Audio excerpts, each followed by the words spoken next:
woey because of the fucking internet issues last time.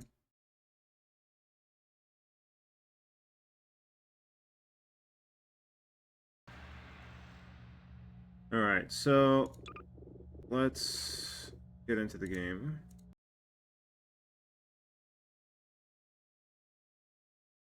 Better and better. Better and better. Okay, everything's looking good.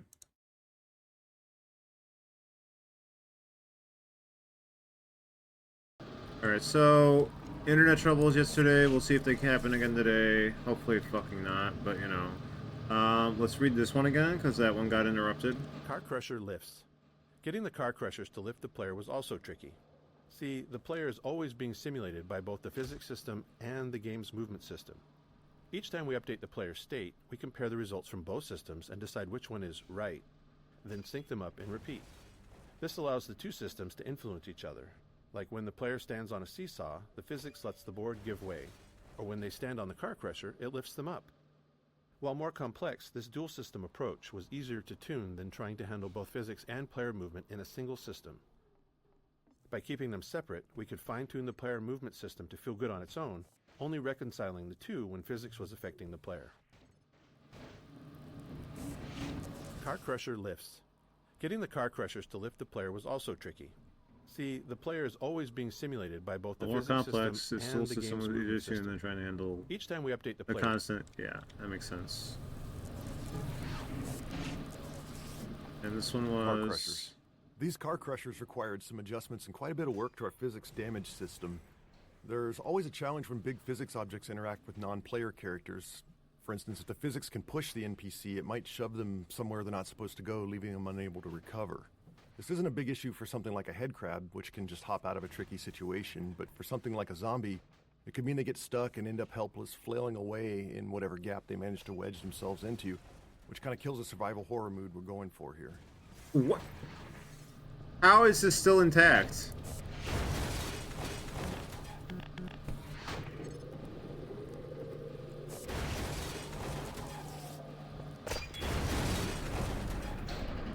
This is some insanely strong wood. What the hell? Well, I have no further comments on that commentary, because the whole meticulous detailing of the physics is just... it's magic to me. It's just an impressive array of magic that I cannot reconcile any cohesive thoughts about. I can only be marveling and awing and oohing at it. And nothing more, nothing less.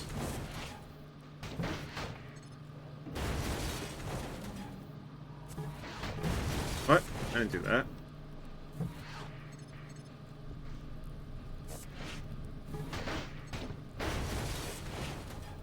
Anything else over here I can grab?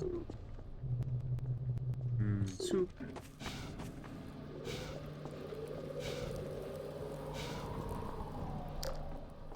I'm limiting my physics potential here to just a few planks of wood. I should have brought a barrel with. You're right, game. You're so fucking right.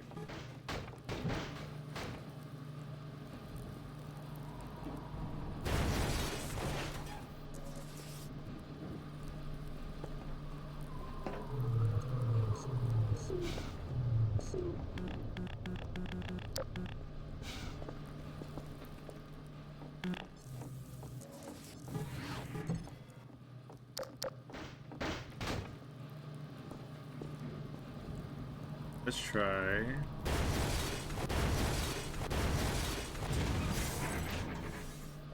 Okay. What'll happen?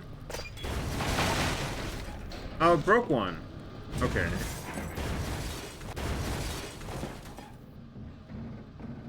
I am Father Grigori.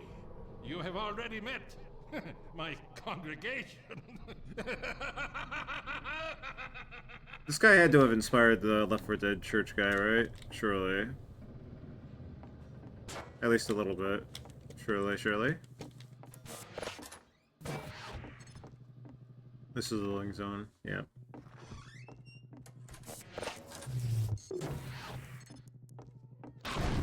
Ah, you dick!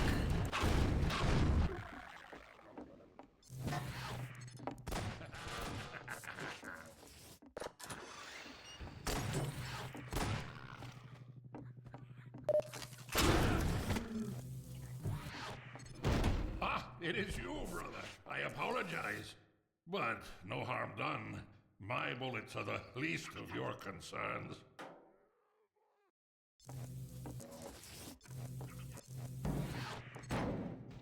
Oh, hold up.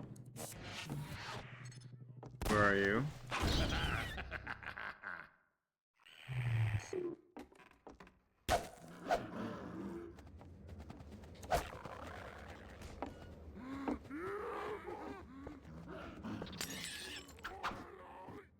Oh god, you're in here.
Just checking.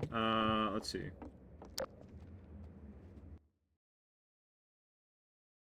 I am realizing my router is not cleanly visible. I thought it was.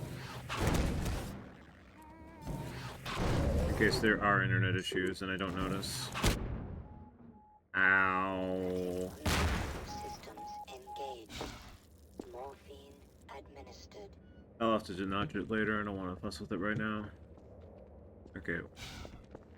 Pacing switch. Now that the player's through the training section, we can start shifting the pacing from moody, claustrophobic spaces to more combat-focused action arenas. With the player I was zoning out. pacing switch. No, okay, Now it's that the player's through the training section, we can start shifting the pacing it's from this. moody, claustrophobic was spaces to more distracting. combat-focused action arenas. With the player familiar with the various physics tools in the environment, we can start mixing those into open spaces and just give the player the freedom to choose their approach. And the approach will always be gravity gun. I have a gun. I'm not using it. There again, we don't have a lot of guns though at this point. It's what we got the crowbar, we got both handguns and the Magnum. We got the assault, the minor assault rifle, and the grenade, and that's it. Gravity gun was so early. I did not realize. Hello, Lorgan. Thank you for the verification. I get paranoid. I do get paranoid. Had out twice yesterday. I think once was Twitch's fault, but like the combination was very disheartening. Where's my paint can?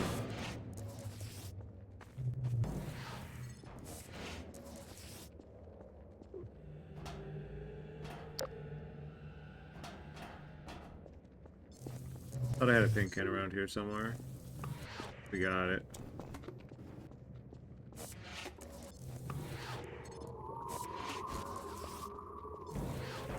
Now. Wrong way.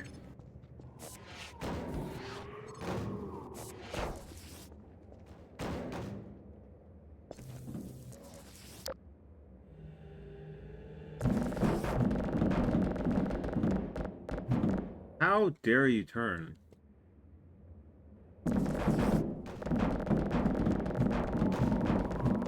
Invisible wall, no. Good luck. Watching something else. Thanks for the good luck. Mostly a good luck that it cooperates, right? I think we're good otherwise. I don't think I need luck to find the commentaries. I think we'll be on top of those. If I miss one, I miss one. But I feel like we'll get them all. I don't think they're going to be mean. How about that? Enjoy something else. Thank you for the poppin'. We'll stick with paint can. I'm feeling paint.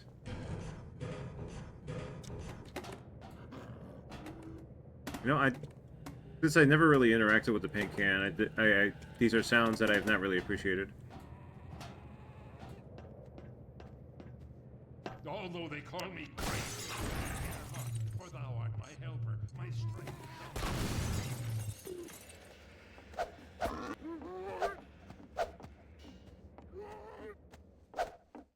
Nice back, hand wrangling there. Very cool. Very talented zombie.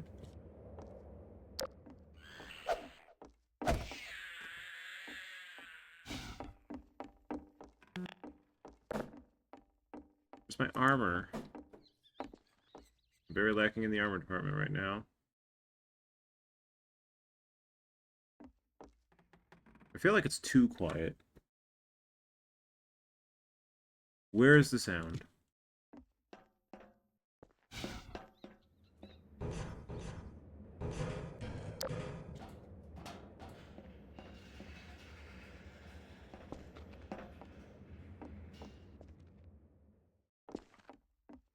Oh, it's just not playing once you step back outside. That's what's going on. I see.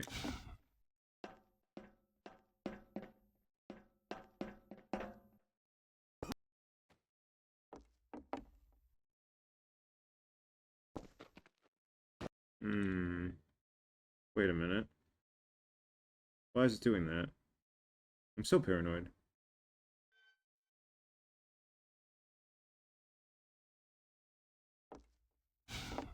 Oh god, how are we doing this? Not that way. That's for sure. Maybe from down here? Oh, they fucking wall ya.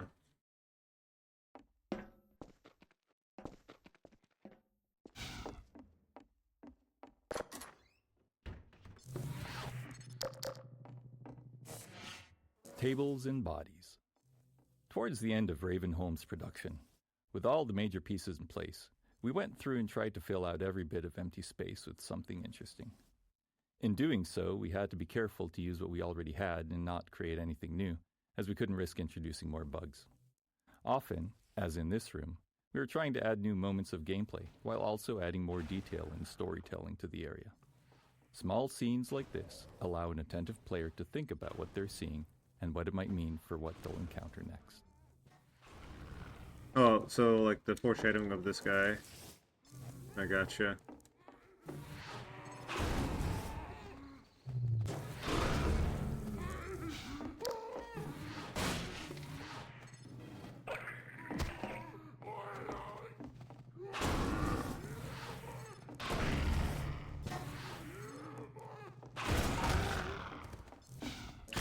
You fucking...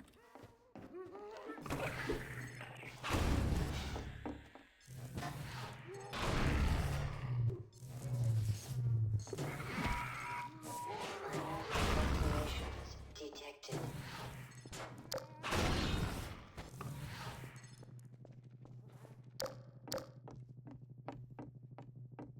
Environmental storytelling, my beloved.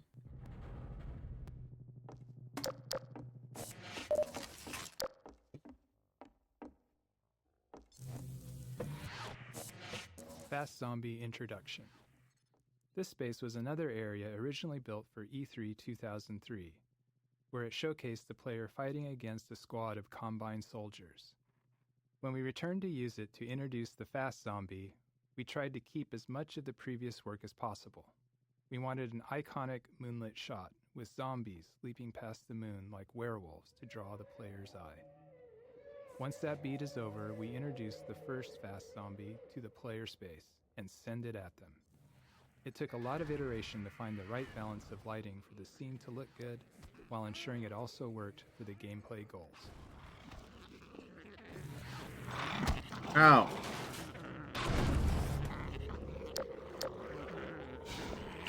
Ow! Oh, what the fuck? Lacerations detected.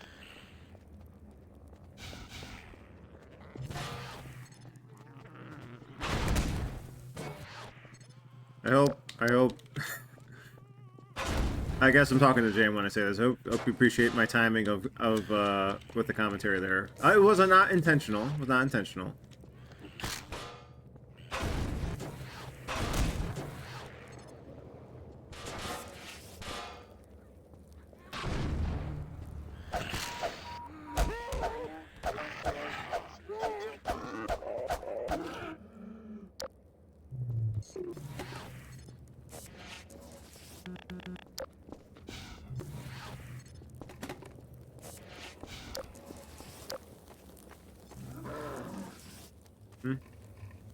Oh, hi.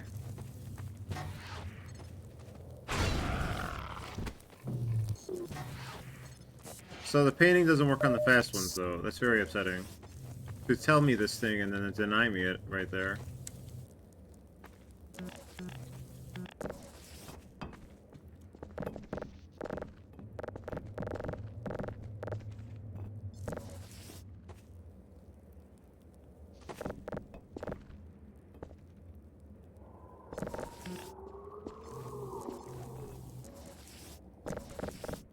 How are people doing this?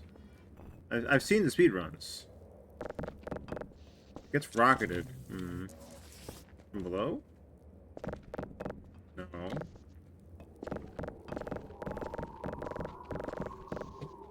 People are just so talented. I can't compare. I am only a singular person, while they are a legion. A legion of one good person, but also very legion.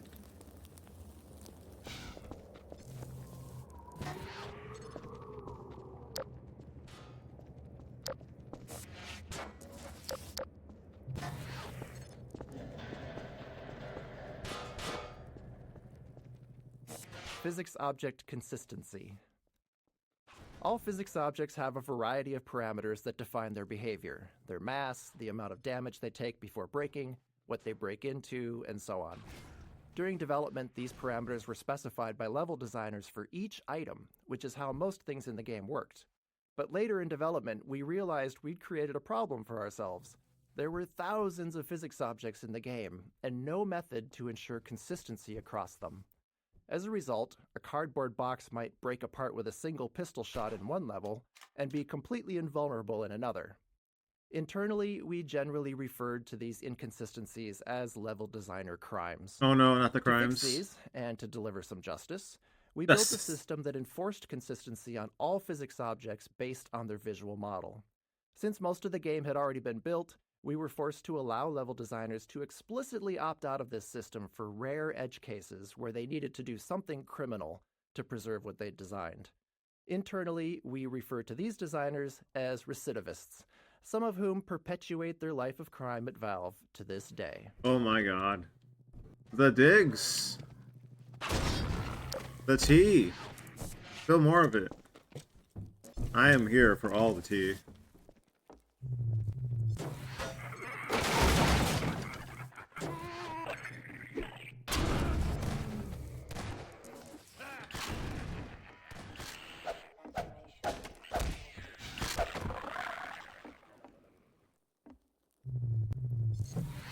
Wait, where'd my blade go?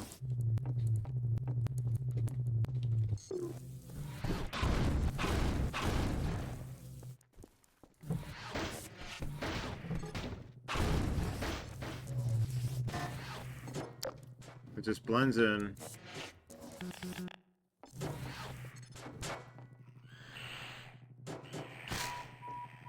Minor lacerations detected.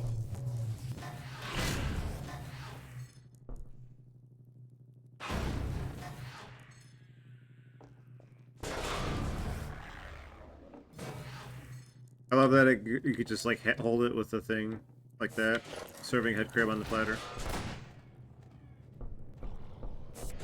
Here, brother! Come closer. You've stirred up hell. Man after my own heart. Here, I have a more suitable gun for you. You'll need it. Catch! Good. Now, keep it close. Closer. You've stirred up hell. Man after my own heart. Here, I have a more suitable gun for you. You'll need it. Catch!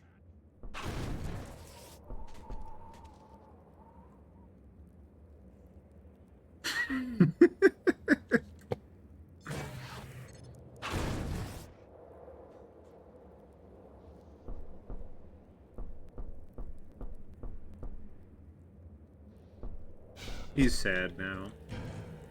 I'm sorry. Catch! Good. Now, keep it close. My advice to you is, aim for the head. Hush. They come. There is no rest in Ravenholm. Move on and I will meet you at the church.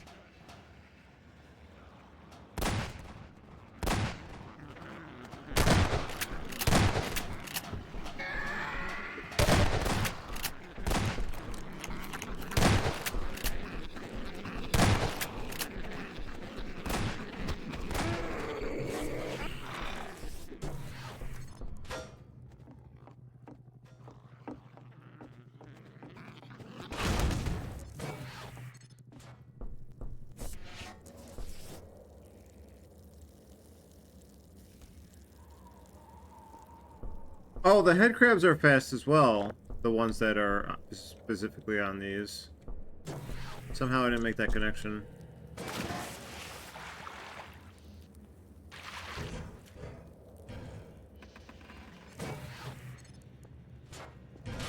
I mean, I kind of did, but like, I identified them as the different head crab in my mind, not the fast head crab.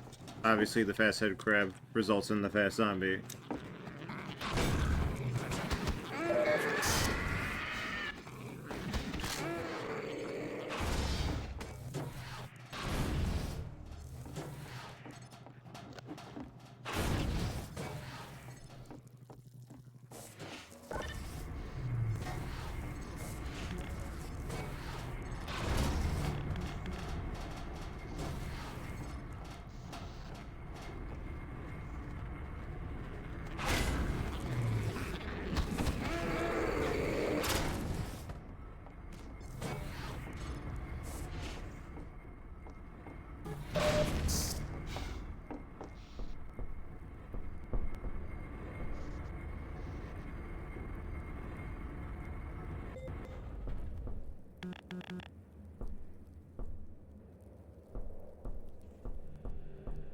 Sorry, I'm appreciating the footsteps that I'm making.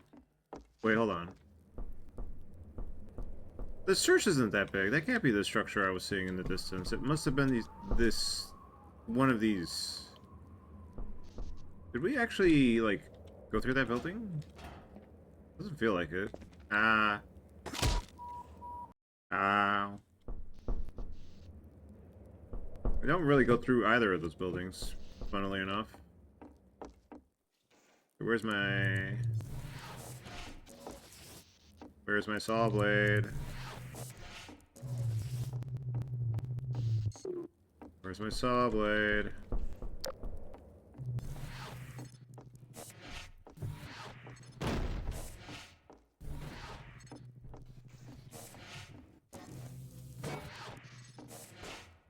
Poison zombie introduction. What? Constraining the player in a tight space. Oh, Poison whoops. zombie introduction. Constraining the player in a tight space while providing them with a view outward is a useful way to increase the chances that they'll notice something we want them to see. Here, we draw the player's attention with the sound of a whale before the poison zombie itself becomes visible. Originally, this encounter was also the first time players faced poison headcrabs, but as mentioned in an earlier node, we got far too enthusiastic in proliferating poison headcrabs around the level and ended up spoiling their joint introduction here. In the end, however, these first encounters worked better as separate instances anyway. Yeah. I was gonna say this, the fact that these were meant to be encountered together,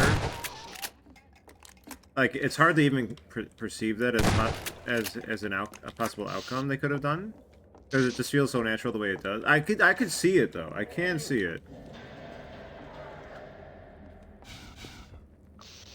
Where'd he go?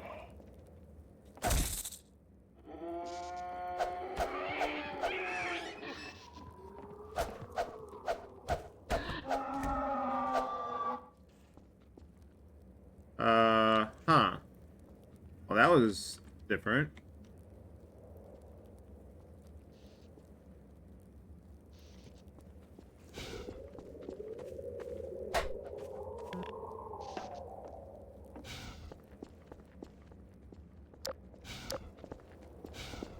Oh, right, the speedruns just skip over this, and then they don't even do this sides area over here.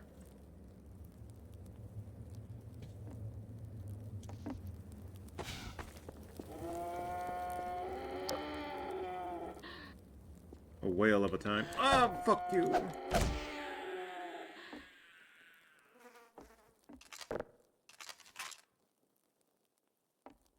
Go to sleep now.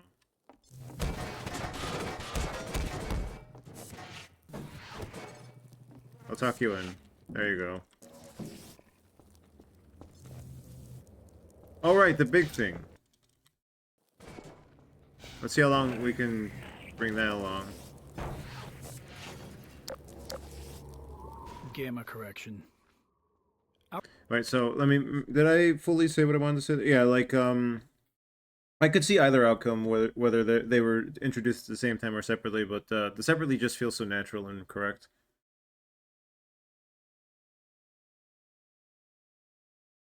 They are both individual enemies, yet the same. In the sense of like, oh, they broke off and are just wandering around sometimes. Like that really just. It was the right call. It was the right Gamma call. correction. Our game engine has a rendering system that's responsible for taking the entire state of the game and calculating a color value for every pixel on your screen to represent that state. But code and software from other people are involved in the process of calculating those pixels as well. As an example, the software and hardware in your GPU and monitor. At one point during development, we were unhappy with how our characters looked. In particular, we thought that they looked waxy or sickly. Their skin was wrong. We spent some time tuning our lighting, but we just couldn't get both our characters and our world to look right. Luckily, we still had a fully featured software renderer, which allowed us to run the game without a GPU, because this was an era where many players still didn't have one. And looking at the game on that renderer, we noticed that our lighting didn't have the same problem. So we went through our code with a fine-tooth comb, trying to figure out where our rendering code was doing something wrong when it was working with a GPU. After failing to do so, we tried talking to the GPU manufacturers, asking them to double-check they weren't doing anything wrong with the pixel values we were passing them. That was the start of a long journey, and long story short, it was a journey of almost 2 years of back-and-forth communication with GPU manufacturers before we were able to convince them that they were doing gamma correction incorrectly in the low-level math on their cards. During this, we'd even had to build a system that validated the color values of an individual pixel throughout the entirety of our rendering pipeline. But eventually, at the end, we finally got new drivers back from them, and our characters immediately looked like they should, matching the software render. That is... It's a lot to process, because I can't even begin to remember what my first graphics card was. It was definitely very low end and tiny. But like, I'm thinking about every company that was, working in this industry, every developer that was working with these parameters and this budding GPU boom, and how many of them didn't have that realization or the means to sort that out with the GPUs, and maybe they make a remake or a remaster down the line and they realize, oh shit, everything's looking funky now, or like how did that impact other games, that incorrection on the GPU side? And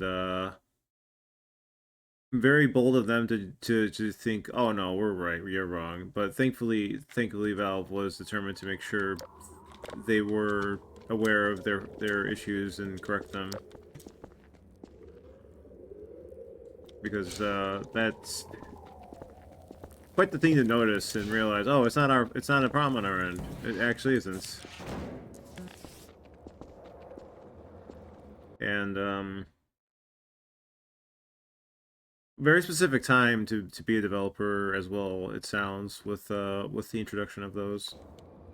At this point in Ravenholm, the player has learned all the gameplay elements available to them and can predict their interactions.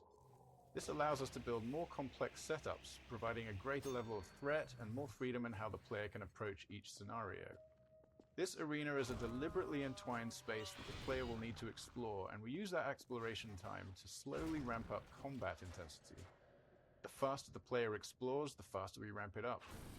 The freeform nature of this design made it challenging to tune, given the large dynamic range in how players played through it.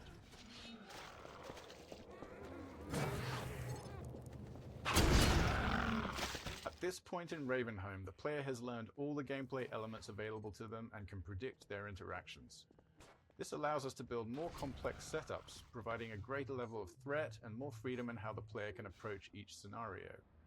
This arena is a deliberately entwined space that the player will need to explore, and we use that exploration time to slowly ramp up combat intensity. The What? faster the player explores, the faster we ramp it up. The freeform nature of this design made it challenging to tune, given the large dynamic range in how players played through it.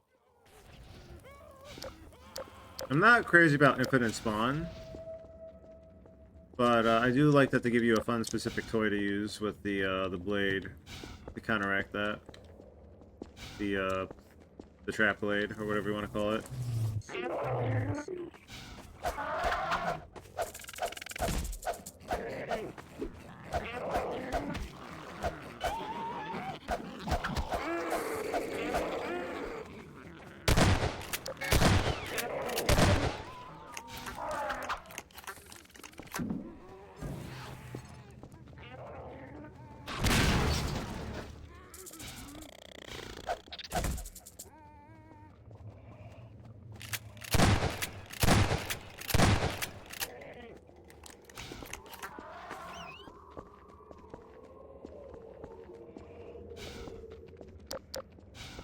And now I've lost my blade since it's up there.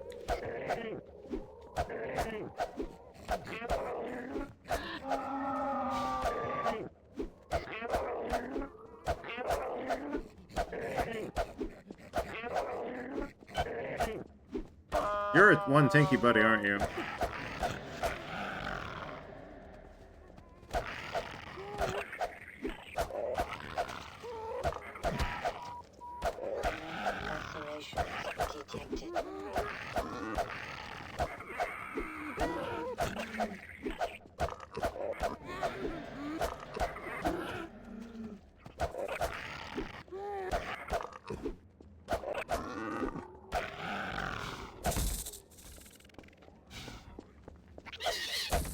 None of that.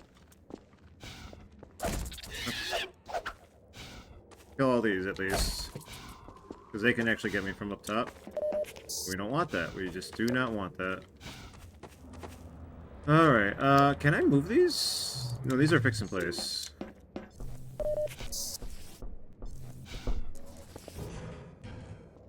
Okay. I'm okay with quick saving that. Oh, fucking hell. Maybe I'm not.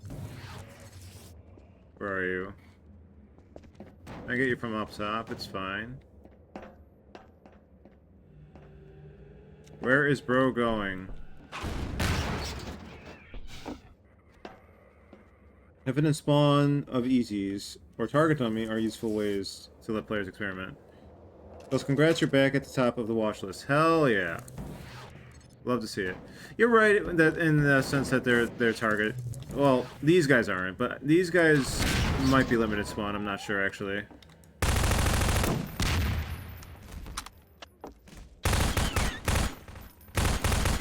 The big poison hulking dudes might be limited spawn.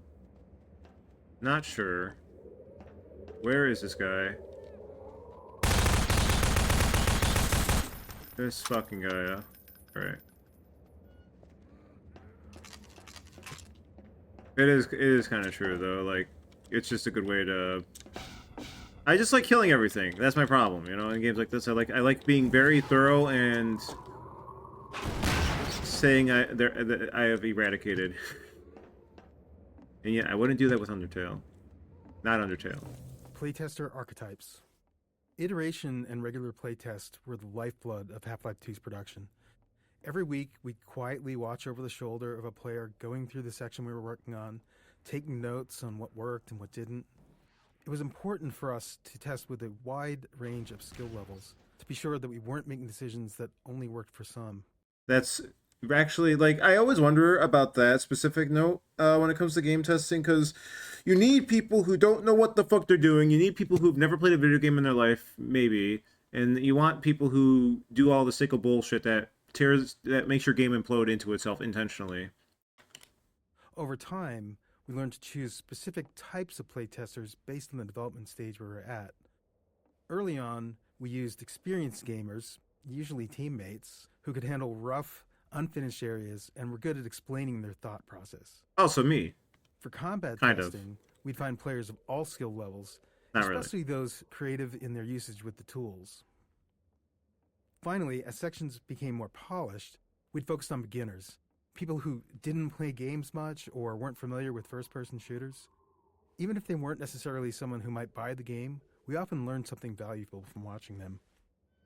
That also intrigues me in the sense that playtesters might not be their genre. They're there to help for the data collection in the sense, but they're not necessarily a fan who's committed to the cause. Presumably, at least. Where do I go again? Oh, I forgot to move the thing. My bad. I always just try to go up there and get out of here, and I forget about the... I gotta hit the button. Or was it... Do I hit a button? I thought I hit a button. Up my... Get out of here. Was it just gravity gun it? I think it was just I forgot.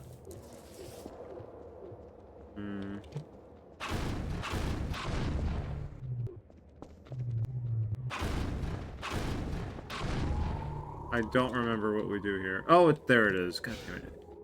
The lever is so hard to notice for some reason for me. Like, it's like, okay, I'm looking out here.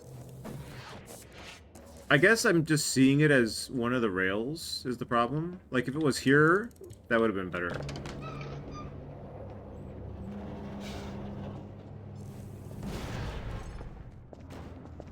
Wayward of 2002 explaining thought process so they can fix that. Gotta go time travel and find a way to work at Valve as a kid. When I barely played any shooters at the time. Had I even played a shooter at the time this came out? I was a Nintendo kid. I did only branched out of Nintendo during the GameCube era with a computer for my first computer. 64. Did I play any shooters on the 64? I played Quake 2 on the 64, which means I played Quake 3 before that on a cousin's computer because that's why I bought Quake 2.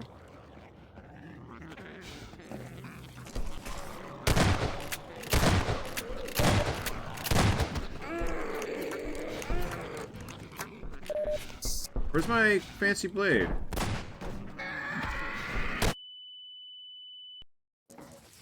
Well, that's nice.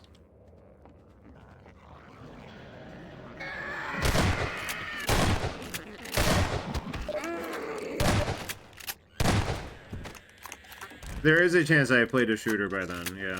I'm trying to think. I probably at least Quake 3 Arena, but... And a little bit of Doom, but that might be it.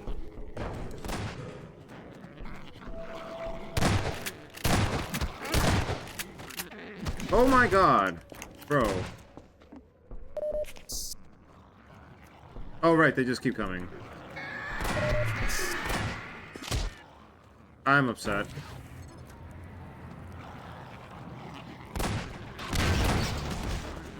Oh my god, bro. I'm reloading. Fuck this guy. Alright, we're out of here.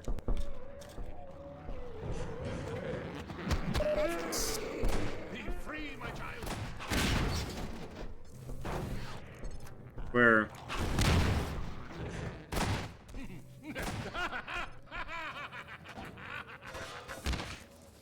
Is it up there? Alright. Maybe I'm willing to make that trip again?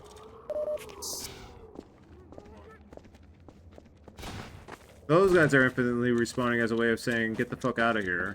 The fast ones. Good morning. It's 5:30 a.m. and I just woke up for some unknown reason. It was me, I'm sorry. Sorry I woke you up. I'll try to be quieter. Hello, Yuki. Okay, we're quick saving. We're running. Sorry, there's all these zombies and I gotta shoot them all. You understand. No! No! Oh, wait, it's a shortcut. It's Dark Souls. Alright.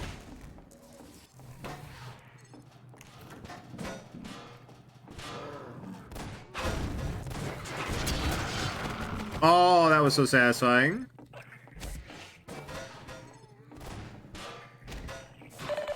Ah! Okay. Okay. Oh God. Oh, I am doing something bad right now, huh? Uh-oh. Okay, we got saw blades. Fucking.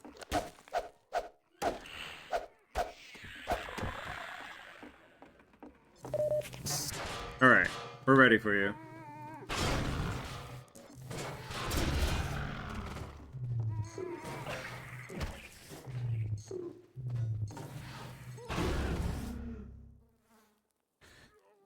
You're hit or miss for thought process. I accept this. I accept this. Thank you.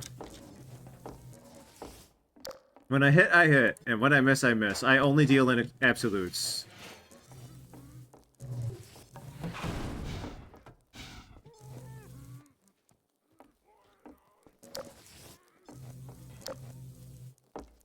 Where's my saw blade?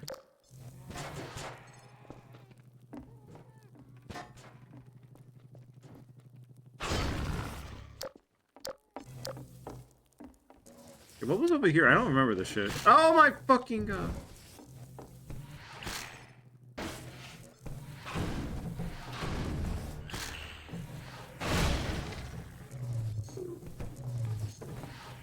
Don't make me get the supplement. What the fucking... Why is this the hardest thing?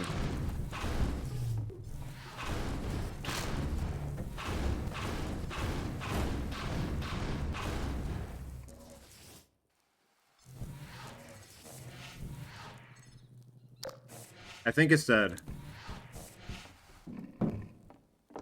POV, you're an exterminator, and that rat knows kung fu. That was unfortunately the reference. Yes, thank you.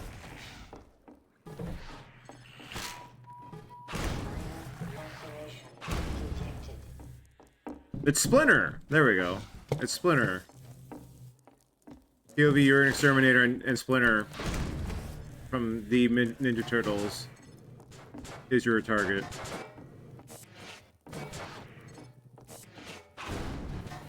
Alright, can we get this out of here?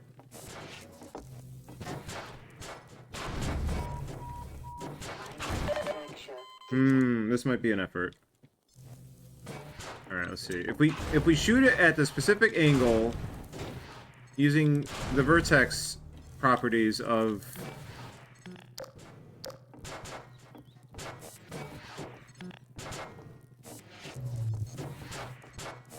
collision, science terms. Yes. Yeah. All right. Now, how do we get this? Ow.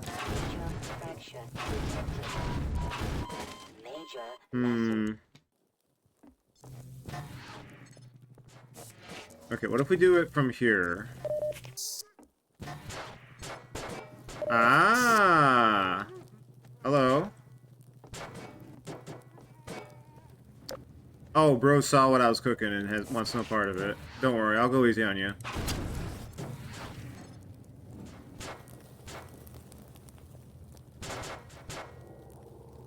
I forgot what we do.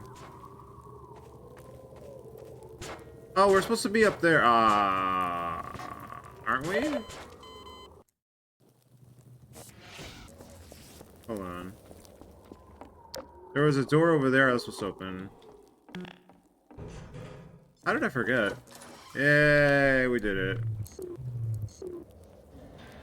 Oh, that thing does not want to move.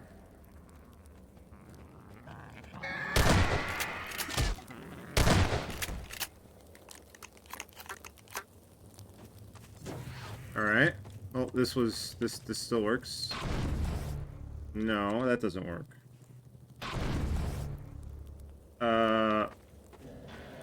Believe it or not, that works.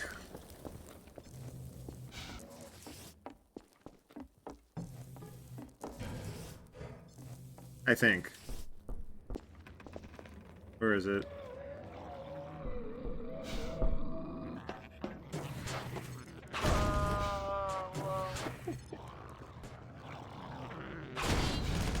Oh, you can cut those in half.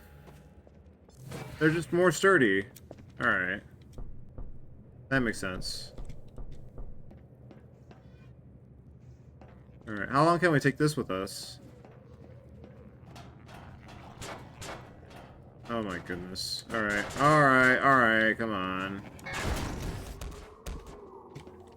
Any more? I guess we could just do this.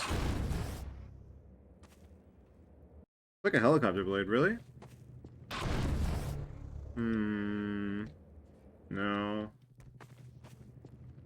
Let's try this angle. No. Oh! That could be it.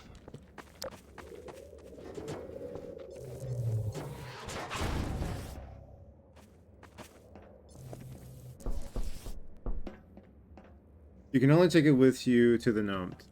Well, that's true. I'm not doing the gnome again. I could, but I'm not.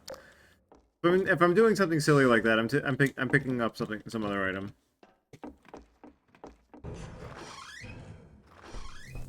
Okay, where did it land? There it is. Can I grab it from here? It definitely doesn't want to be grabbed from that distance. This is probably okay though. We could just do this. Ow. Major fracture Major fracture detected. Automatic medical system. Ah, there you are. At last. I will send the cart for you, brother. It will be but a moment. Patience, brother. Guard yourself well. No promises. These are very distinct screams. Well, yeah, even the big guys has a distinct enough scream in terms of like horror movie-esque creatures or horror adjacent creatures. All right, we'll quick save this. Fuck it.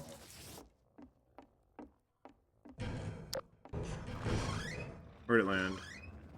Okay, perfect.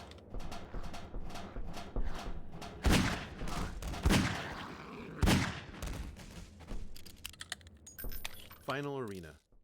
When we finished the first pass over Ravenholm, this rooftop was intended to be the culminating fight.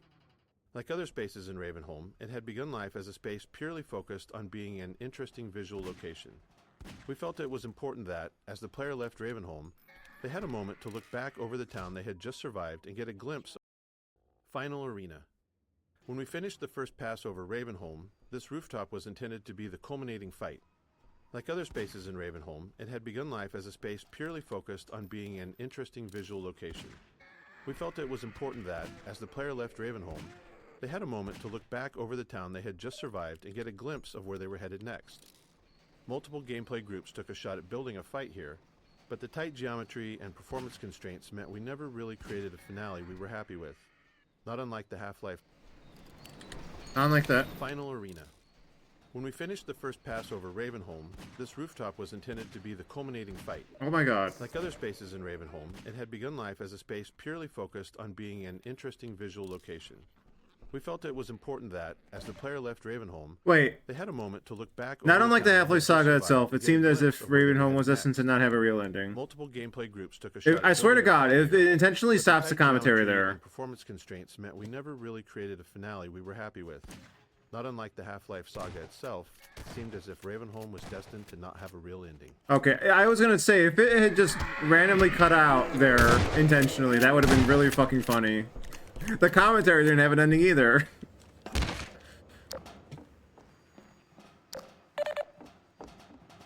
Oh, it must hurt to be so self-aware of the fate of your series.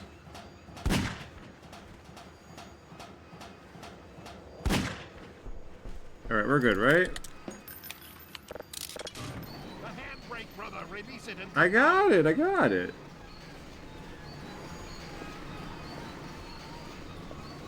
Yeah, that's an awkward place to do a finale. That's kind of almost a Left 4 Dead kind of situation, though.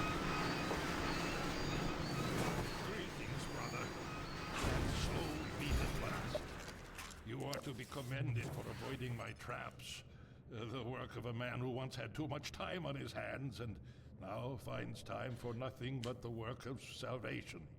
I suspect you have little wish to remain in Ravenholm, so I will show you to the mines. As for me, a shepherd must tend to his flock, especially when they have grown unruly. Follow me, brother, and tread lightly, for this is hallowed ground. And I don't thought I have occasionally when it comes to zombie-related settings is how long would it take if you're able to get your shit together to get rid of every zombie? Like, obviously you could create new ones, but let's say in a theoretical scenario, most of humanity has been zombified. There is a subset that survives and are rendered immune by some miracle cure. How long would it take for them to get their shit together and get the rest of the zombies? Would take at least a decade, maybe. Maybe it would never be truly over, but it would eventually, right? Eventually. Or at least an area, right? Maybe a country, or like you can... What? Oh, here they are. Response rules. On islands? We knew early on that we wanted a lot of dynamic dialogue in-game. Peninsula? So we needed a system to handle it effectively. We aimed for a system that allowed sound designers to add and tweak lines without involving programmers, made the dialogue tightly responsive to the game's state, and minimized repetition. With these requirements, we created the response rules system. Whenever a character speaks outside of a choreographed scene, this system determines which line to deliver. Rather than picking up lines directly, character AI is constantly flagging opportunities for speech whenever a relevant event happens. Spotting the player, getting hurt, firing a last round in a gun, encountering overwhelming enemies, and so on. With each opportunity, it sends the response rules system a packet of data about the game's current state, and the system returns the most fitting dialogue line, if there is any. This setup allowed our sound designers to create a detailed decision matrix for dialogue. For example, a character might have a different set of lines for announcing a reload while under fire versus after the end of a fight, or if only one ally is left standing, or if there's a strider in sight, etc. By the time we shipped Half-Life 2, we felt we'd only scratched the surface of this system's potential. It became a core feature of Episode 1's Alex, and went on to power the dynamic dialogue in our later games, including TF2's classes and the cast of Left 4 Dead. Oh, wow. Yeah, I have enough experience with Left 4 Dead that I could see how that played out the way it did. It's a very interesting way of contextualizing the moments as it happens. It happens most often here when it's like, hey, you should reload your gun, but the other moments do happen too, depending. It's hard to glean in the heat of the moment, but knowing that the characters are, you know, it helps to reinforce the agency. They would vote the zombies into power. Oh, the real final no, kind of true. Very late in the development of Half-Life 2, when we were reviewing the entire game for final improvement opportunities, we decided we did, in fact, want a real finale for Ravenholm. The rooftop fight wasn't enough. After some discussion, we chose to add this final fight through the graveyard with Grigori alongside the player. It was risky, development-wise, but we felt the game needed it. Since we were near the end of production, we had a mature set of gameplay tools to work with, but even more importantly, by this point, we understood our own game. Making a game is often a process of learning what it is you're actually creating. Why is our game fun? How is it different? What are the most important elements? As we built the game and watched playtesters go through it, we learned answers to those questions and, in turn, got better at making it. So the graveyard came together quickly and required far less iteration than many earlier areas of the game. So it sounds like this was one of the last, if not the last, gameplay sequence. Now, here the infinite spawn works, because, like, I associate graveyards in games as, like, oh, they will just keep coming no matter what. Like, that doesn't always happen, but, like, this as opposed to that earlier section, this one I was like, okay, fine, we're running through...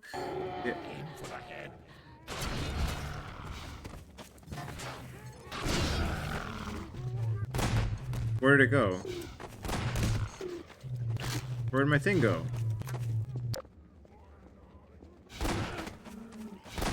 Where'd my thing go?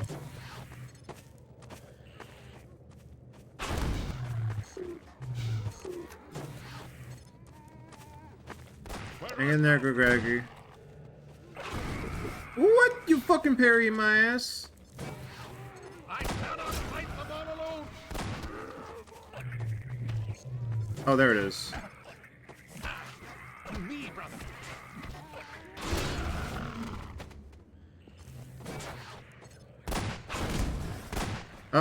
No! Alright, I'll be right back. No! Where'd it go?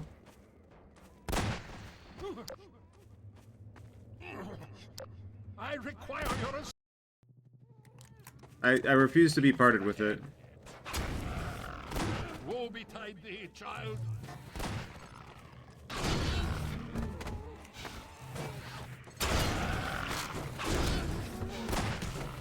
Just aim for the legs. Aim for the legs. Where'd it go? Where'd it go? Ow! Bro. Detected.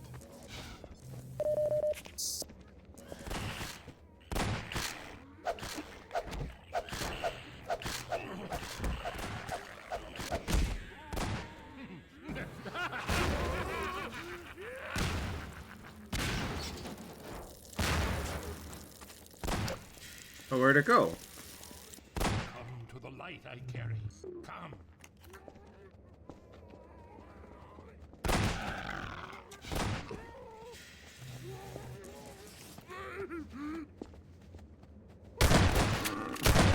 Return to your true nature. Oh, it's over there! Fuck. How do I get back? Oh, he did that.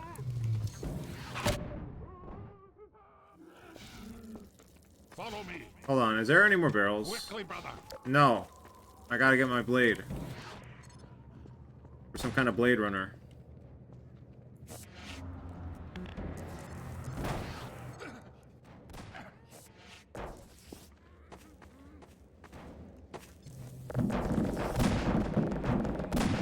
The invisible wall, what the fuck? Alright. Aim for the head. Woe betide thee, child.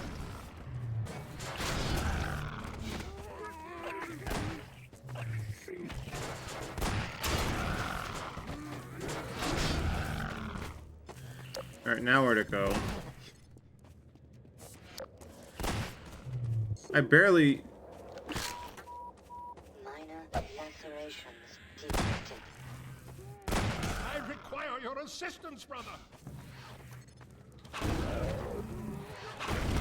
Balm for your affliction, child. Oh, it's over there. Okay, we're fine.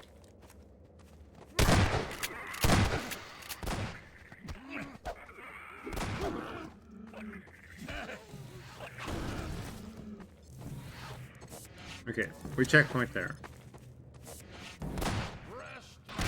Ow, I forgot they were there. Ow, I forgot to not do that.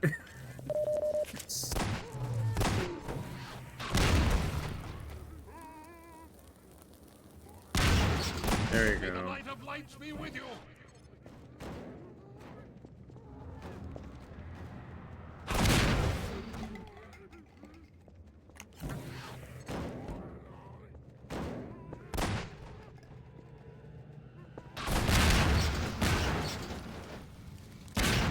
Light him up.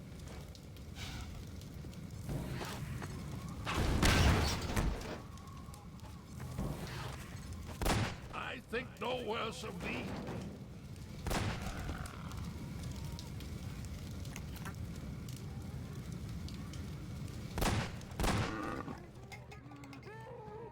Follow me. Quickly, brother. You got that one.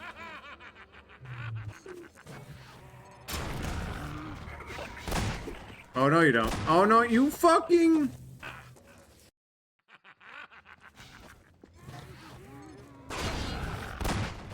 Bro, it's like it's designed to do that.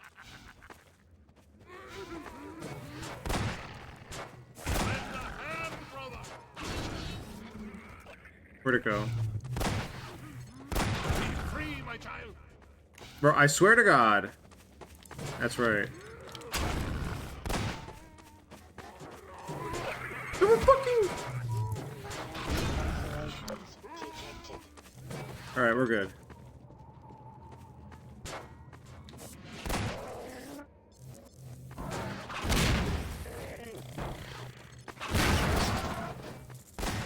Oh, it's one of these.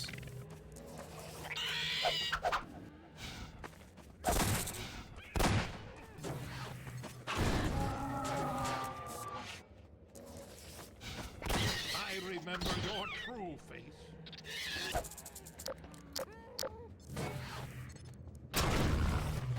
My God, it just fucking goes. Oh, you got him. Thank you.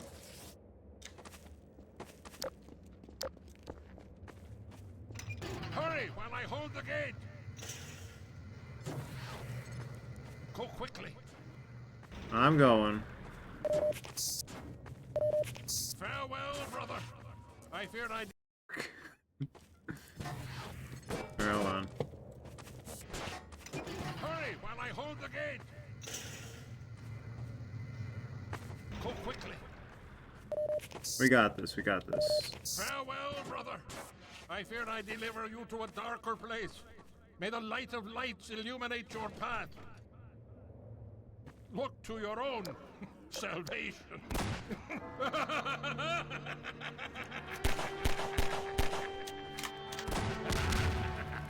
Oh!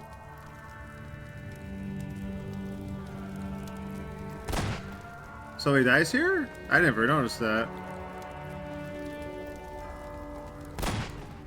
I mean, he's taking that fire pretty well, I think. Oh, he's going in there now. Okay, he's fine. Where's my grenades?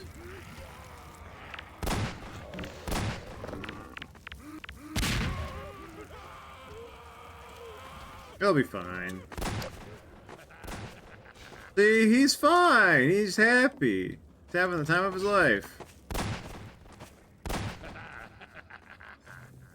He's happy, I'm happy. You know?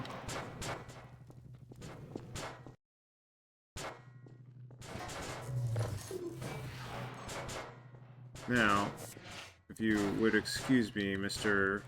Helicopter Blade thing.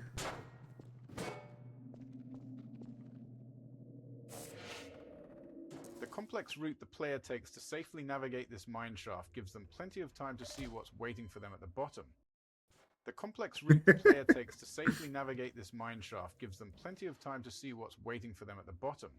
And surprise, it's head crabs. Surprise. The complex route the player takes to safely navigate this mine shaft gives them plenty of time to see what's waiting for them at the bottom. And surprise, it's head crabs. Honestly, it's often head crabs. But in this case, it's poison head crabs, which are fun by themselves. Oh my fucking God. The complex route the player takes to safely navigate Okay, there's this got to be a mine better shaft way around gives them this. plenty of time to see what's waiting for them at the bottom. And surprise, it's head crabs. Honestly, it's often head crabs. But in this case, it's poison head crabs, which are fun by themselves, but a real riot when you add fast head crabs into the mix. These two guys make a great combination. Oh, I see. Neither is particularly dangerous on its own, but together they're incredibly lethal. Once poisoned, a single hit from a fast head crab is enough to kill the player. And this is what biologists call symbiosis. Symbiosis. Why did it stop it again? The route the player takes to safely navigate Symbiosis, at least that's what we plenty think. of time to see what's waiting. I cut it twice now for some reason. Ow, my shins.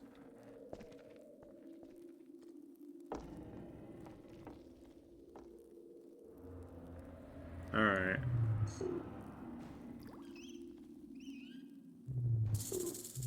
Oh, nice. Nice.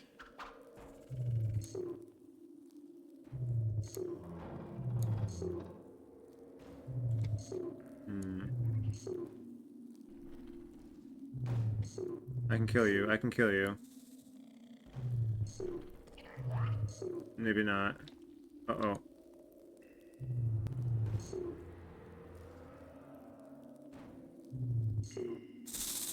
Got him. Alright, there we go. Yeah, how are we doing this?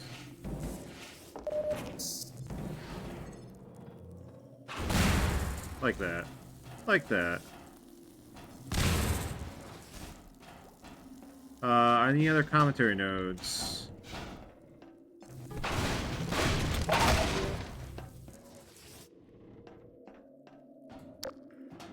I think we're in the clear. I just associated the poison, the charred head crabs with just near instant death, in the sense that I just don't want to mess with them. And whenever I get hit, it's like, okay, I will be okay, but I don't want to get hit again. Didn't fully appreciate the variance synergy, though.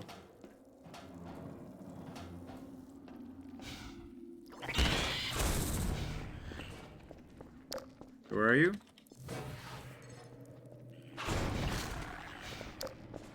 Where'd it go? Where'd it go?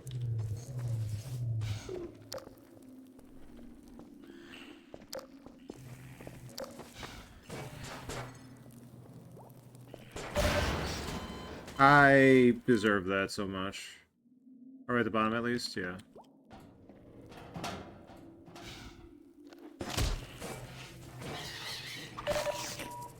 Warning. Blood toxin levels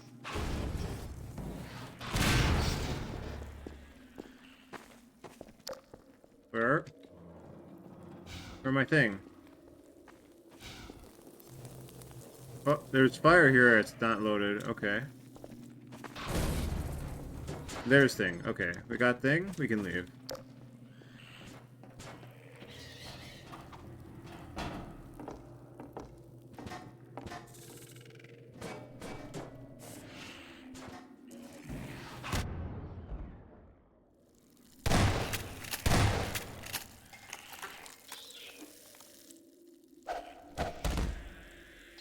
Poor buddy.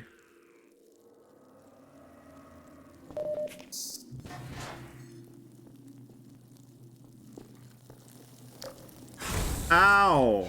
Alright.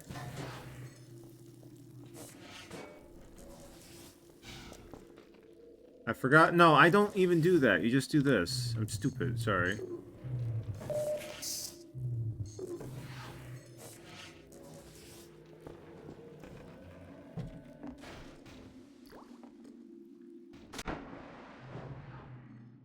Okay. Oh wait, I forgot. Uh-oh. Uh-oh. Uh-oh. Uh-oh. You did not just grab my thing.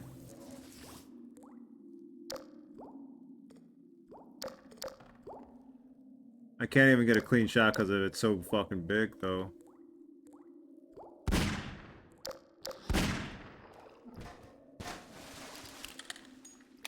I was so close to dying there. Almost a shame I didn't. Wait, there might be a comment here. Did I just quick save it? Shit. Surely they wouldn't put one up there. No, it's fine, it's fine.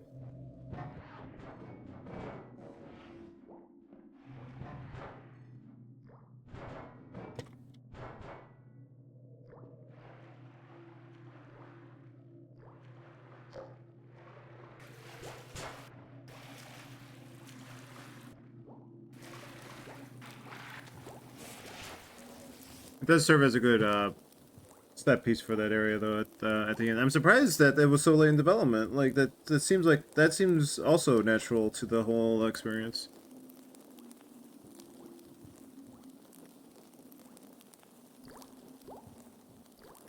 But natural, probably in the same way where, oh, now it feels natural with most of the game finished. Perhaps that's why it feels like that.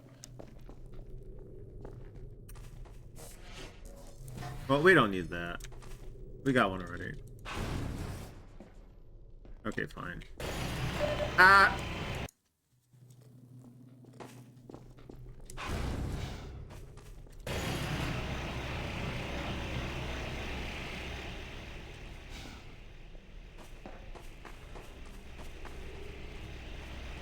Can I just duck?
walk away from me.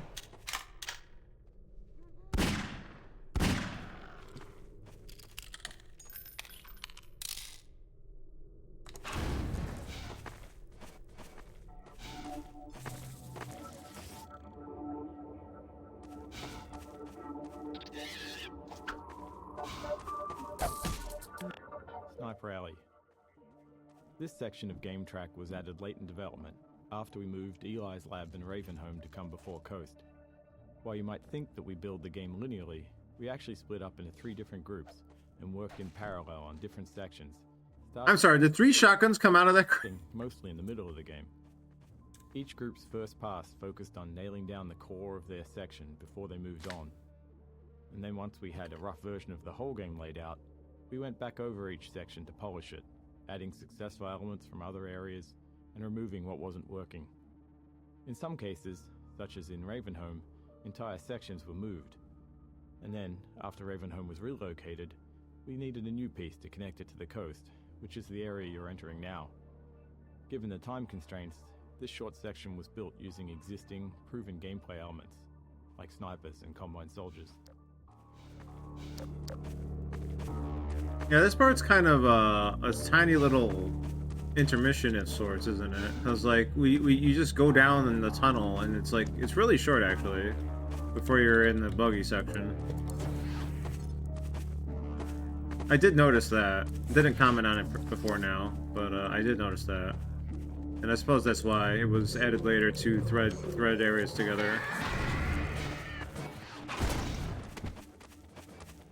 It all makes sense in the end.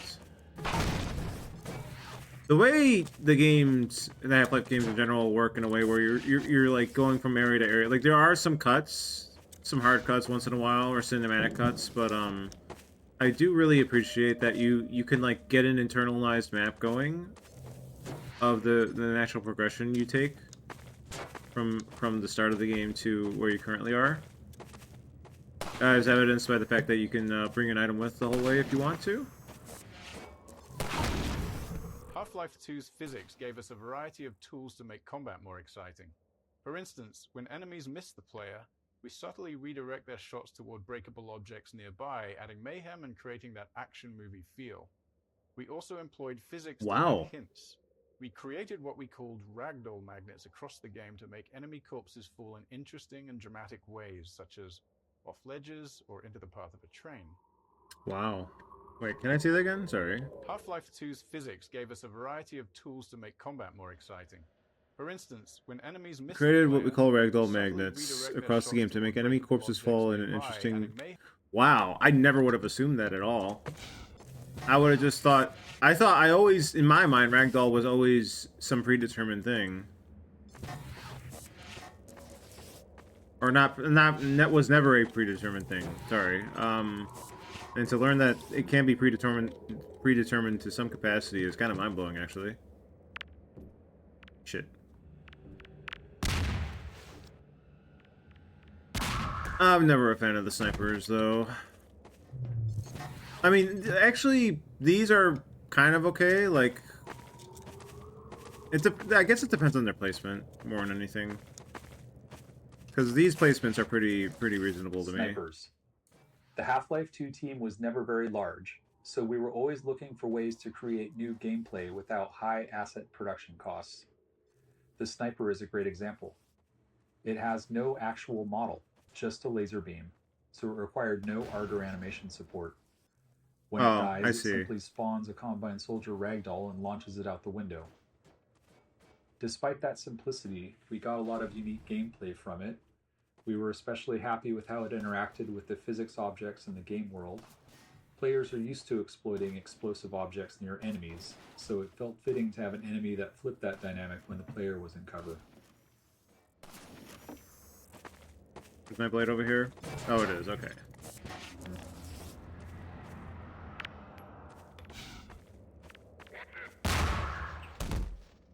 I had a feeling it was like that, because like there was no way there was a model there. You try shooting forever and you're never going to hit the guy, and that's why.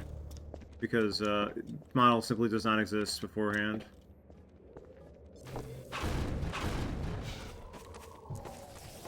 Where is it? Snipers.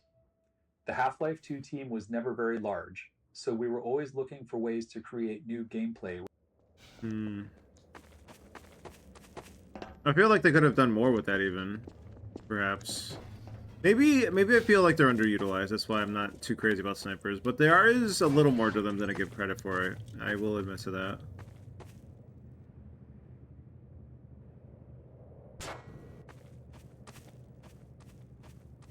Okay, there's dudes over here, right?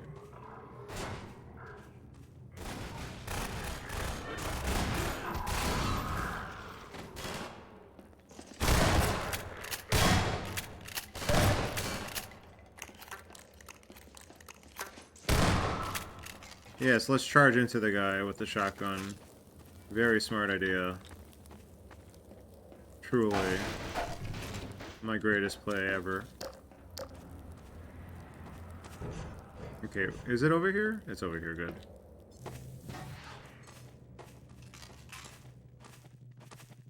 Okay, first of all... Oh, hi. Alright. Let's say hi to G.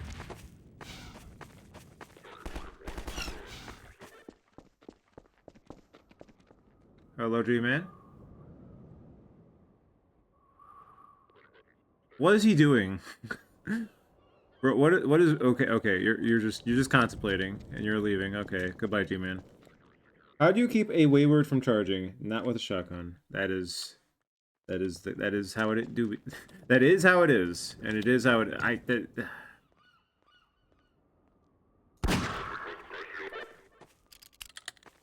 Oh, can I get you through? Can I?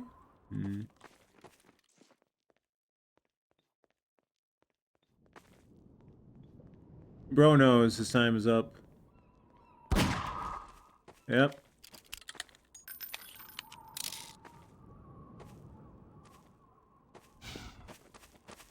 Alright, there's one more at least, right? That's it? That's it.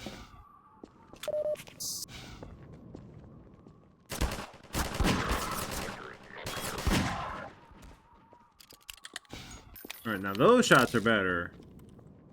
I'm on my game right now.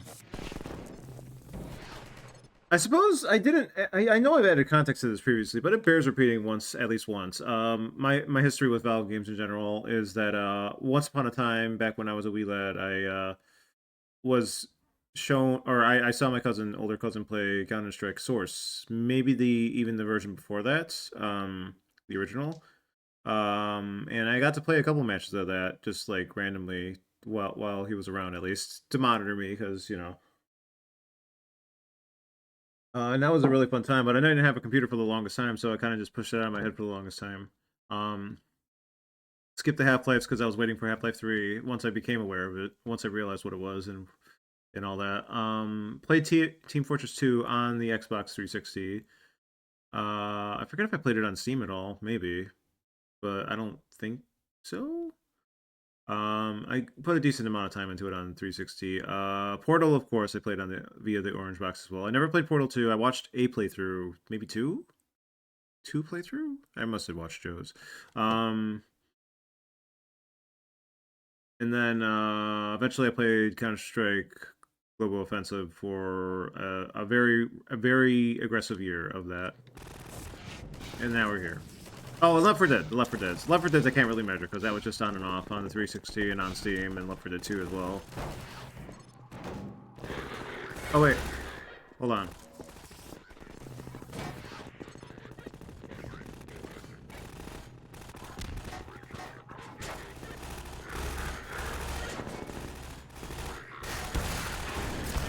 How did you miss? Fuck you. They're dead. Who's hurt? Winston's been hit. Not Winston. Patch him up and get him to the back as soon as he's stable. Gordon Freeman.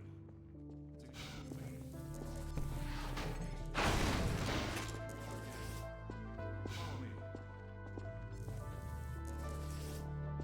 In a minute. Ba-da-da. Ba-da-da. Oh no, not Speaker Titan. Sorry. Skibidi definitely ruined that song. Any emotional impact of that track.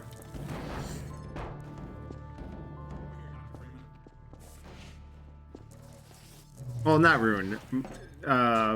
Let's say it's metamorphosized it, mutated it. There we go. Over here, Dr. Freeman. I'm here.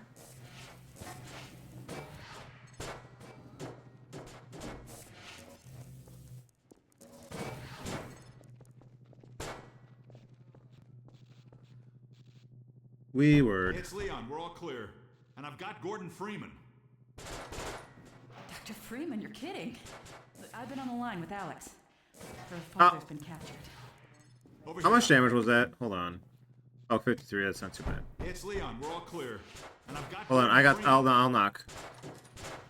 Dr. Freeman, you're kidding. I've been on the line with Alex. Her father's been captured. Over here, Dr. Freeman. Eli Vance is indispensable to the liberation.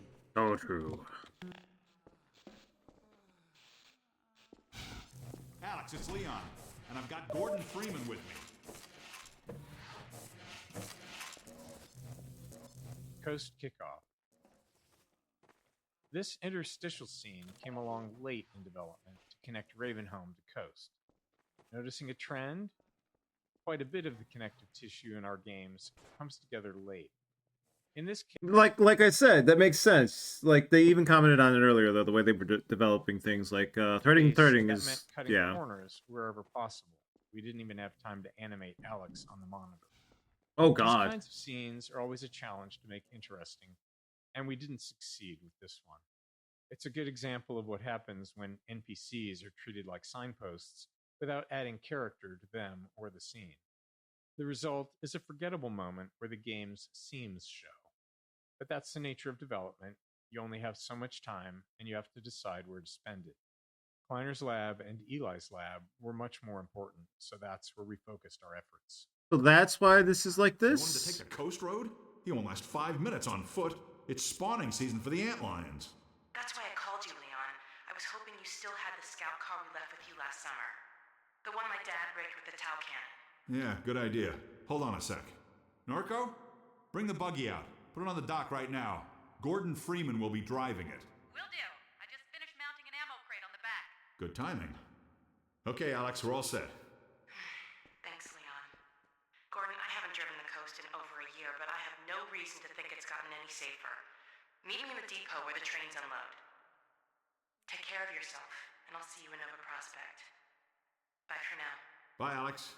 So limitation of time Okay, Doc. is why Before this you is hit the road, you might okay. want to grab some med kits, restock on ammo, maybe check the map. See I never would have guessed that. There's an ammo supply crate on the back of the car, if that's any comfort. Stay with the car, make use of the thumpers, and stand a fair chance against the antlions. I'll radio ahead to let the next base know you're coming. That's definitely one of those cases, at least for me, where the devs are a little too hard on themselves, maybe. Short point to New Little Odessa. Come in, Odessa. Uh-oh. Uh-oh. I'm surprised it's not killing me, I say, as it finally kills me. Okay. You'll stand a fair chance against the antlions. I'll radio ahead to let the next base know you're coming. Alright. Thank you, buddy. Short So, point to NLO. hold on. Short point to New Little Odessa. Do we have a barrel? Come in, Odessa. Do you read? Oh, we can't. Okay, hold on. Can we do this? Ah, alright. Come in, Odessa. Do you read? Oh, Odessa, the dude, right? The guy. Short point to NLO. Short point to New Little Odessa. Short point to NL. How do you stop a wayward from charging, though? The real answer is by making an optional path. Short point to New Little Odessa. Short point to NLO. Short point to New Little Odessa. Come in, Odessa.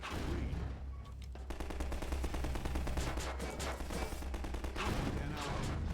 Short point to New Little Odessa. Come in, Odessa. You read. Hold on, it went up. I could have went under it. Hold on. Short point to NLO. No! Hi, Armor. Short point to New Little Odessa. Come in, Odessa. You read. Alright, what happens if I go through here now? Oh, this is uncomfortable. That's so good. Okay, hold on, hold on. Now that I've done that, I kind of want to see if I can get back in the forced closed door. Alright, hold on. Okay. Nope.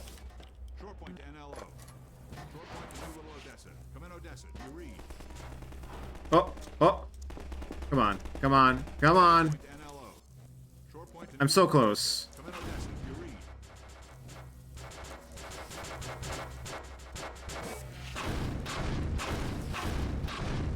I don't think it wants me to go back. Just a hunch. Hold on. The lamp! The book. The chair. No, it's off screen.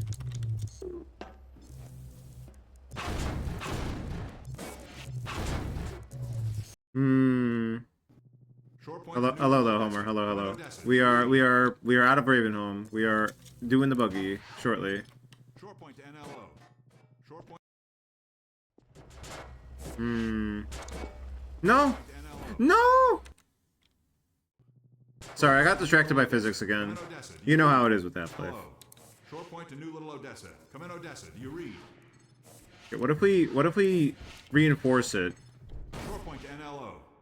Short point to New Little Odessa. Come in, Odessa. Do you read? All right. No, that's not gonna work. That's not gonna work. Short point to NLO. Short point to New Little Slow, Odessa. slow. There we go. Short point to NLO. Uh-oh. No. No! Point to NLO. Short point to New Little Odessa.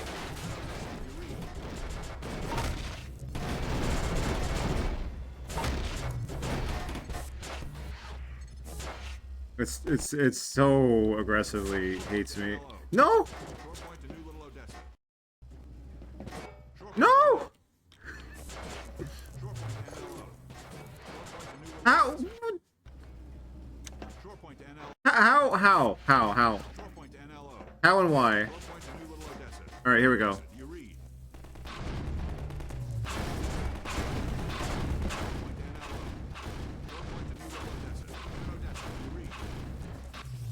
Oh, now I'm the one blocking it. Oh, uh-oh. Yeah! We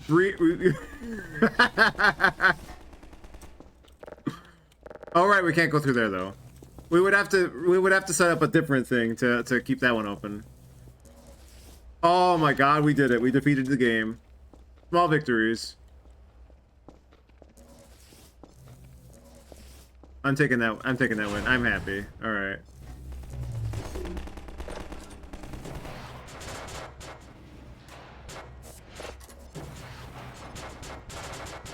All right. How do I make you go the other way?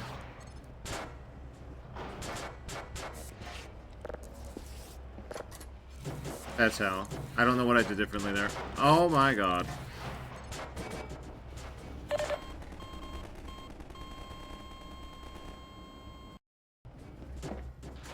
You know what? I'll let you have that one game.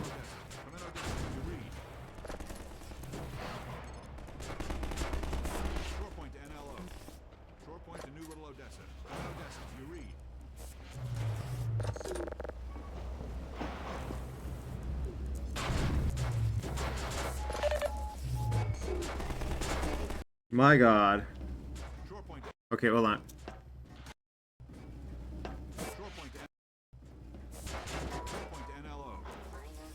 NLO. I'm surprised. I'm curious how that interaction played out because it was so determined to keep me out, but then eventually it was like, okay, you know what? Oh, we did it. We did it again. Okay, cool.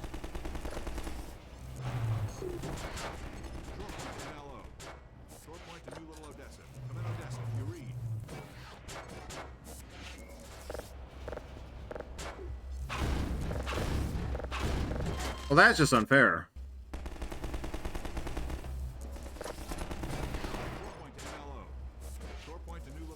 All right. Do you read? Because like it's so determined, and then I broke it open, and now it's just gonna stay open. Like I wonder what the internal mechanisms are that designed it that way.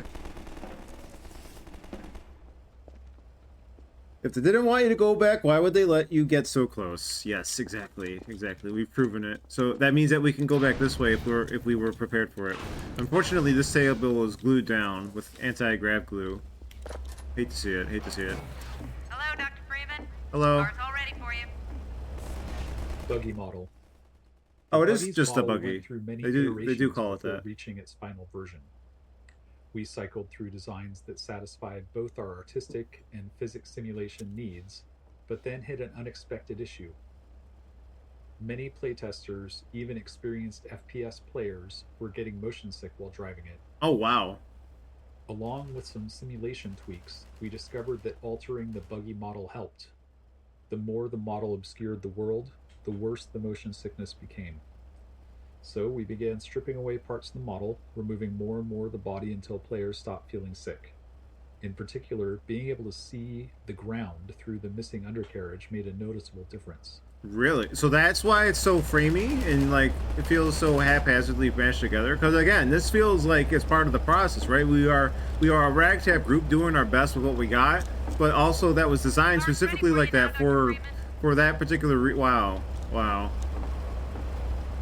Buggy introduction. We wanted something more engaging for the buggy's introduction than just having the player hop in and drive away. The crane helped with that. Crucially, we needed players to learn how to recover the buggy when it flips over, and this sequence forced them into that situation. Training under pressure is always tricky. We wanted to emphasize the antlion infestation as the reason to stay inside the buggy. So we kept the antlion threat active and provided a couple of citizens on mounted guns for support.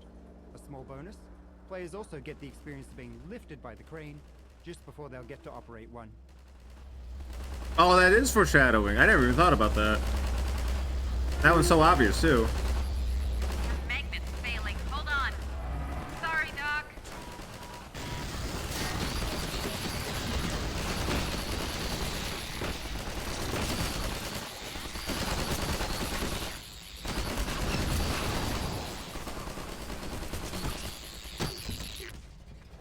Buggy training course. This training section was designed to let the player play around with their buggy. At the time Half-Life 2 was released, this level of physical simulation in the vehicle was novel, so we wanted to give players ample opportunity to experiment with it. A player has also just left the tight confines of Ravenholm, and we liked giving them the contrasting reward of being able to move quickly through a large space, feeling safe inside a vehicle. We made sure to require a turbo jump to get out of this area, which doubled as a test to make sure they'd reached a level of comfort in their driving, and also ensured that they didn't leave their buggy behind. Never leave your buggy behind, unless you're speedrunning. The contrast, I'm surprised I didn't make a comment or note of that. That is quite good of the game to be doing that. I guess Ravenholm, like, didn't process it at the time, but it really is an extremely constrained compared to most of the rest of the game, except for the Combine section toward the end, which is gameplay-wise constrained, but also visually not.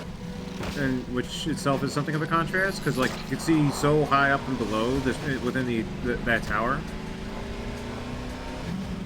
And some of the streets are a mix of constrained and not constrained, whether you're going down an alleyway or a main street or a plaza. Buggy physics. The physics for a buggy took a lot of trial and error.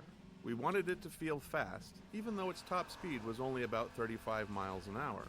So 35? We had to do some cheating to make it work. We added extra vertical force to the turbo jump and a bit of kick to the rear when using the handbrake to power slide. Without those, the low speed meant the buggy just wasn't fun to drive. On top of that, the world was full of unpredictable physics system-driven chaos. Players were bound to drive the buggy into all kinds of collisions, so we had to make sure that they could always get out. This took a lot of experimenting and playtesting. In the end, we settled on a pretty goofy, unrealistic simulation that made the buggy more forgiving and harder to flip. Its center of gravity is super low, and the wheels, while they look like they turn a lot, actually don't. It was our first attempt at a physically simulated vehicle, and we learned a ton from it. Thanks to that, we were able to make the muscle car in Episode 2 much easier to drive. Oh, that is, yeah, okay. I think I would have to play them like side by side to get the comparison feel down, because stretched across the whole playthrough with the episode 1 in between, they kind of blend together in my head, you know? Also interesting that that's kind of the opposite of how motion sickness in VR works. You want to not see a lot? I'm not familiar with VR for the most part, so I don't know how that works compared to a... Oh, wow, the blood is all over the damn thing. Transition time. I should pause it. I don't know the ins and outs, because, like, I don't think I've ever had an issue with motion sickness myself, but that could change with VR if I ever got my hands on it, you know? Tunnels. Building the coast required us to develop a way to handle level transitions. To move from one level to another, we need to save everything in the transition space as the player leaves the first level and restored in the next level after loading. Critically, we also have to save and restore everything visible to the player in the transition area, even if it lies outside the space itself. For this reason, we aim to keep transition spaces as small and enclosed as possible. In most of the game, a small room works well for this purpose, but on the coast, we needed a different solution. After some experimentation, we settled on dark tunnels. Besides being reusable in a believable way, the tunnels allowed us to add a bright light flare at the end to mask the fact that we can't render what's ahead of the player, because it exists in an entirely different level. So that's really cool. That's another one of those things where I would subconsciously be like, yeah, of course that's happening, but I would never have thought about it actively. Like I just would have been like, oh yeah, we're just moving into the next area. I like the technical foundation for that idea would have been lost on me without the commentary, so it's nice to have that awareness brought to it.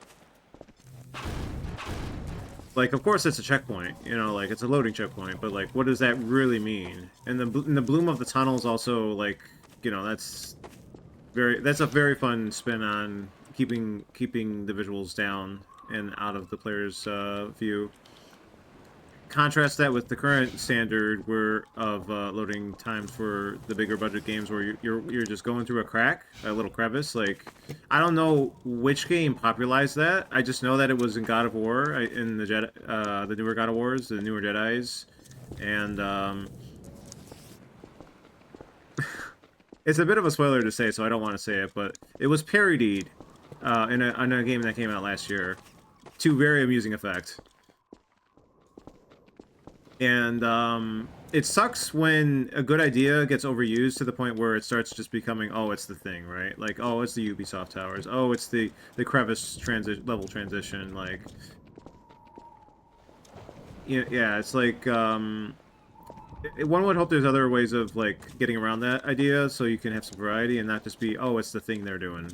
But sometimes it's just too useful of an idea to work with. And here, this I can't really say.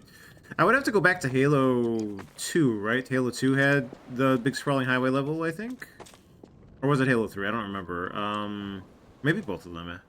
I wonder how they handled all that. Or if they didn't even need to worry about it at that point. Buggy sound engine. The audio for the Buggy was challenging because we wanted it to feel like a really powerful vehicle that's driving along at super high speed, even though the maps aren't really big enough to support that. And the Buggy doesn't really leave first gear, and it has a top speed of maybe 35 miles an hour. Now, in our defense, 35 miles an hour is still pretty fast, especially back in 2004. In addition to the speed, the driving inputs... I don't know. We had Pod Racer by then. ...inputs are really simple. So with the keyboard as your target input device, the player's controls are basically binary. So the Buggy's either accelerating or not accelerating. It's turning fully in one direction or not. I think we did so essentially, anyway. We need to create all this audio complexity to represent a simulation where the complexity doesn't actually exist. So we build a fake engine for the Buggy's audio. It's got its own transmission, and we combine the player's inputs with data from the physics simulation. We measure the torque on each simulated wheel, whether it's spinning or making contact, and we create a set of looping sounds and then carefully blend between them as the fake engine shifts gears in response to the wheel data. And we just basically kept trying different things. We added more complexity. We did some fine-tuning until the buggy just feels more fun and sort of rewards you for that feeling of going fast. And most players, they don't really comment on it other than saying the buggy sounds good. And to us, that's the success, given the amount of craziness that was going on under the hood.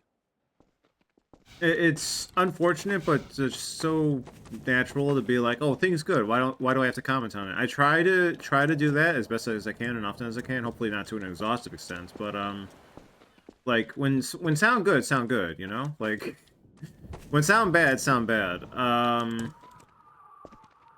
When sound fantastic, I just can't stop just fucking talking about it, though. I suppose is also true. But as long as it's good enough, it's good enough, it fits, you're not thinking about it, that's the goal, right? Like, if it feels natural, that's the goal. I don't know what I would cite as my sound game of all time. But I know Inscription and Animal Well are definitely near the top of the list. In recent memory, at the very least. I remember, someone had commented on Nine Souls parry sounds not sounding the best or feeling the best, and that comment lingers in my head because like I didn't really think about it that much, but like it is true that compared to the Sekiro parry sound, it's not as satisfying. But it's not like to a point where I dislike it. But there's also the idea of sound as an iconic part of the game, and we do have some iconic Half-Life sounds, right? Like the like that,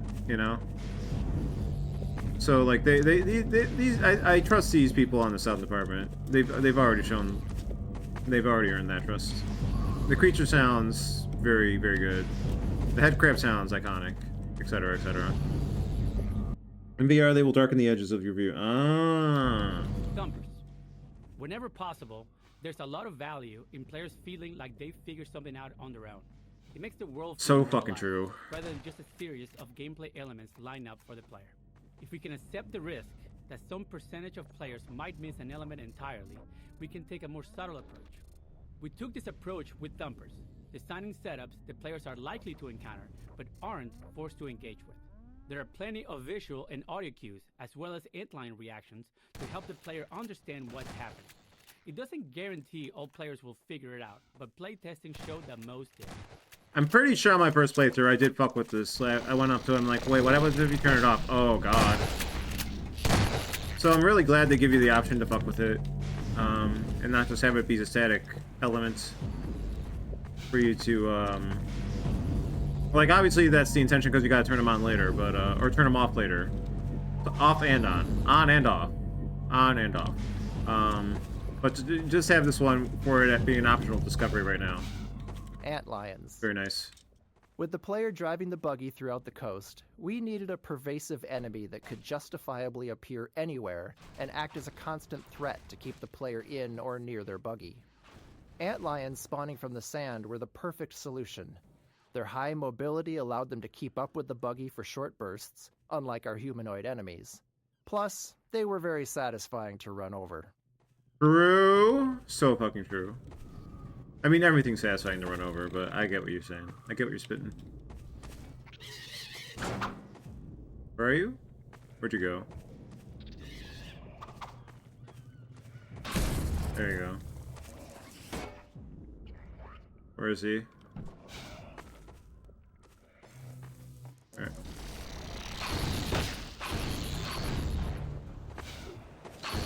Get out of here. Coast. We wanted a wide open section of the game for the buggy, but we still needed a way to constrain the player's movement. Choosing a coastline gave us a natural boundary along one side of the map while still feeling open and expansive.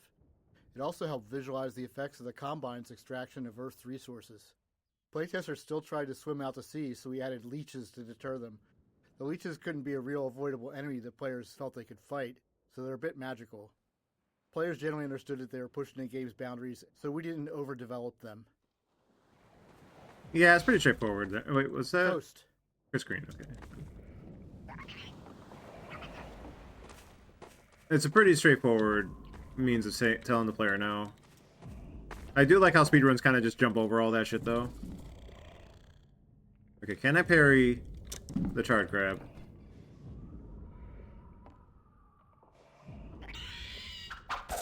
I can. Aha. I don't think I've done that before, actually. Grenade House. A lot of a Half-Life game is about giving players slightly novel combat experiences around each corner, even if they're just small tweaks on previous ones. Oh, I never noticed They this. don't What all the have hell? to be skill-based challenges. Sometimes they can just be fun moments where the player gets to enjoy themselves. This Grenade House is one of those moments, with the twist being that we've inverted the usual setup. Instead of letting the player drop grenades on enemies below, we've put the enemies above. The unlimited grenade box is a somewhat clumsy way to encourage players to engage with the scenario, but its invulnerability also ensures the players can still climb up to the floor above, even if they've blown up everything else. Wait, what? Grenade House. A lot of a Half-Life game The is about limited giving grenade players box is a slightly somewhat clumsy novel combat way. experiences around each corner, even if they're just small tweaks on Grenade House. Wait, so this is... Oh, I see. I didn't even... Yeah, okay, I see what you mean. And then... I gotcha. I'm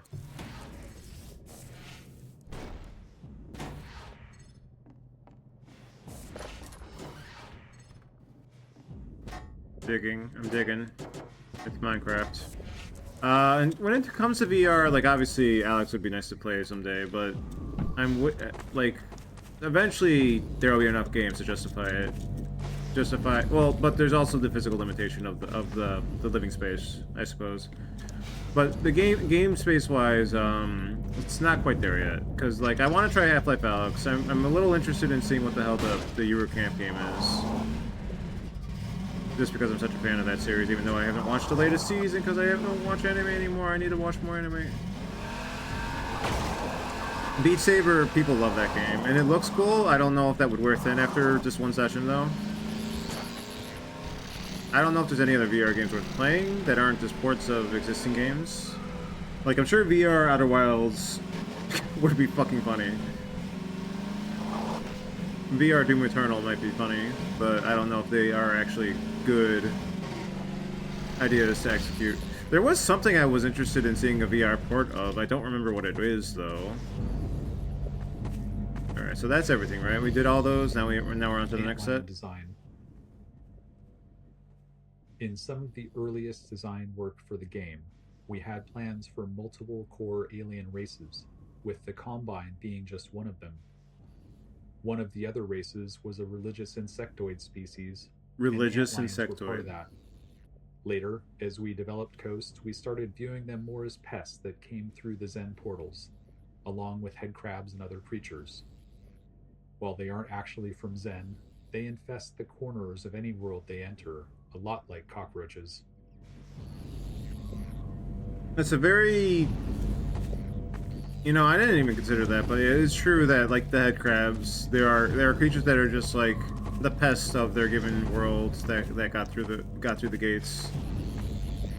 And I kind of just was like, okay, I guess these are just here now. Same with the leeches, I suppose. Which the leeches really concern me from a narrative standpoint, because like if the oceans are just crawling with that shit, this world is kind of fucked. In at least some capacity. Buggy sound design.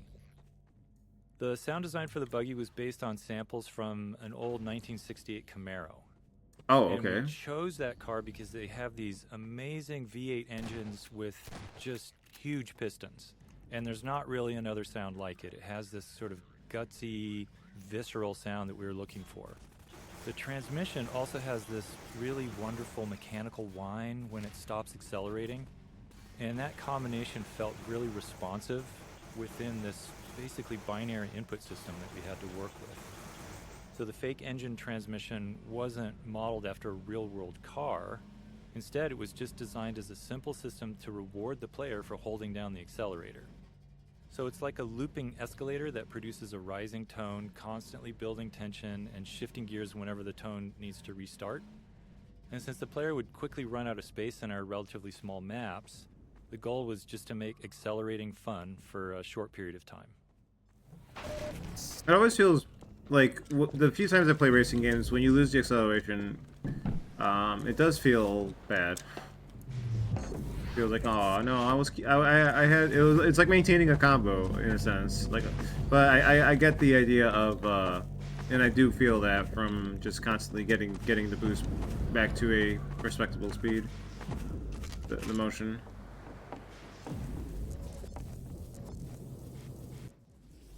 Buggy birds. In one memorable Huh? Coast playtest, a player returned to their vehicle after exploring a house and happened to see a bird flying past. They yelled at the bird, telling it to stay away from their buggy, complaining that birds often foul up their cars in real life.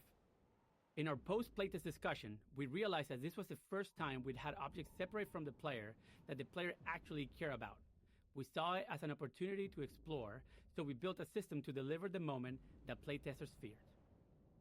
When the player leaves their buggy alone for a while and is out of sight, we spawn a seagull at a random location on the vehicle frame.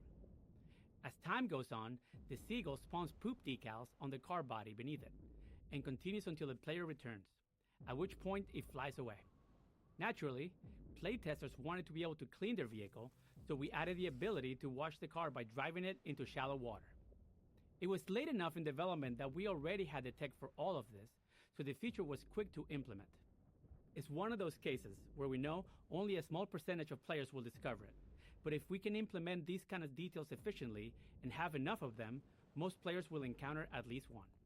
That's definitely one I was ever gonna find. Though I feel like I noticed at some point some white. I can't believe I never noticed that. Holy shit. I never noticed a seagull at the very least. I feel like I might have noticed some white, and I just assumed it was rusted paint. Very funny. Or rust or paint. Rust and or paint. Open world loot. The openness of Coast introduced a new problem for us. It's not an open distributing world. item rewards. In a Half-Life game, we typically reward players for exploring. If you see the way forward but notice something off to the side, there's probably something useful if you take the time to search. When we first started playtesting our Coast maps, we tucked rewards away in the corners of the outdoor areas. However, this led to a worse experience with the buggy. The wide open spaces meant there were always lots of small areas that looked like they might contain something, and players kept stopping and getting out of the buggy to search. It became tedious and interrupted the fun of the level. So, we removed those scattered rewards, but this raised a new problem. How do we tell the player when it's worth getting out of the buggy? After some thought, we established a rule. Any kind of human construction would always come with gameplay content and exploration rewards, while purely natural areas would be left empty. We couldn't tell players this directly, but it aligned well with their natural assumptions, and we reinforced it consistently with areas like this. Yeah, that pays off. That kind of idea pays off pretty well. It's one of those things that you just assume. Hi, G-Man.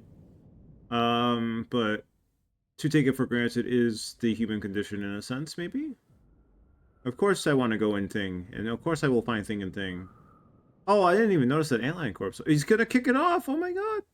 I somehow never noticed that before. Big PUBG vibes, so to speak. You always go in every house in PUBG, just in case there's loot. Bye, G-Man. Haven't played PUBG in how long now? I played it the first year. So those memories are getting a little rusty at this point. Was there nothing here? Alright. Arguably this game was a thing that pushed games toward open worlds.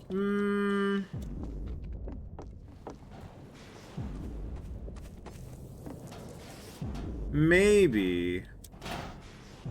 A little bit, at least.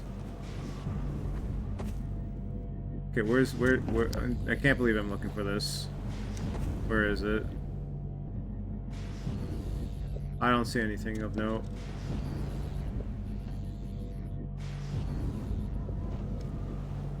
I don't know, it looks pretty spiffy right now.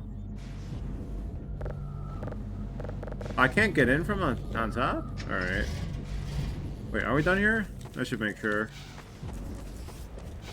I'm trying to think what the first actual open... I mean, Grand Theft Auto, I guess, was it, right? Was Grand Theft Auto 1 out at this time? I don't even know if Grand Theft Auto 1 was a proper open world. Like, 3 obviously was. 2 debatably was. I don't know. I played it. I don't have like the full game in my head.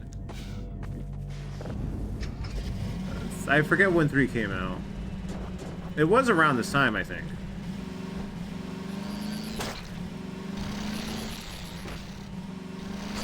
So San Andreas was like 2006, I want to say. And that was 2 games after 3 now. Vice City was probably 2004. So Grand Theft Auto 3 might have been it, right?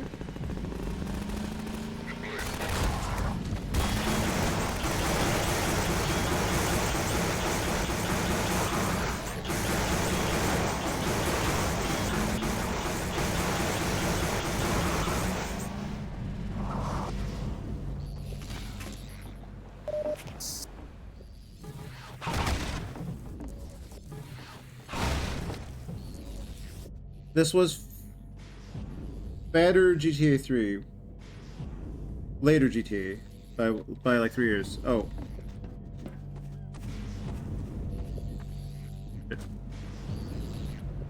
Forgot they can go in the cabin. Hold on. There we go. After. Boathouse. In Half-Life 1, we discovered we could get a lot of value. Actually, okay, so at the very least, I can see how it would be used as a basis to show, okay, so GTA is showing a genre that can work, and Half-Life is showing other ideas that you can apply to the genre. Boathouse. In Half-Life 1, we discovered we could get a lot of value Budding from genre, scenarios sorry. where different AI enemies fight each other. Let me show that. Boathouse. Okay, there we go. In Half-Life 1, we discovered we could get a lot of value from scenarios where different AI enemies fight each other. It's fun for players to watch them engage. So, in combat, enemies fighting amongst themselves is one of my favorite things. Which is why Rain World's one of the games of all time. Doom being an early include, like I said, I was saying earlier, cousin had introduced me to Doom 2 and Quake 3 in the early, very early 2000s, and seeing infighting in Doom 2 was very like it left a massive impression on me. Like, oh, I love seeing enemies fuck with each other. I love just being on the sidelines watching fight. So yeah, so like, and that idea has always stuck with me. And then Rain World happened, and I was like, oh yeah, and yeah. And it's much easier to observe enemy behavior when you're not the one that's being threatened. True as well, learning experience. Antlions and Combine Soldiers is designed to be a fun opportunity to ram something with the buggy, but it also serves to highlight the thumper. By seeing the soldiers use the thumper to hold off antlions, we hope more players would come to understand its purpose. We liked how the soldiers demonstrated the value of staying near the thumper while engaging with the antlions.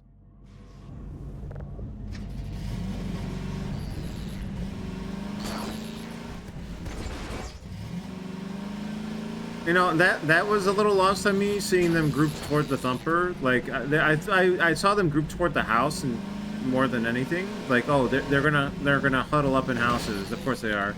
But like, I did work out the thumper's use and purpose with the first one, so it all worked out in the end, right?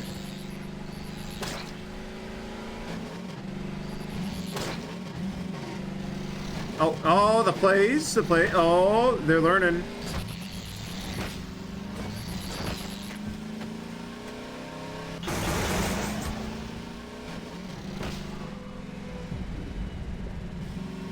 The thud these thumpers make, I guess they're called thumpers, is also very, very good. I should comment on that while we're here. I also wonder about cars, like how developed are cars, like in the Forza games? Like I know cars are a complex mechanism, but like as technology improved, how much of that is designed individuals and in the development process, or is it just like the surface level stuff? Do the modern games of car-centric behavior like cover every piston, every muffler, every gear? Surely not. Surely not. We're expecting gunships at any moment. Colonel, but maybe. Glad to see you made it. Get in the basement. We're making sure everyone has what they need to hold off an attack. Oh, that was you. Okay. Is there any more commentary before we start this section?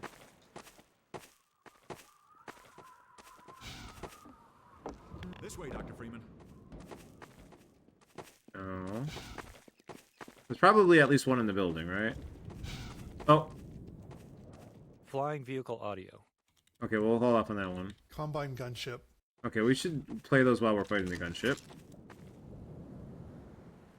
This way. 1 second, my dude.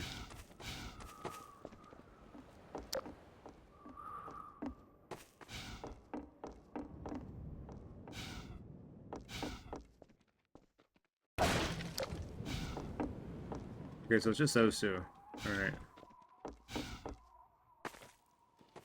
Unless there's one down here. This is Odessa Cubbage. Odessa Cubbage is an example of the kind of cameo character we found works well. What do you mean He's cameo? an entertaining guy with some entertaining details, living inside his own little bubble. Since he doesn't leave his scenario, he's free to be exaggerated enough to stand out. We started with his model, which was repurposed from a cut section of the game, and named him after the title of a spam email we received. The model was originally a Norwegian fisherman. Oh, and yeah. didn't quite fit as an Englishman, so we slapped a mustache on him, and in that moment, Odessa's character was born. He's ultimately a charlatan with everything about him fake. His accent, his mustache, everything. He would never put himself in danger, making him the perfect person to hand Gordon the RPG and explain exactly how to use it. Teach that gunship a lesson it will never forget. I never picked up on that. Use the launcher's laser guide to steer your rockets past the gunship's defenses. That's some cool character lore. Laser guided RPG. The laser guidance feature of the RPG was a huge headache for Oh, us. is it because he's just some random security? Oh, okay, maybe I get it now. Laser guided RPG. The laser guidance feature of the RPG was a huge headache for us because it was difficult to teach. Many playtesters would fire the RPG and then immediately duck behind cover, which meant they didn't see the rocket's flight path. Even worse, they didn't realize the rocket was now turning around to fly back at them. We tried various HUD elements and laser dot indicators to help, but found that most players overlooked them, focusing on the enemy instead. We made as many small improvements as we could, like emphasizing the feature in Odessa's speech and enhancing the audio and visuals around how the gunship shoots down direct RPG shots. While these changes helped some players grasp the feature, we never reached a point where we felt confident that almost everyone understood it. We even considered cutting the feature entirely, but gunship combat without it was much less interesting. The laser guidance forced the player to keep the gunship in sight while the rocket was in flight, but that also meant the gunship had line of sight back, creating a tension we loved. So, I just realized how you're supposed to fucking fight these. You're supposed to get the rocket behind them because they can't shoot the rocket if it's behind them. I was always shooting it while their guns were otherwise occupied. God, I'm glad I finally figured that out after 3 playthroughs. Flying vehicle audio. The large flying enemies in the game present a unique audio challenge. During combat, they're much more mobile than other enemies, and they often move a significant distance away from the player. They're also really dangerous if they have line of sight. So these factors led us to focus on an audio solution specifically around occlusion. In other words, when you can see the enemy and when the enemy can see you. And we wanted to make a clear audio distinction between when they have that line of sight. So the flying vehicle engine sounds are made up of multiple looping sounds that we play simultaneously. And some of those loops are processed by the DSP system based on the space you're in, while others are played directly and unprocessed. So the DSP system adds more of an environment echoing effect when we run sound through that system. So when the flying object is occluded behind something, it can't see you, we increase the percentage of loops that go through the DSP processing, and it sounds like that object is a little more distant. And then when that enemy emerges from behind an object and it can see you, we play more of the direct sound. So that overall just gives you a sense that the sound is either distant and directionless or more directly in your line of sight. And you can sort of hear it when a helicopter emerges from behind a building. Ideally, you can really hear that difference. I'm going to pull that up again just to see the first couple lines, just because I was in the middle of fighting the dude. Flying vehicle audio. The large During flying combat, they're enemies in the much game more present mobile. a unique audio challenge. During combat, they're much more mobile than other enemies, and they often move a significant distance away from the player. Okay, so that's regarding the audio cues. You can apply to your fight as you're dealing with it. Because it's really important to take cover from that, of all things. In terms of something you can actually engage with. As opposed to general enemies, which aren't as threatening, but still kind of threatening depending on the difficulty you're playing, and unkillable things like the... Well, you're not really taking cover, for the most part, during the waterboat sequences. You're just kind of just racing through it. So, yeah, that definitely becomes more of an issue here that you have to be considerate of. And, another case of, oh, so that's how they do thing I always thought about, like, how audio changed from internal to external, or masked by some sort of object's permanence or lack thereof. And that's it. That they explained it there. That's cool. I like that. Thank you. Thank you, commentary, for covering these kind of details. Like I hope you would. Combine gunship. The gunship was an interesting problem. We had a helicopter flight model already and didn't really have time to build something completely new. So we tuned the helicopter's flight model until it felt different enough, and then derived the gunship's organic animation state from the values coming out of that simulation. We also tried to keep it as truthful as possible. For example, there's a limit as how much it can turn its head to aim its cannon, and if it needs to aim beyond that, it has to alter its flight path to bring the cannon around to bear. It's not allowed to just cheat. The other key feature was its engine sound. We have sound spatialization, so the player can tell roughly where it is, but the gunship is a fast-moving object, and it's up in the air, away from any nearby reference points. As a result, it can be hard to tell exactly how far away it is and how fast it's moving.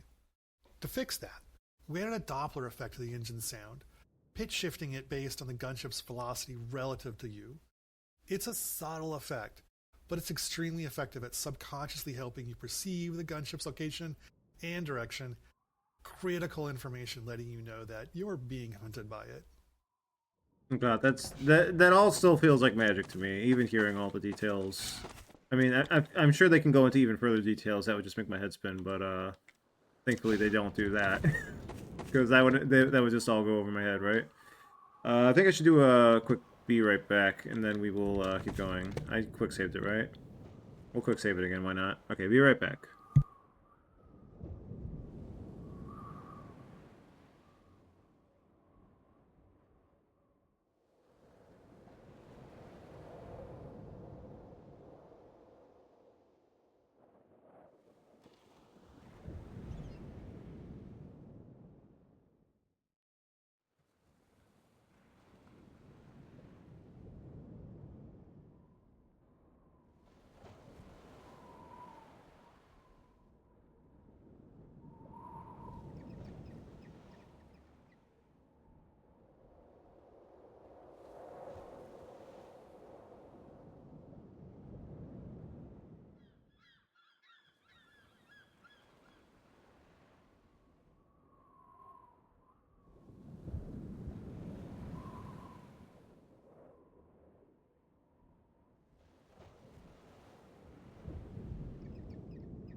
But yeah, I rescind all complaints. I rescind every complaint I had with the gunship fights now that I know how to fight them. I'm sorry for being stupid.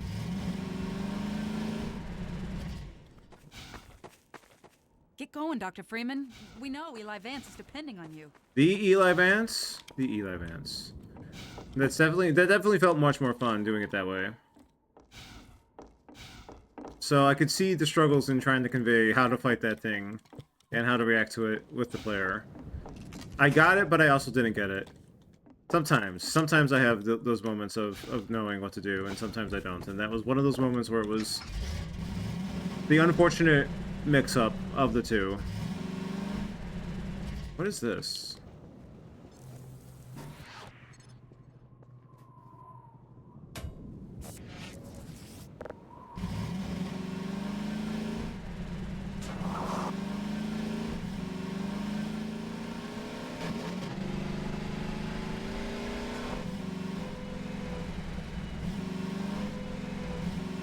Barring issues, we should get to Nova Prospect today. And there could be issues.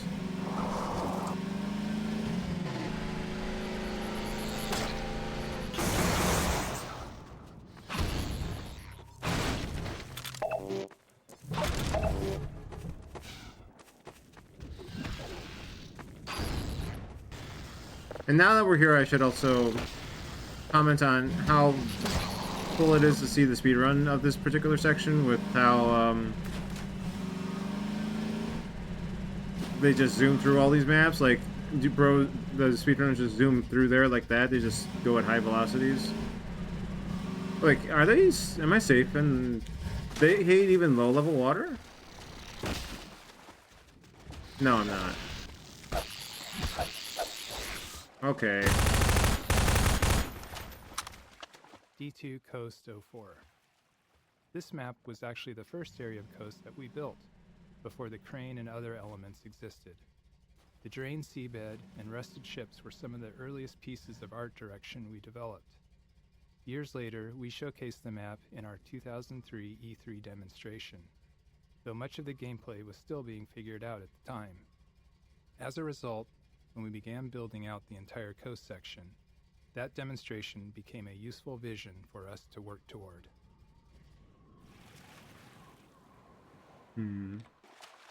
It's hard to go over the entire process of what came in what order, but it's always nice to hear the occasional bits of like, oh, this was first, this was last, this was in the middle, this was a foundational aspect, this was a last second addition. Audio over distance. The large-scale spaces in the coast maps led us to seek an audio solution for how sound changes over distance. So for instance, in these maps, an enemy can be well over 100 yards away, and their gun should sound different at that range than when it's up close. We decided to store our sounds in a single stereo file with the near sound in the left channel and the far sound in the right channel. And then during playback, we crossfade, or we change the proportion of sound you hear between those two channels based on the player's distance from the sound. And it was a simple solution that worked well. It helped us with memory constraints. You can easily hear it in action. Just listen to how a Combine soldier's gunshots change as you drive towards them.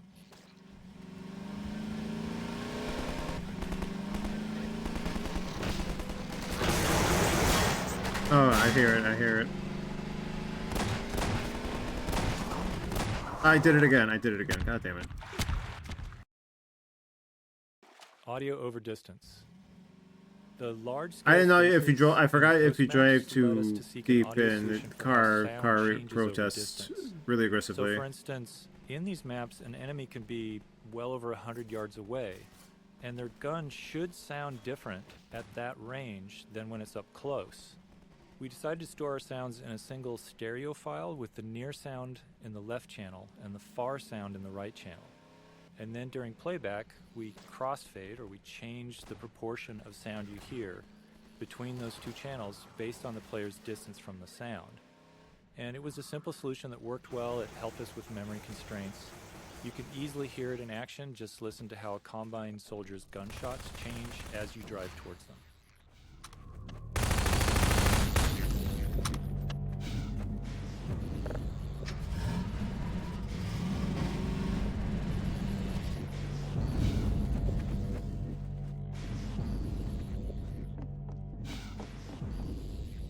We wanted the buggy to be more than just a means of travel, so we decided to attach a gun to it. We chose the Tower Cannon, a Half-Life 1 weapon we liked but hadn't found a place for it in Half-Life 2. The Tower Cannon can shoot through walls, which makes it tricky for level design, so we limited it to the coast section. Once you introduce wall-penetrating weapons, level design becomes much tougher. Furthermore, we mounted an ammunition crate on the back of the buggy, giving the player unlimited SMG ammo throughout coast. This was especially helpful for playtesters who struggled with the infinite antlions spawning from the sand. Let me just We see that wanted again. the buggy to be more than just a means We chose the of tower travel, cannon and a so we Half-Life 1 decided weapon to we attach a liked. gun to it. We chose the tower cannon, a Half-Life 1 weapon we liked, but hadn't found a Oh, place for it. that's really? I didn't even. Yeah, that is that, isn't it? Fuck. I didn't even register that. God damn. AKA the speedrun weapon. How did I not make that connection? I guess I'm just so focused on the beach and the buggy that I just wasn't thinking about that shit.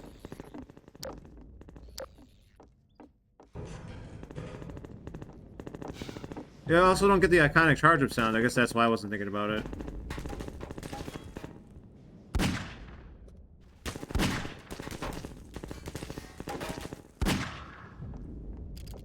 Now that's a dynamic fall. Dynamic, action-wise, probably actually predetermined though.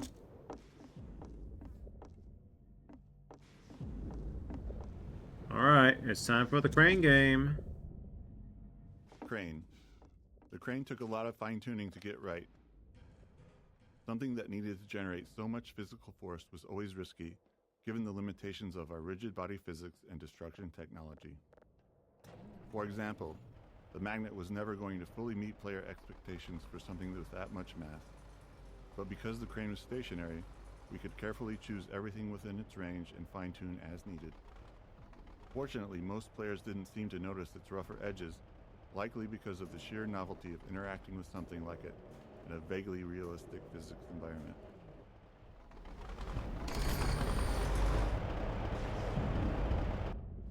Shit. Oh, it still does that even when you...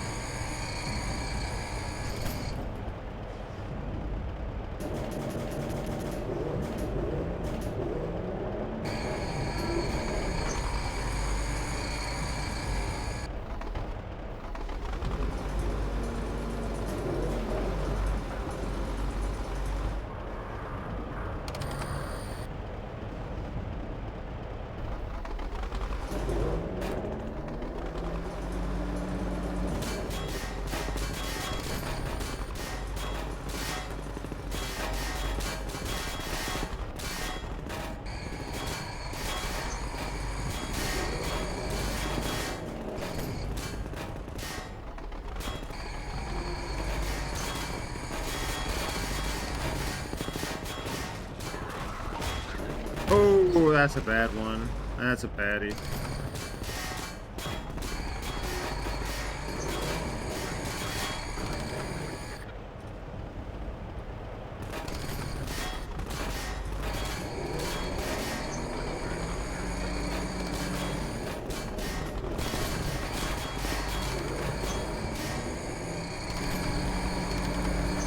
Oh, that looked a little funky.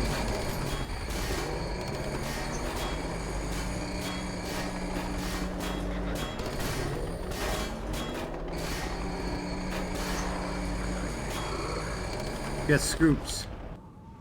Alright, where was this one again? Oh. It's okay. We're okay. Crane. The crane took a lot of fine-tuning. Carefully shoot everything. Fortunately, most players didn't seem to notice its rougher edges, likely because of the sheer novelty of interacting with something. Even now, it's kind of like it's slow and clunky because that's what I perceive a crane to be, like of that size and magnitude. I don't know. That made sense to me even now. Oh, I forgot to fucking do the thing. Ah, I forgot to think. I forgot to do the thing. Where is it?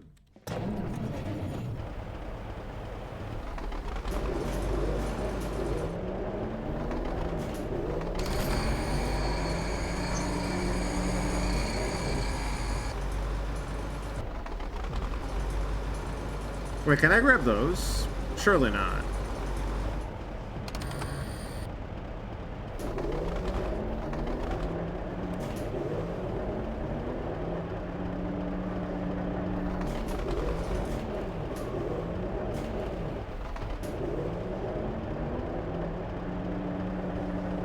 Oh, that's how it... Okay, I see.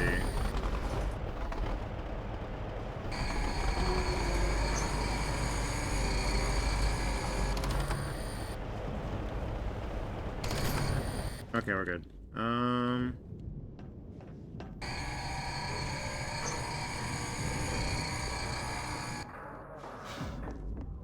Oh! I didn't mean to do that. I take credit for it, though. Oh, you could potentially soft lock yourself if you know how to, like, get into this, into that. Okay.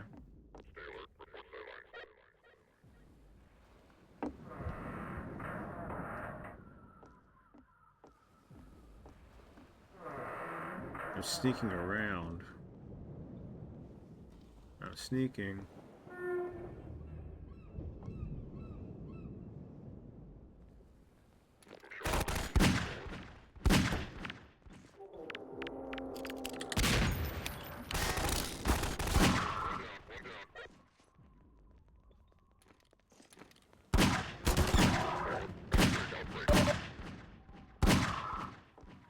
Nice job, idiot. Is there a dude over there?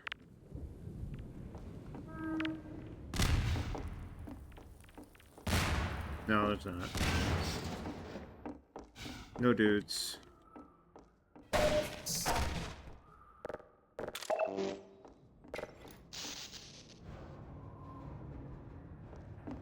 Mm-hmm.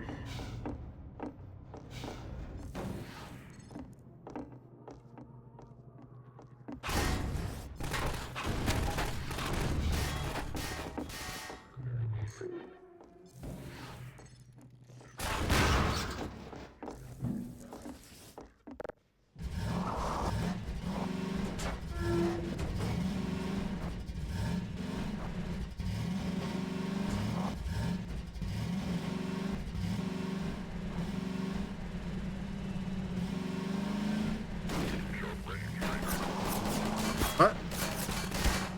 I'm sorry, did they shoot a flare? Oh, to summon the helicopter. Oh! That distracted me. Let's go back.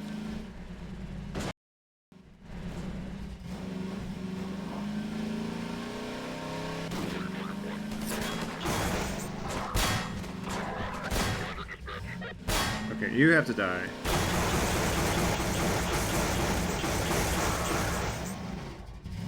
Oh, almost missed that one. Ramming with the buggy. Our physics system is based on rigid bodies, which means it doesn't support any deformation or destruction of objects. If a physical object is hit by something, it can move if allowed, but otherwise nothing happens. So, when you drive the buggy through a glass window, we have to employ some trickery to make things work as expected. Because the window is fixed in place, the physics simulation will actually bounce the buggy off the window. But it does notify our game system that a collision occurred. The game system handles destruction, so it breaks the window into glass shards and tells the physics system to start simulating them. Crucially, the game system also tells the physics system to restore the buggy's state to where it was before the collision. This ensures that the next time physics is simulating, the buggy will drive freely through the now destroyed window. This process does produce a one-frame hitch in the buggy's physics, as it briefly stops and is teleported back to the instant before the impact. We're sorry if knowing this has made Half-Life 2 totally unplayable, but after watching playtests at the time, we decided we actually liked the momentary hitch. It added to the sense of impact. Unfucking playable. Alright.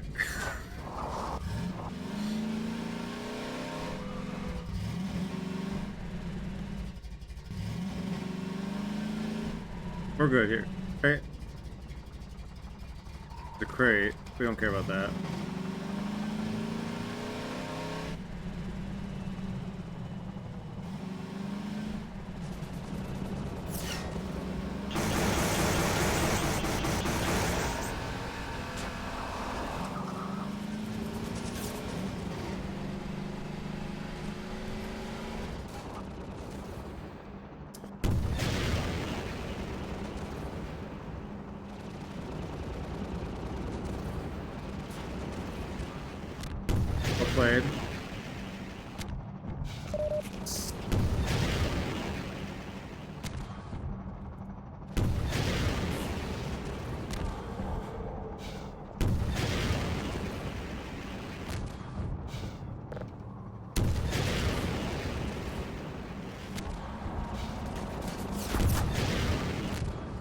Opportunistic moment.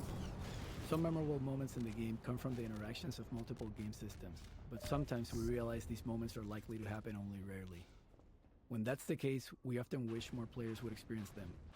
There's a tension here. The more we know players will encounter something, the more effort we can put into it.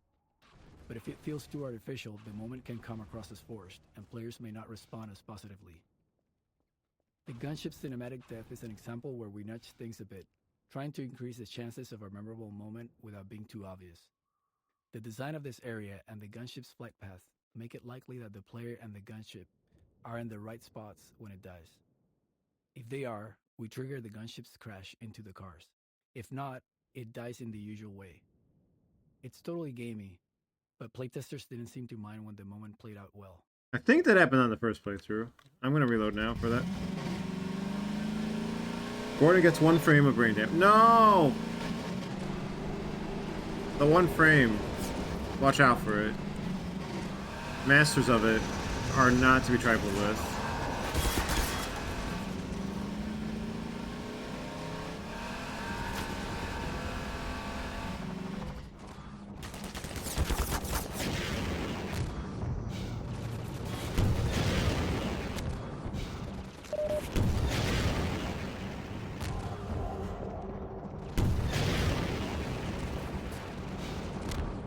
Opportunistic moment.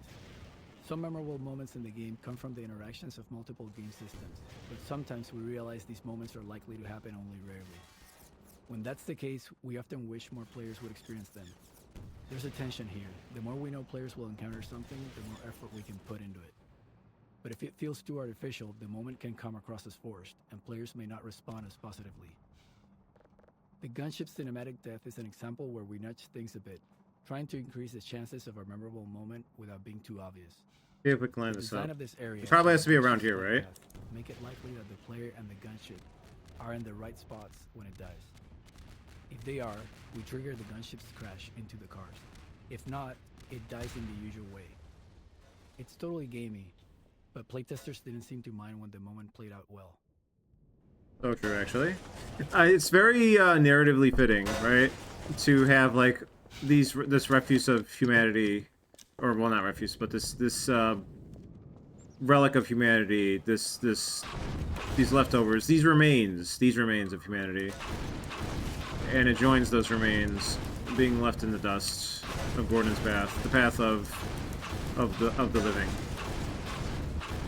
Left behind. Nothing but clutter. No better than a bunch of used cars, used ruined cars.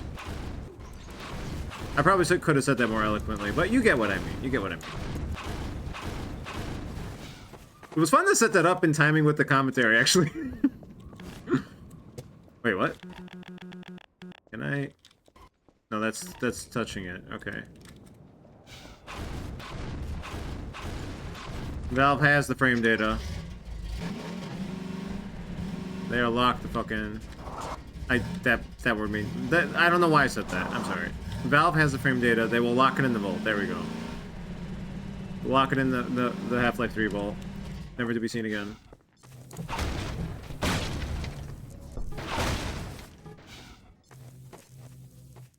Okay, I think we're good. Fun how these are being used here and I can't move them because of that. Okay, they're not gonna... I trust they will not do a dirty where they leave one just off to the side somewhere. They could. But hopefully not.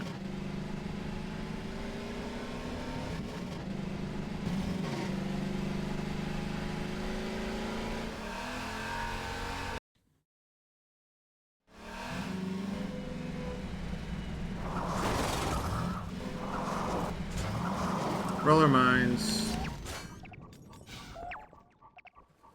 Roller mines. Roller mines were created to fill the need for an enemy that could threaten players while driving the buggy.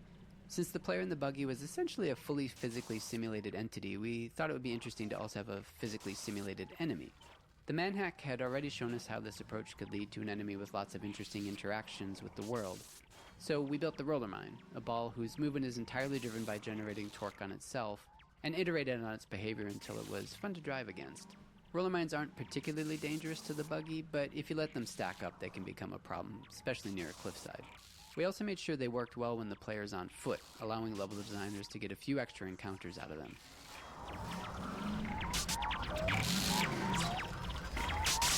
How many can we stack? Oh god. Now this is pod racing.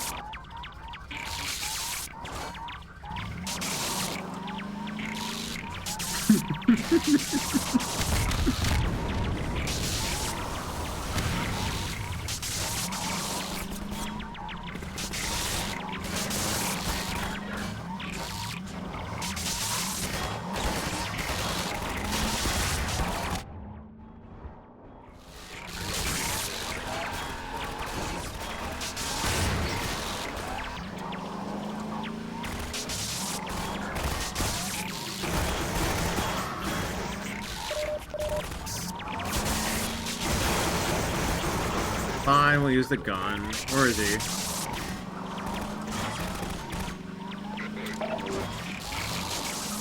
Oh, you're smart. You're smart. Come back out. I won't bite.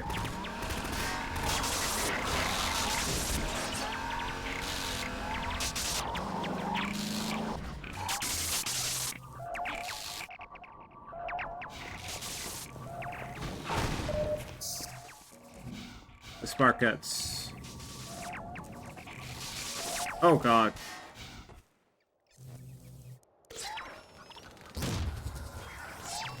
Oh, they do damage. I forgot they do damage.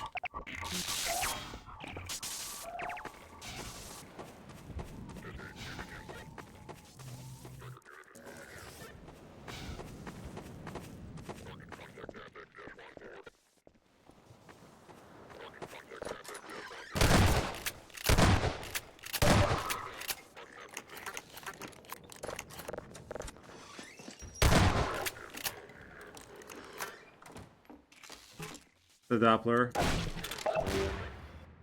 The Doppler effect. Oh my god.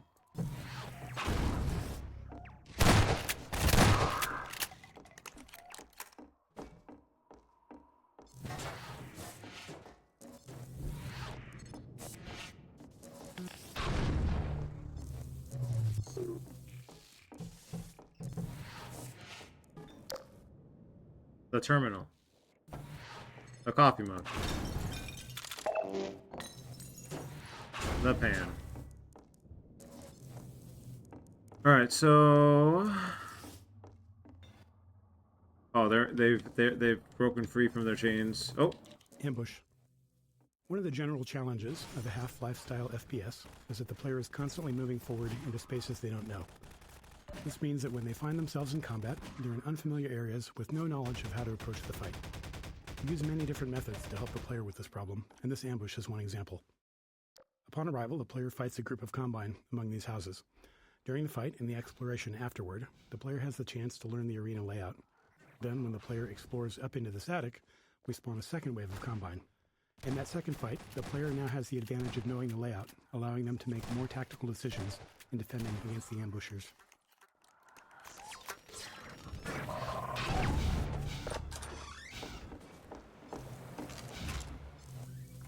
Ambush. Remember that last part again? We One of spawn a the second general wave. challenges of a When- Half-Life style FPS in the second is fight, that the player now is has advantage of constantly knowing the moving layout. forward into spaces they don't know. I see. It's funny how this one's so... This one feels so significant, but it's also so optional.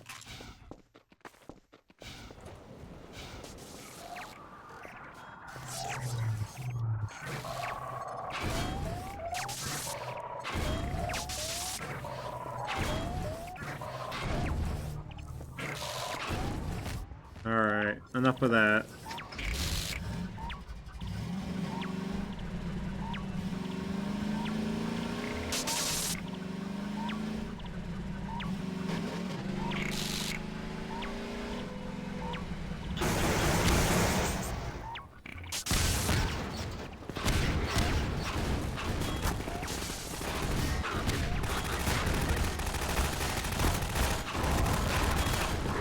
How are you alive? Cheater. Oh, wait, hold on. I just realized I'm polluting the ocean. I'm so sorry. I didn't mean to do it. I didn't mean to do it. I'll pay for my crimes in another crab's treasure.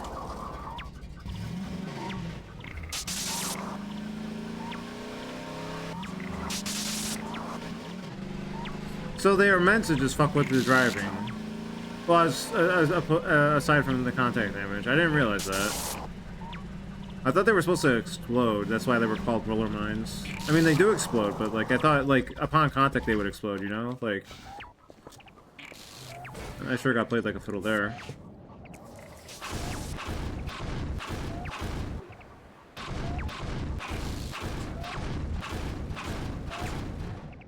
Alright. How are we clearing this out?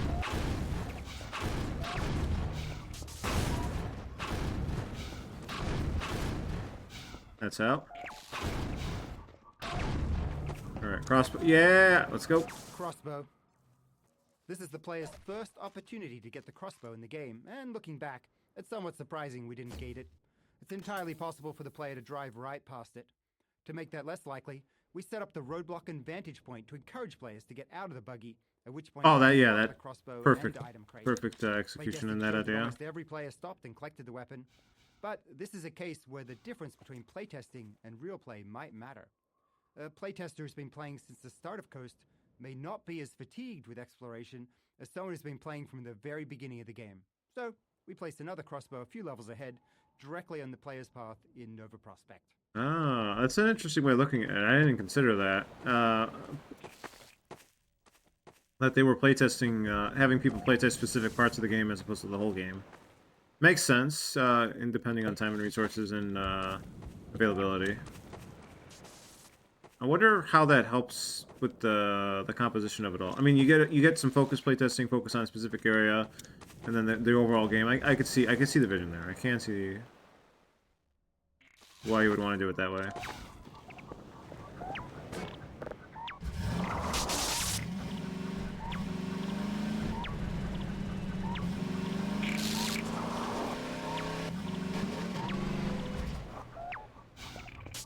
Okay, the dudes. Actually, hold on.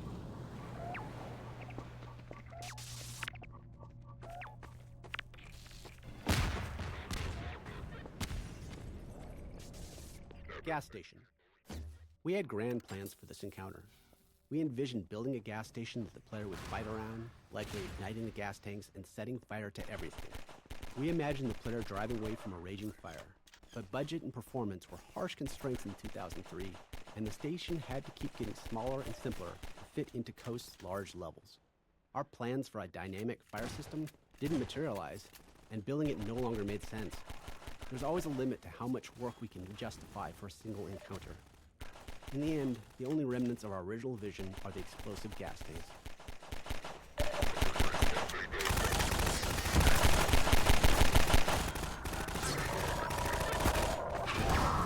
Ooh, a double! Thank you, Sparky. Wait, can I trap this thing? I can trap it in here, probably.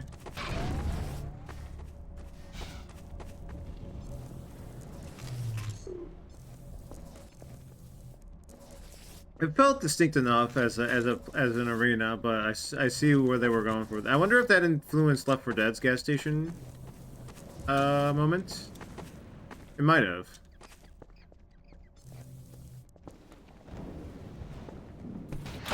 Not in the sense of specifically in the sense of, oh, we weren't able to do it here. Let's do it in Left 4 Dead. Half 4 Dead. Half 4 Dead. Left Life 2.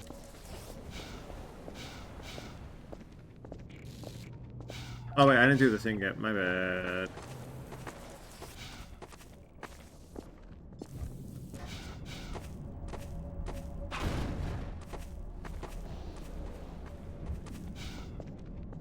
Oh, I need a thing. I forgot. Sorry.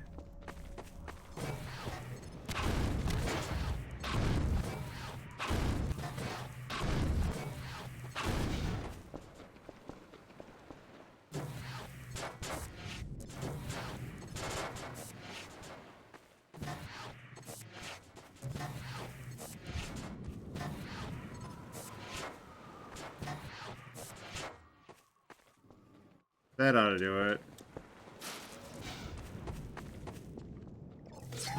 Oh, you're here! Hi!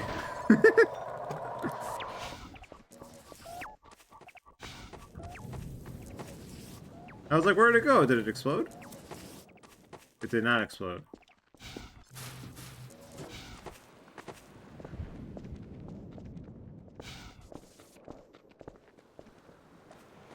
Can I grab the big ones? I can.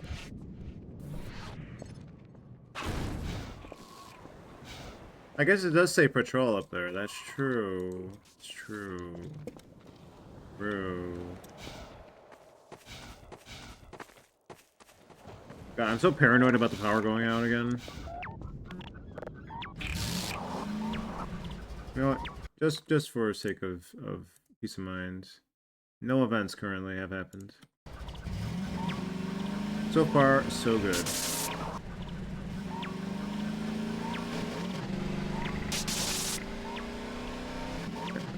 If there's an awkward cut to the end of this session, you'll know why.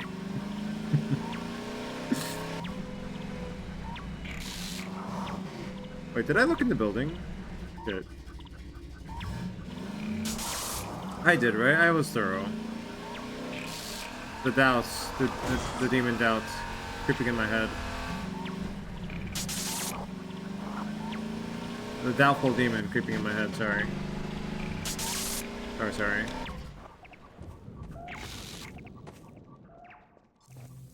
Nothing here, nothing here. Wayward when missing one thing. Oh no! I must end it all.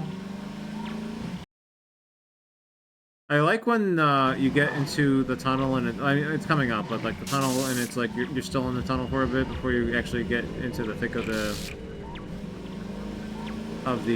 next beach segment.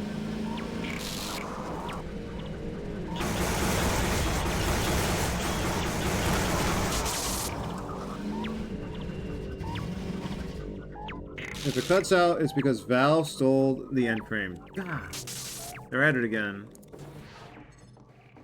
What did Valve need all those frames for anyway? Occlusion. In Half-Life 1 and much of Half-Life 2, the world consisted mainly of enclosed tunnels and corridors, which worked well with a binary space partition, or BSP tree. Essentially, this tech allowed us to quickly sort through the geometry and determine what might be visible in the player's view.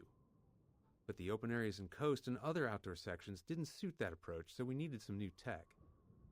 Area portals were one, allowing us to carve out the world into discrete chunks separated by portals. Doors and windows, that is, not extra science ones. We also developed an additional occlusion system, which basically said that if the player can't see through, over, or around a large object, don't render what's on the other side. This might seem an obvious thing not to do, but it takes some work to make sure that calculating what's on the other side of the big thing isn't slower than just rendering everything. So to make that calculation fast, level designers placed large occlusion volumes inside major terrain shapes and big occluding objects like buildings, and during rendering, we could then test the bounds of entities against these volumes to avoid rendering anything the player couldn't see. How many games don't do that?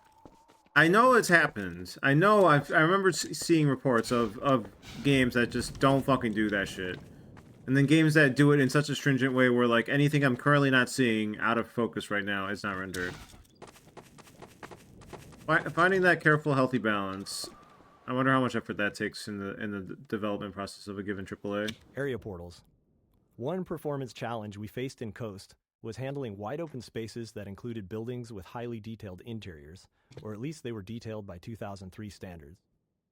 When the player was outside, we wanted to allocate as much of our budget as possible to rendering that space, without losing resources to the building interiors.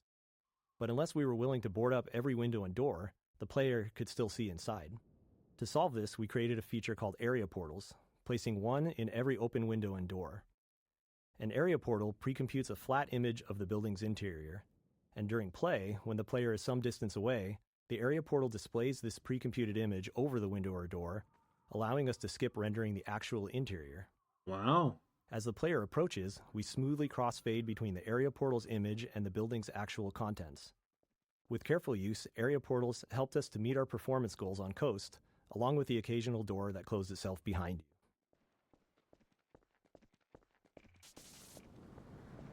It's funny how back then that was just a way to compute stuff, and then that became a gameplay element for some more fuck with your mind puzzle games, right? That kind of stuff, at least. And that's my impression of that that commentary. Maybe I'm misreading this, what it's how it's describing the situation, but I feel like that gave way to at least a few mindfuck puzzle games. One of them being Antichamber. Just the way you can fuck with the player's vision and load different things when they're not looking at it, or looking at it from a specific angle. Reversal stutter. Oh wait, let me cut it. Well, so, games are so heavy now that drawing the world can cause stutters. That's a common issue with Unreal games. Yeah, I'm like, I've seen the occasional joke about, oh, it's an Unreal game. I don't fully comprehend what people mean when they say that. They might mean different things when they say it, depending on the person. But it is a situation to be in when somebody is able to drop that comment on your game.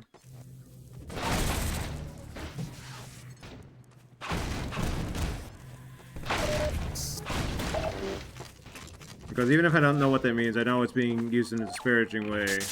That says something about the player's previous experiences or that particular games.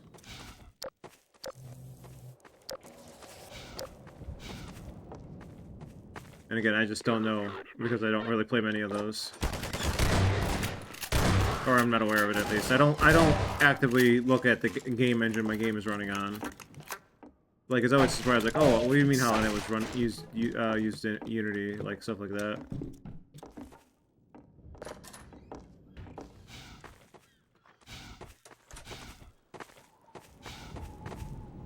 I think that was Unity, at least, if I remember right.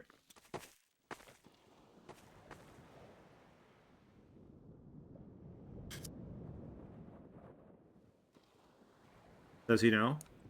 Do you think he knows? Is there a chance he knows?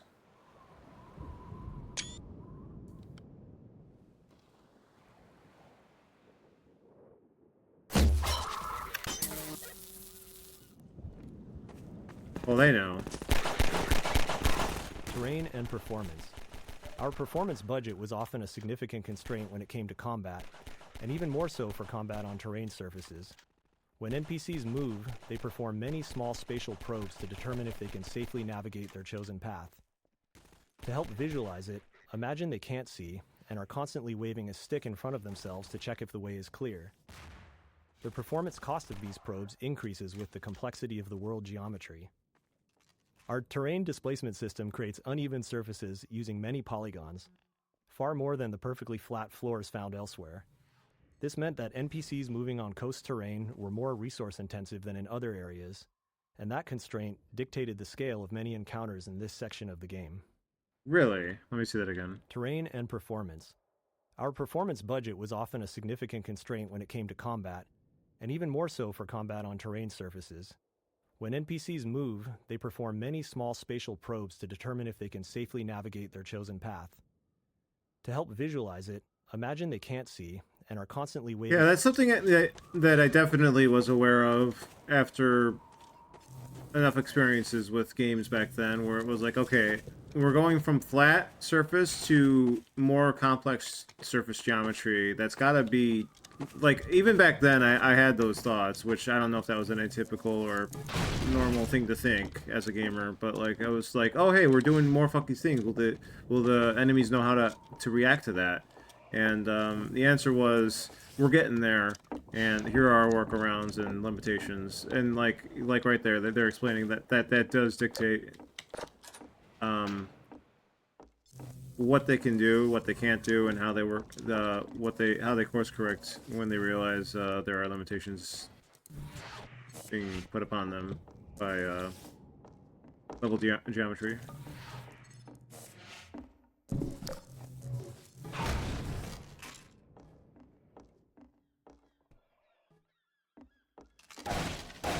Oh, this is the, yeah.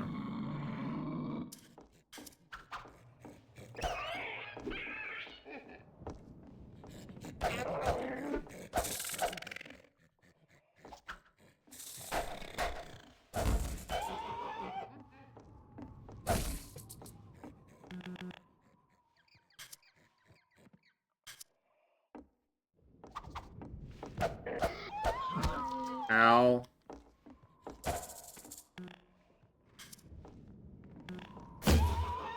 That didn't kill you. Go to bed.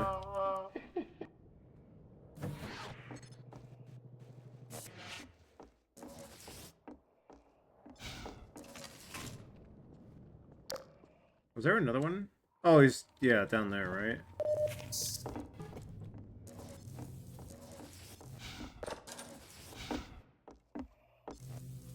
How many colors do they have of this? They had a blue one, they had a white one, I think.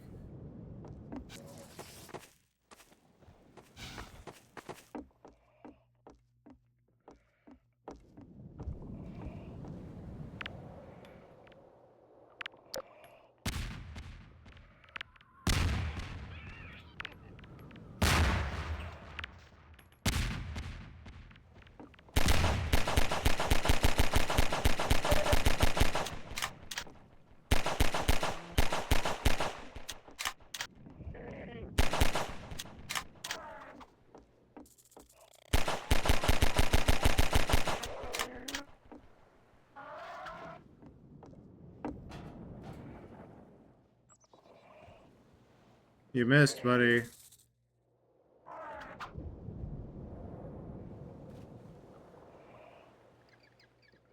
You missed, buddy.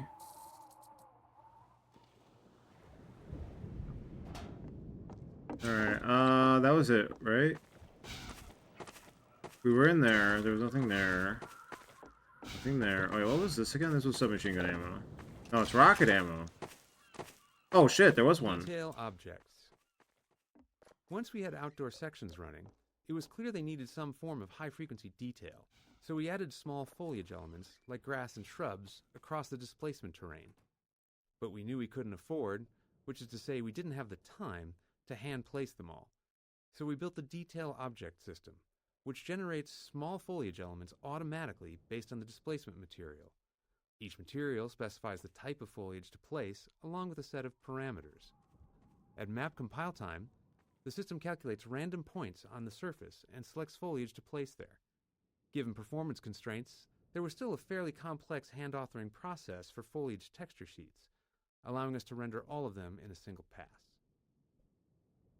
It's the kind of thing I would imagine, but didn't think we were at that level at this point in the gaming sphere. Like, I figured that was at least a few years off, but I guess they had it figured out, or we're getting that figured out right here.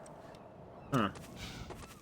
Like, I'm guessing this is, like, I was looking, my eyes were drawn to these two because this is a more dried out patch of grass as opposed to this, but maybe that's not quite the case.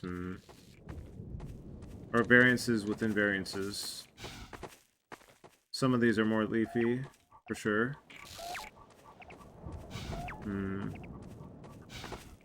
But I suppose it might also be, like, different terrain later in the game or earlier in the game having different stuff as opposed to just the specific textures that we're seeing here. Biggest thing with Unreal is shader compilation stutter, where shaders are so big with modern games and there are so many of them, it causes a stutter. So the first time you encounter a shader and it uncompresses, you get a stutter. I get so many stutters, so maybe I'm playing more Unreal games than I thought I do, but I thought that was just, like, I'm getting them even here in this game, so I don't know. I just assume it's my graphics card. I think I even get them with Rain World, but that's normally when a new track plays. I think I just need to upgrade my graphics card in general, but maybe there's something else to that. So in the worst case, you're getting constant stutters your entire first playthrough. The main workaround is to have a shader compilation step before you let a player launch the game, which can be lengthy. I mean, would it be every time you launch the game? Or just the first time? Or the first time while the computer's on? Because depending on the answer, it would determine whether or not I'm willing to put up with that.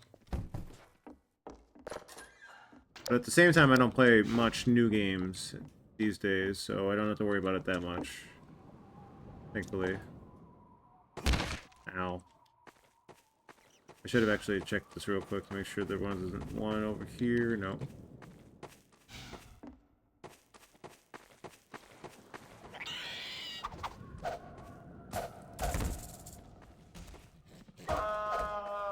Oh, sorry to hear that.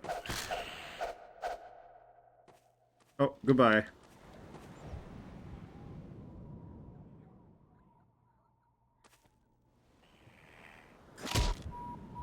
Major fracture detected. How dare.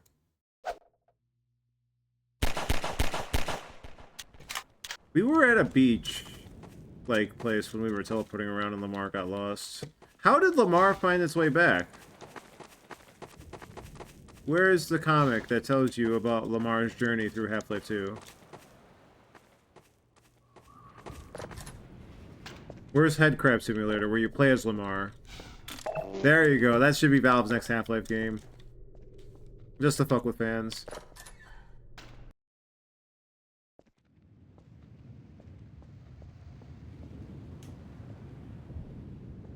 You know, I never thought to go back through here to try to bypass that loading zone. Maybe I should have.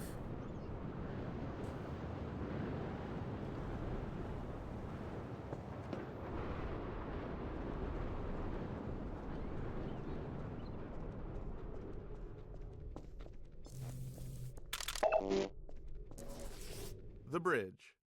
This bridge section was inspired by the Deception Pass Bridge, just up the road from Valve's office.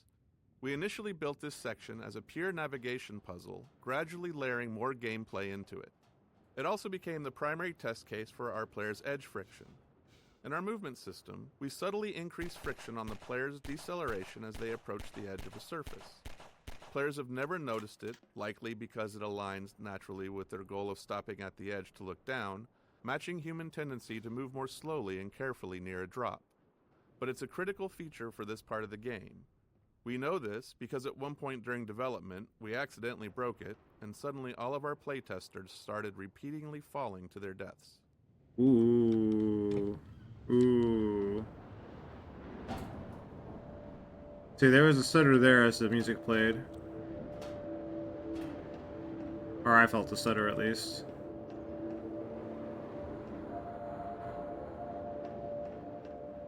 I gotta listen to the soundtrack still. I finished watching my world records for the various both games. Bridge playtesting. The bridge section was always a high point in playtests, with testers consistently having strong reactions to it. The tension they felt while slowly making their way over the girders was visible in their movements. Over time, we layered more challenges into the traversal, and playtests only became more entertaining to watch. From the train rumbling across the bridge and shaking the player, to a surprise head crab in a shack that seemed like a safe haven midway through. Oh, that we did really feel a little guilty relishing the playtesters' visible stress, but we weren't total monsters. After players made it across the bridge, they'd breathe a sigh of relief, disable the Combine shield, and then realize they had to return across the underside. Concerned they might be bored on the second trip, we decided to add a gunship to keep them company out on the girders. Oh, nice. Thank you. Thank you for the friend. So, this bridge section is definitely an understated highlight of the game, I think. To me, at least. I do enjoy my traversal puzzles a lot.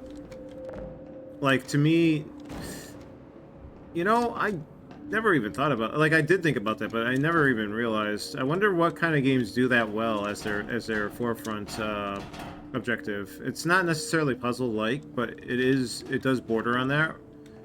Learning what you're capable of and how to navigate an area based on what you're like. That is a staple of a lot of different games, but like just the idea of doing it in general appeals to me a lot. And I wonder if there are games I haven't played yet that I should consider that do that well as a central piece, without it just being, oh, it's a Metroidvania and you get the abilities as you progress, or it's a Fadi like or a Jump King like. Where it is something of a streamer-made game, but also hard to put into words beyond that, but you know what I mean. And interesting that other one were about the friction. Like I did notice the friction here for sure. Kind of, sort of, like I felt it at least. I felt like subconsciously kind of moment. Bridge gunship. We were particularly happy with the gunship fight, despite it being tricky to set up given the level geometry. Being on the underside of the bridge allowed the gunship to move fully around the player, using all 3 dimensions to position itself above and below at different moments. The girders provide plenty of high-frequency cover, creating opportunities for the gunship's fire to produce a fun and dynamic visual and audio display.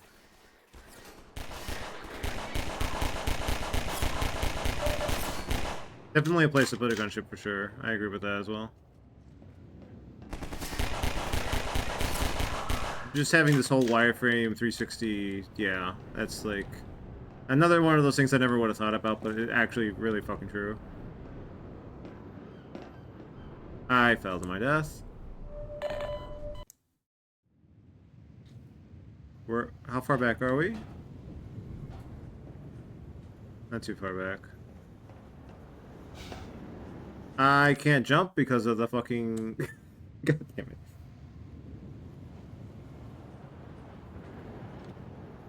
Problem is that you have to do it again every time there's a driver update, and the thing with it is that it's a problem no matter how beefy your system is.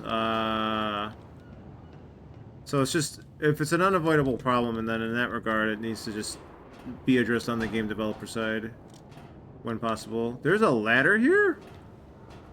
Since when? Bridge gunship. We were particularly happy with the gunship fight, despite it being tricky to set up given the level geometry. Being on the underside of the bridge allowed the gunship to move fully around the player, using all 3 dimensions to position itself above and below. Bridge gunship. We were particularly happy with the gunship fight, despite it being tricky to set up given the level geometry. Being on the underside of the bridge allowed the gunship to move fully around the player, using all 3 dimensions to position itself above and below at different moments. The girders provide plenty of high-frequency cover, creating opportunities. Why'd you cut? Bridge gunship. We were particularly happy with the gunship fight, despite it being tricky to set up given the level geometry. Oh wait, we already did that one though, didn't we? Bridge gunship. Bridge We were gunship. particularly happy with. Yeah, we did that one. So if we go up, we don't summon the 2 combine dudes? Huh.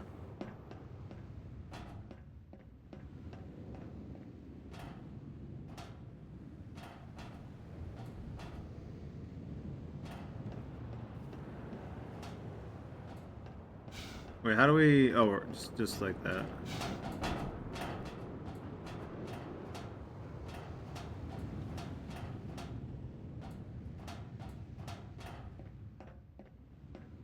Wait, can I cover the combine with pink cans?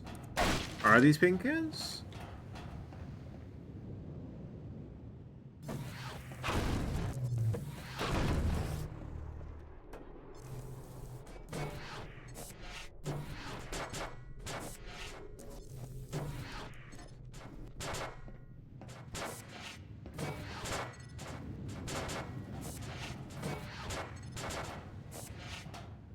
There. Do your office work with a nice view.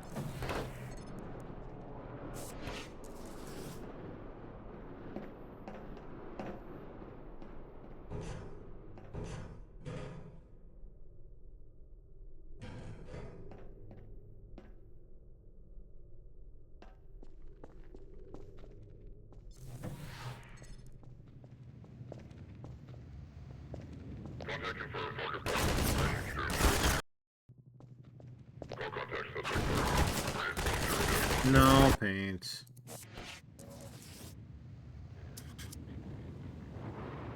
Okay, can I get his ass without being without alerting him?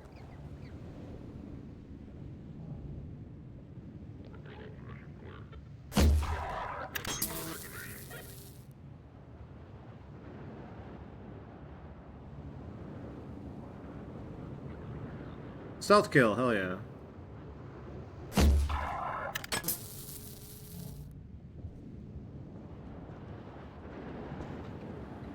Where'd he land?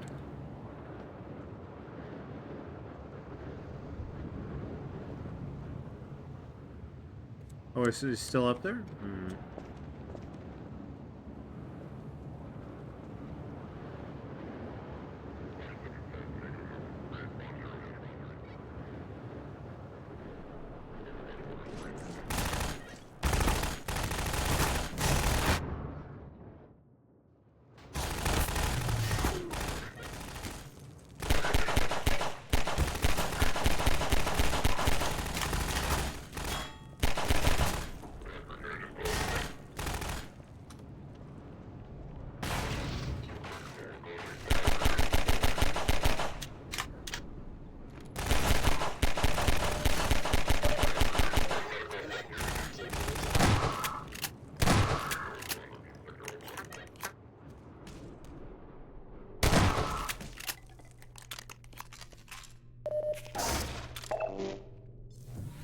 Wait, what? Can I kill someone with a piece of paper? Hold on. Wait a minute. That looked like it had lore on it. Hold on.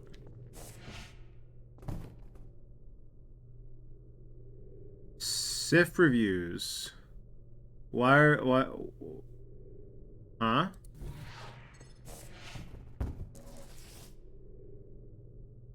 Huh. The fuck? That must be like an actual paper or something. That looks really specific.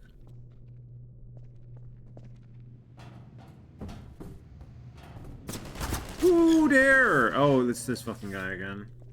This fucking guy, How did you survive that, dude?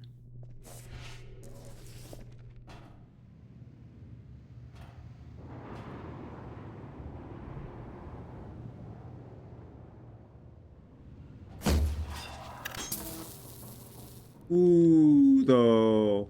Ooh, though. Satisfying as fuck.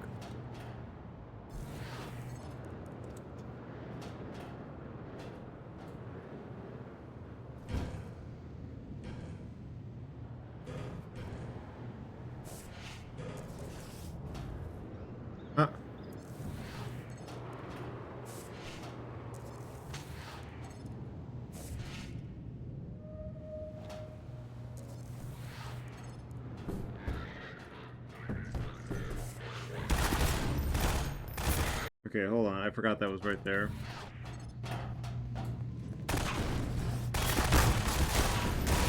Okay, I need to kill this shotgun guy. Shotgun Teddy.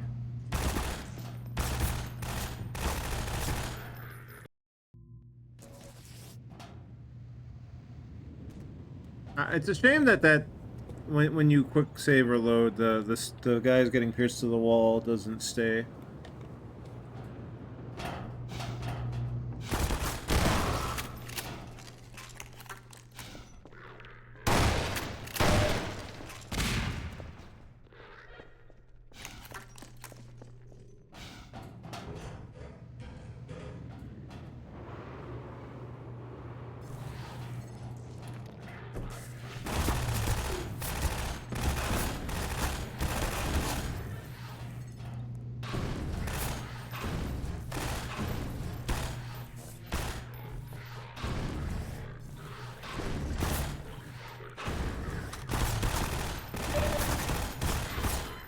Okay, not feasible at the very least.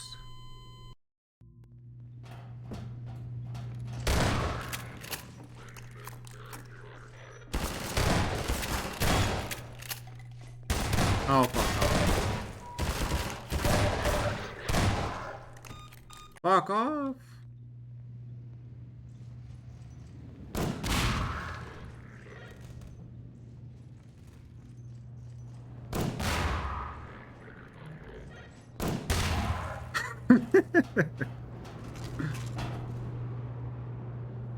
Okay.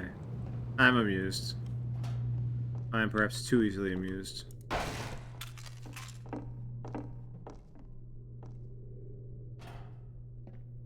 Wait, is that paint? Hold on. Now that's actual... Okay, okay. That for sure is paint. Now how do we fix this again? Oh, they're dead already! God damn it.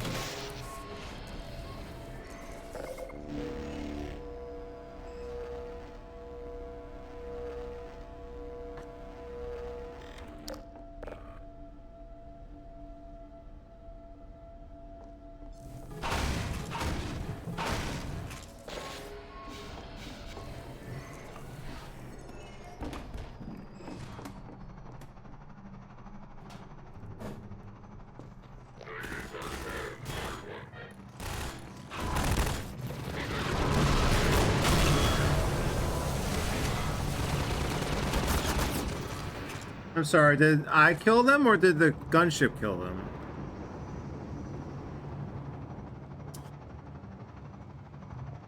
Why is this on fire?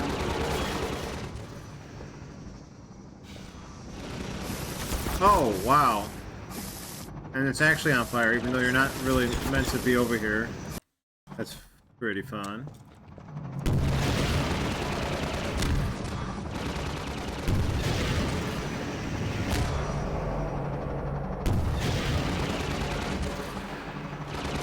Oh, you dick.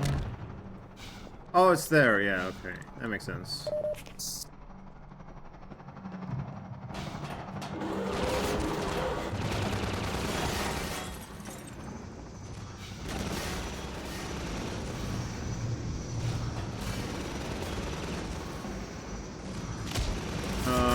I'm in the wrong spot.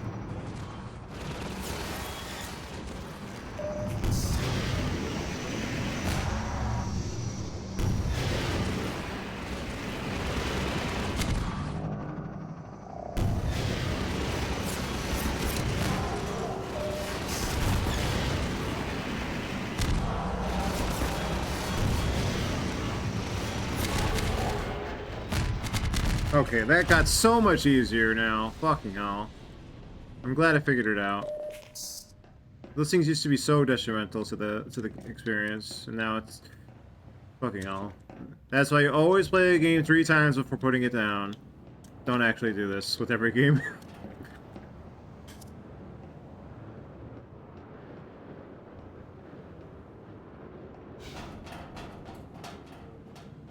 It do suck and be unfortunate when thing does not go well for you during a playthrough when it otherwise would have made it for a really good experience. And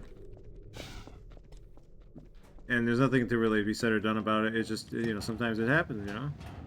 You cannot have the uniform experience. You have to have some variance, some divergence. Because there is trade-off, because then you might have something, some kind of moment or experience that very few others have encountered or can share in. Outside of swapping stories.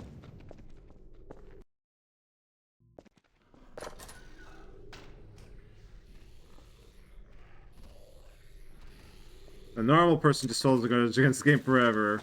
Let me tell you about my experiences with Breath of the Wild 2. No, we're not doing that. We've done that enough today. Or recently. Oh, thanks for the boost.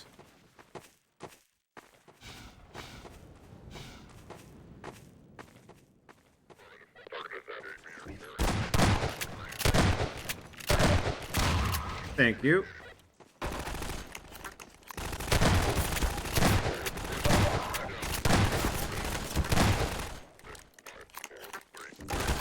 Are you counting down? I never noticed that. Thank you for assisting once again. You're so helpful. I don't want to kill you, but I kind of have to because you're shooting at me. Just know that I'm going to feel very torn up about it. Wasn't there... They took these out after the first patch? Interesting. Now I'm curious if another one's popped up somewhere else then. Or is it that once you reload an area, if you have to reload an area, having interacted with the commentary, that commentary will be marked as done or completed and thus won't show up again.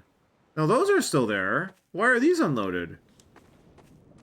This one's going to be here too. Yeah, what the hell? Occlusion. That's very weird. Why would they do that?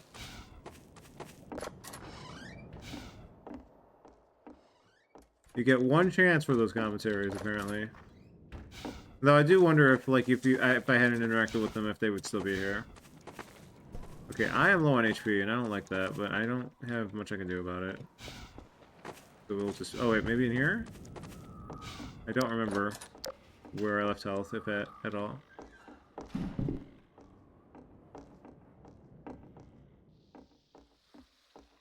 Oh, we at least have that again.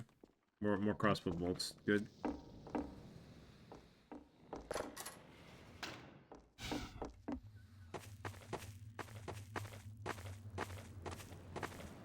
We ready for Wayward versus Train round 3?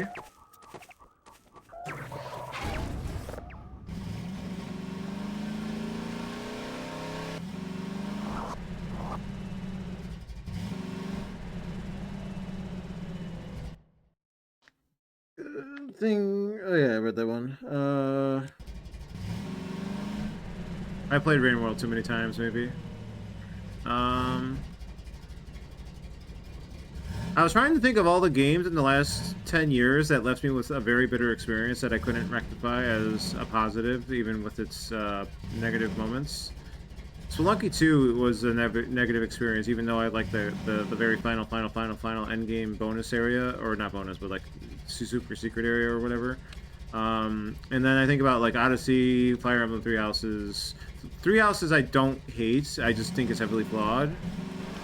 Breath of the Wild 2 I hate. Odyssey I hate.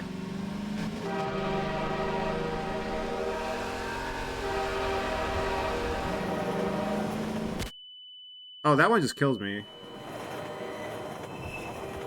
For once we didn't get launched.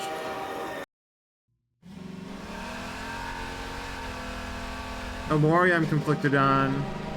That could have been so much better.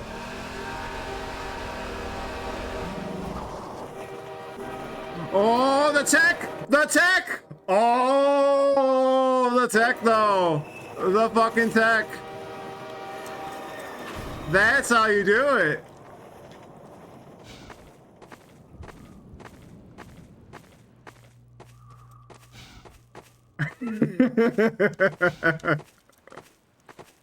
Oh god, don't fall. Alright, hold on.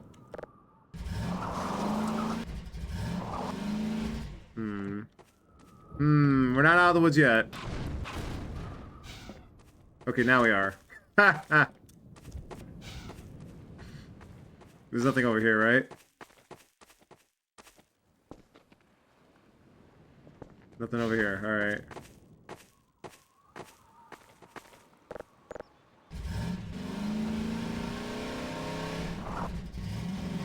I'm surprised there's no commentary for the train.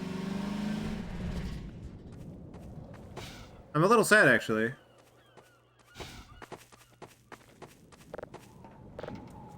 Oh, right. We're not using that gun.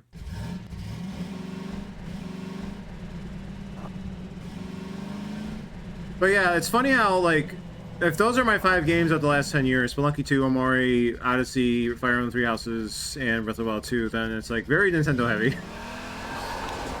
Actually, hold on. Before we do that, let's check under the bridge. Okay, nothing.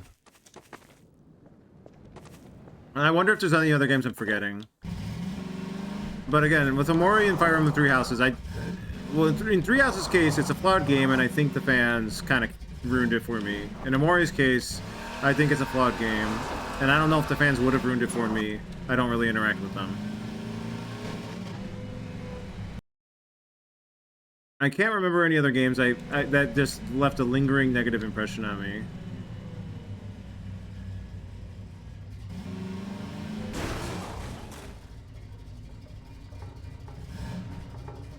The only game I finished and I wanted to play Baldur's Gate 3. That's a game to have that feeling for, huh? Yeah, I just spent like 1 billion hours in this fucking game. Let's do it again.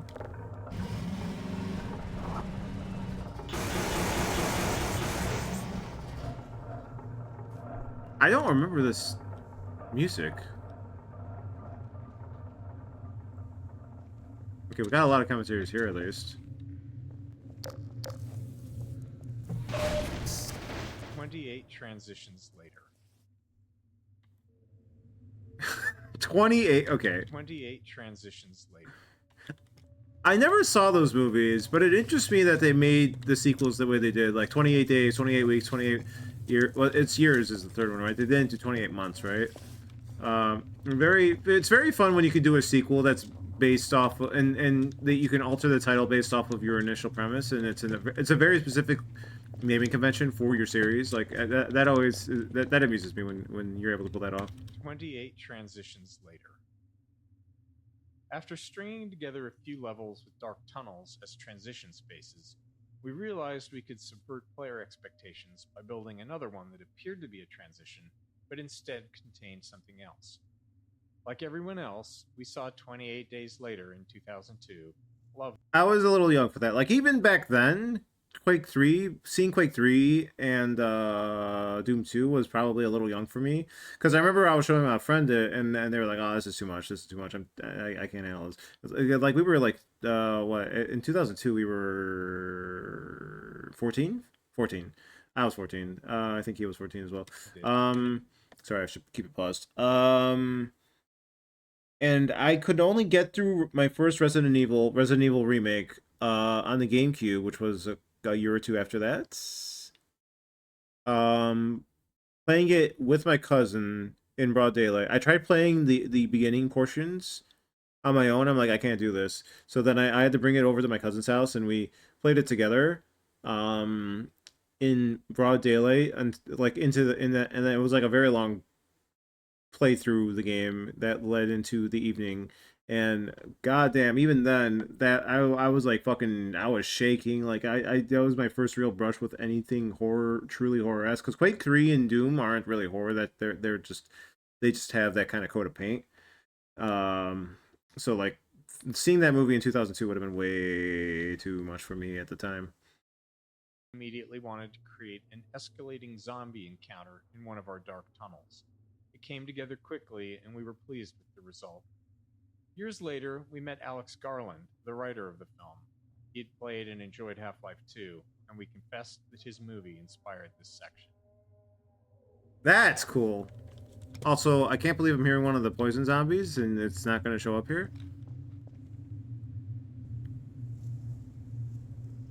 At least recently, there's just so much possibility space with the gameplay in it. From my understanding, I watched my Blurbo streamer play. I didn't watch the whole playthrough because that's just too much of a commitment. It was 33 sessions total for him.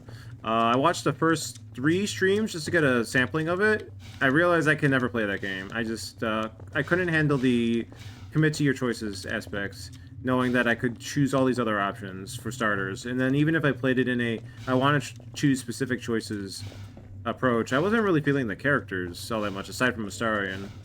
But maybe they would grow on me over time.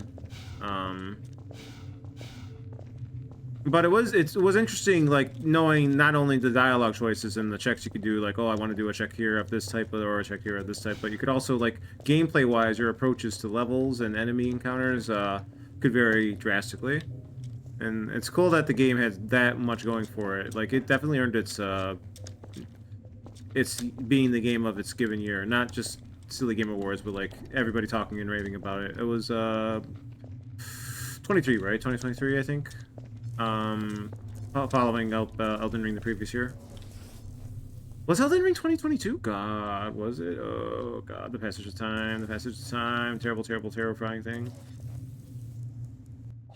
28 weeks later was a dog shit sequel made by different people. Really? Okay. 28 years later, made by the writer and director of the first movie, although it came out only 22 years later, shaking my head. That is... I wasn't keeping track of the time. That's upsetting. How do you not release it 28 years later? What are you doing? What are you doing? So, hearing 28 weeks was had different circumstances is a little sad, but at least they had the title aspect of the concept right. You know, I gotta give them credit there. Yeah, man, people made fun of me for being scared of RE4 on PS2 when I was 13. What? 13 years old? Come on, that's how are you gonna give someone shit for being scared of something at 13 years old? What the fuck are these kids doing? Oh, they're doing fucking TikTok and shit now. That's why. Yeah, they've probably seen much worse on the internet at the age of 10 because of their parents giving them iPhones when they were way too young. That honestly, they have every right to feel the way they do. They shouldn't feel the way they do though, because they were raised incorrectly. That is the take. That is the take right there. The guy screaming at me in Spanish was a lot, man. Oh yeah, our Resident Evil 4 was so okay. I gotta. Well, you know, the ambience is good for this. The Resident Evil 4 was an amazing experience, and I love that game. I can't wait to play the sequel once the Nuvo gets taken out of it. Anyways, I love that game because for a few reasons. I never played. I played Remake, and then I played 4. No, I played I played Remake and then 4 afterward. That was my second Resident Evil game. I skipped 2 and 3 because I didn't that was already GameCube era, and I wasn't really sure how to go about getting older 64 games at the time. But that aside, Resident Evil 4 was amazing because like I was still kind of dealing with the scared aspect of stuff. The concept was still new to me. I was still got pretty good at times with games, and I was starting to check out movies in similar fashion.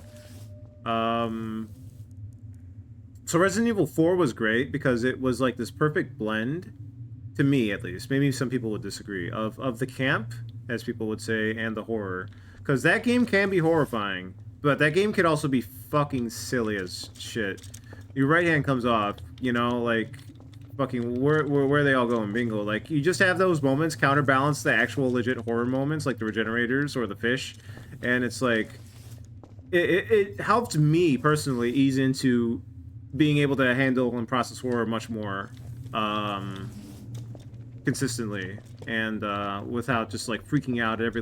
I was able to. It helped me empower me in a sense, you know, to get through more games of that caliber.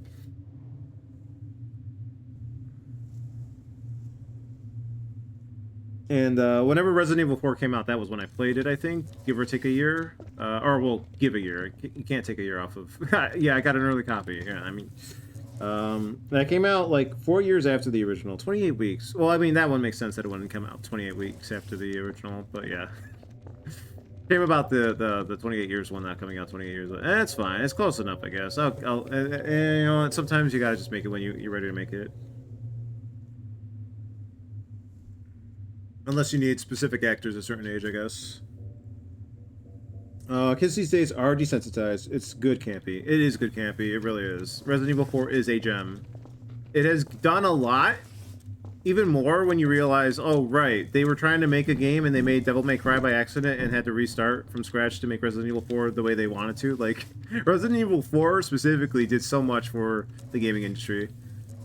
Though it also did QuickTime events, so, you know, we let that slide, but, you know, it did do that, and we had to acknowledge that, so... Flashlight power. The decision to have both Sprint and the flashlight share the HEV suit power was a controversial one in Half-Life 2. Yeah, I'm on the side of why did you do that? Initially, only Sprint used suit power, which made sense as it was meant to be only a short burst of speed. The flashlight, on the other hand, could be used indefinitely. But playtesting revealed an issue. Players often left dark areas without realizing their flashlight was still on. So that's okay. I see their line of thought here. Having the flashlight be a power source in general, yes, I agree with doing that. Sharing it with the running button, I don't necessarily agree with that. I don't know what the ideal threshold would be for a flashlight battery power like meter, but episode 2 covered that pretty well, I think. In brightly lit open areas like Coast, our performance budget couldn't support the flashlight being on continuously, so we needed a way to turn it off without player involvement. And I also keep forgetting to turn the damn thing off, so, you know. Limiting its power seemed like a simple solution, with the benefit of adding some tension to dark areas too. The challenge then became, what resource should it use? We already had suit power and didn't want to clutter the UI with a new resource just for the flashlight. We toyed with the idea of other player abilities using suit power, thinking it might be interesting to have players make trade-offs between them. This is a good example of game design often being about choosing between imperfect solutions. We didn't love the idea of Sprint and flashlight sharing a resource. We also didn't want multiple resources cluttering the UI. In episode 2, with no plans to add anything else that consumed suit power, we ultimately decided to give the flashlight its own separate resource. And episode 2 was better for it. I kind of want to save it for when we get back to the Lost Coast finale, but I do have a tier list in mind for how I feel about every game, every side game and such in my head already.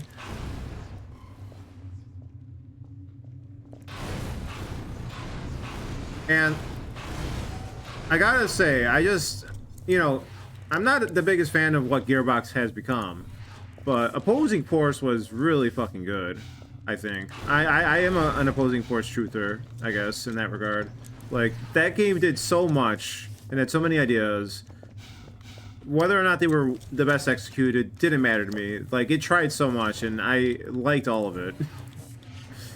From the fucking grapple-ass alien fucking weapon to the, I'm not like, I don't love the squad thing, but it was cool to see it be implemented there. Ramming zombies with the buggy. As human beings, we have expectations for our physical world, as mentioned a few times in this commentary. One of those expectations is, if you hit a zombie with your car, it should get absolutely booted into the air. Hell yeah. But getting this effect in-game isn't as straightforward as it is in the real world. For performance reasons, enemies like the zombie use a simplified collision box during gameplay. This is a box that fits snugly around the zombie with no part of the model sticking out. But when the zombie dies, it's converted into a ragdoll with more accurate, per-limb collision boxes. so this is more expensive to simulate. This change in collision representation adds further complexity when you ram a zombie with the buggy, beyond just the frame hitch.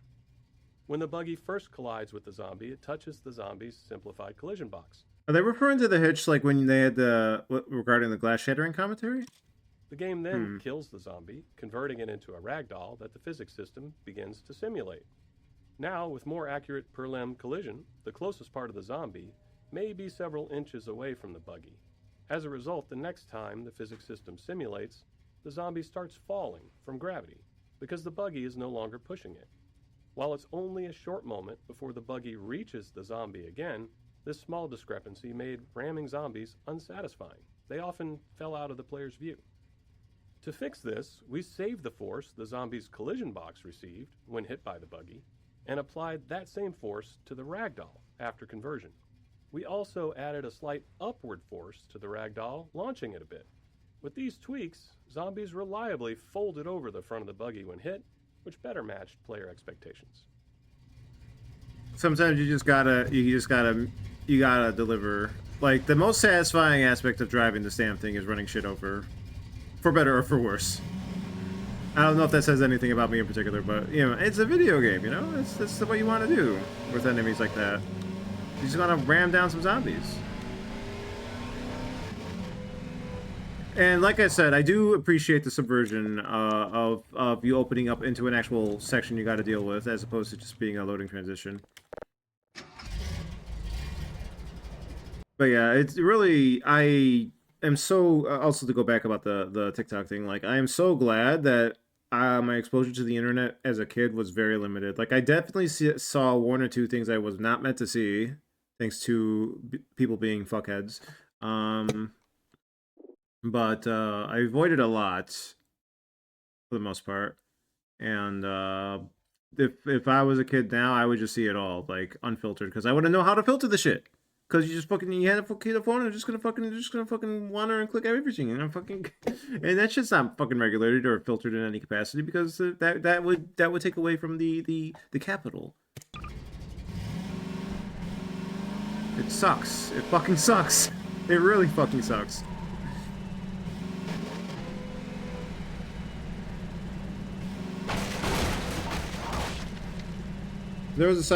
Although if there was a sci-fi bent, I could deal better, because I weirdly never had a problem with Alien. Oh, I see what you mean. So horror, but if you give it some extra spice of a different sort, like, it's like zombies in medieval settings, right? Versus zombies in a real kind of modern setting. Like, it's just much easier to process that shit in if it's like, oh, it's like an RPG, you know, you got your wizards and shit, like, because you have tools to deal with that kind of stuff, or you expect it because it's such a surreal kind of thing. But when you plaster it over like the Walking Dead style, and it's all grounded in as much realism as you could possibly inflict in a kind of scenario, then it's like, it starts feeling a little uncomfortable, kind of like adjacent to the uncanny valley feeling, but in a more intangible way. I see what you're saying. I know exactly what you mean. I think I know exactly what you mean. I just assumed, but it took me forever to see the aliens. Did I see all of them? I saw 1, 2, 3, Prometheus, and whatever the sequel to Prometheus was, Covenant. I love Prometheus so much. I don't know if I'm wrong for holding that opinion, but as a sci-fi movie, that was top of the line for me. Like, it did some stupid things once in a while, but like, the most horrifying scene was so effective, without stating what it is, regarding the protagonist and what happened to her, and the general atmosphere and mystique of it was so effective with the music backdrop. Like, it was just all like, to me, that's what a sci-fi story should be, you know? Like, you don't know what the fuck's happening, they don't know what the fuck's happening, terrifying shit happens because you don't know what the fuck's happening, you don't understand what it is, you know, like all that. It was just so good. It was just so good.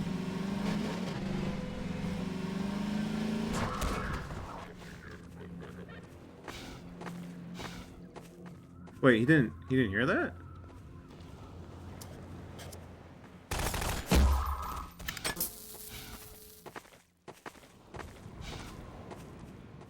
D2, Coast 9. Late in Coast development, we reached a point where our game code was far enough ahead of our level design that our gameplay programmers were looking for more code to write and new tasks that could help Half-Life 2 ship. This was largely due to the demands of Coast levels, which placed a heavy burden on our level designers with their sheer scale and extensive terrain usage. As a result, our gameplay programmers began designing smaller scale encounters. Later, when our level designers caught up, they created this level by stitching together 3 separate encounters from the programmers and performing all the necessary finishing work to prepare it for release. Sorry, I got distracted. I didn't realize there was a camo design on this fucking vest. Let me see that last sentence again. D2. Later, our level caught up. They created this level by stitching together 3 separate encounters from the programmers and performing all this. Okay, I see. I like the way you can open doors that are locked, because by doing shit like this, like with the physics, with the gravity gun. Oh, you can't. Wait, can I open it from the front now? Or is it just locked? Oh, it's just locked. What the hell? I see the lock on the door even.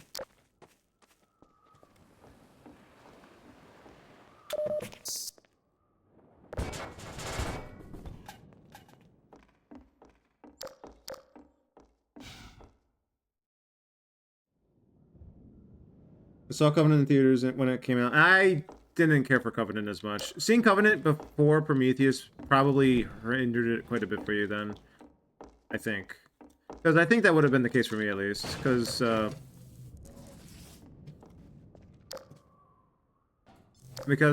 feel like Covenant kind of just ruins what Prometheus promises.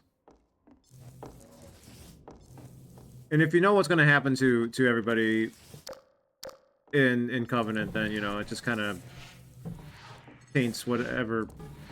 Yeah.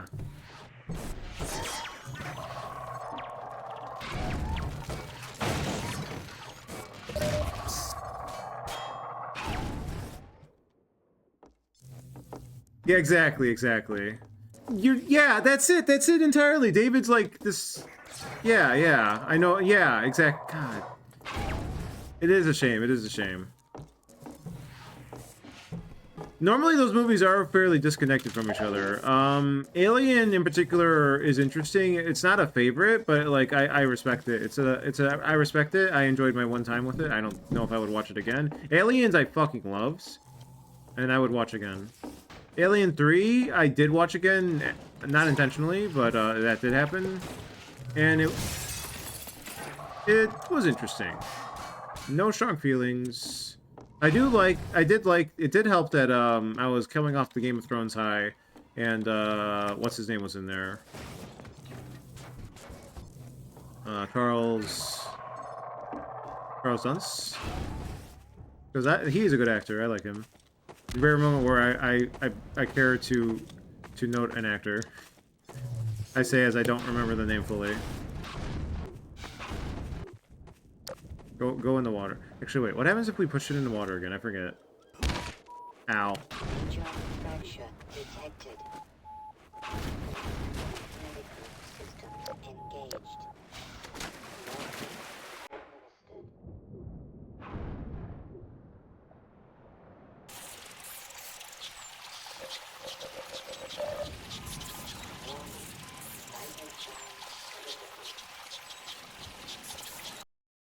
I'm sad it didn't blow up a little bit, but I guess why would it blow up?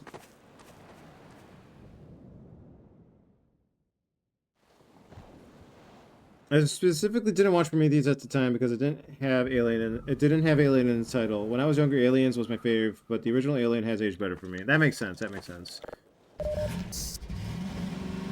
I might enjoy it again on a rewatch down the line. It's only been a couple of years, I think, still, so give it more time to cook in my head. I'm not like a big horror aficionado to begin with, so it might just be that Aliens is my preferred of the two. Just because it, like, not even because of like what kind of style it is, but because of the. Well, I mean the action helps, but being more action oriented helps. But like narratively, I like how that one ends.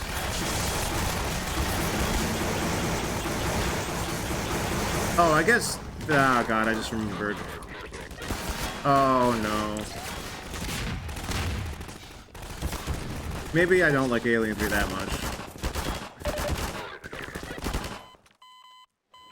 I don't know why I grabbed the grenade. Alright, let's go.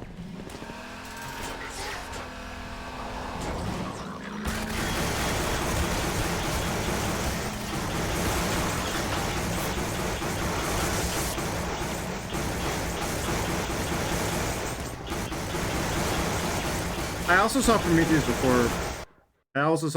before the Alien, so that might have colored my expectations a little bit.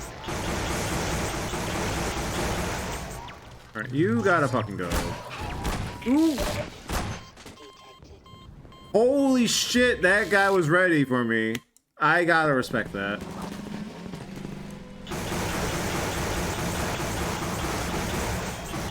Can I shoot these?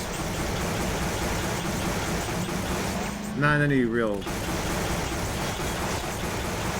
effective capacity. Alright, hold on.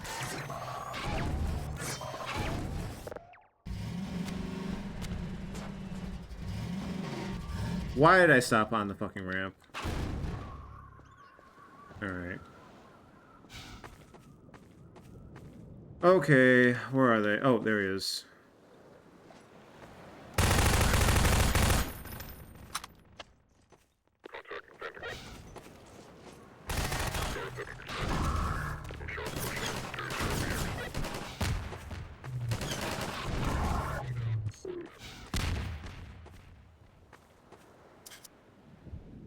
Okay, I'm ready for him. Where is he? Is he gonna wait for me to...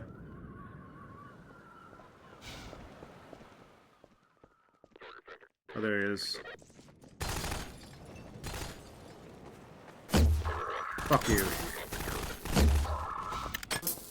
Taco guys are probably the most terrifying enemy in this game, actually.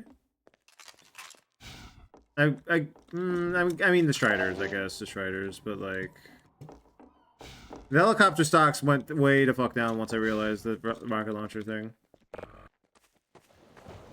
Poison head crabs, also stocks went way down when I realized they can't kill you. No commentaries here, we can move on.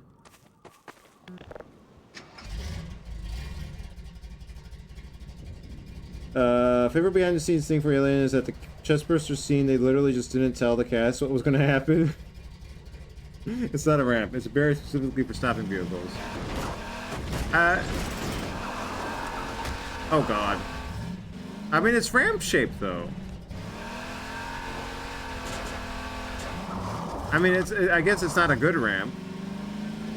I'll admit that. The ramp quality could be improved. Oh, are we at car battery?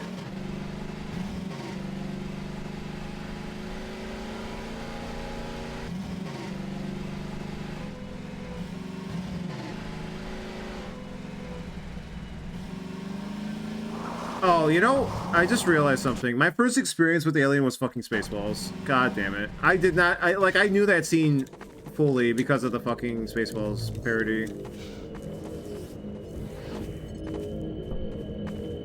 Which may or may not be unfortunate. Probably unfortunate. Battery finding. With the increased density of objects in Half-Life 2's gameplay spaces, we thought it would be interesting to have players search for a specific item, especially if there was some logic to where it might be found. This way, players could locate the item either through careful observation and deduction, or just by brute force searching the area. Since we already had models for cars and batteries, it was a natural step to create a small junkyard for players to explore. We also hid a couple of extra batteries in unexpected places for the players who chose the brute force method. As with other item-based puzzles, this one needed a failsafe in case players lost the batteries. You can try throwing all of them over the cliff if you want to see what happens. Oh, I'm totally doing that. Alright, hold on. We gotta kill some guys, though.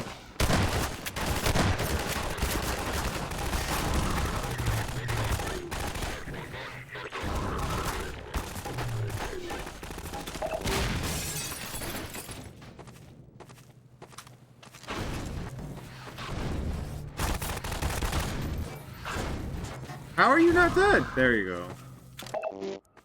Alright. Quick save.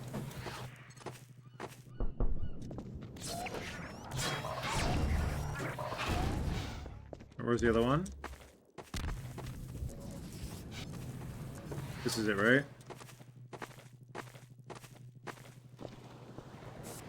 I don't know where there might be another one, though.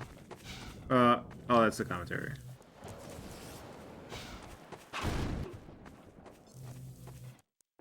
By brute forcing, do they mean there's just one hiding out in plain sight that I never saw?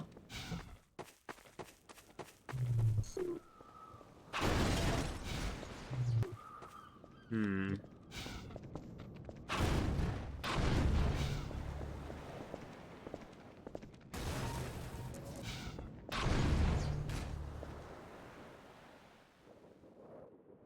I like the new movie, Romulus, a lot more, although there are a couple references that I think are kind of cringe. Perfect. It's one way to make it less scary. When you just think about it breaking out, yeah. So unfortunately, I don't get the full horror effect in that regard. Baseballs was pretty fucking good, though.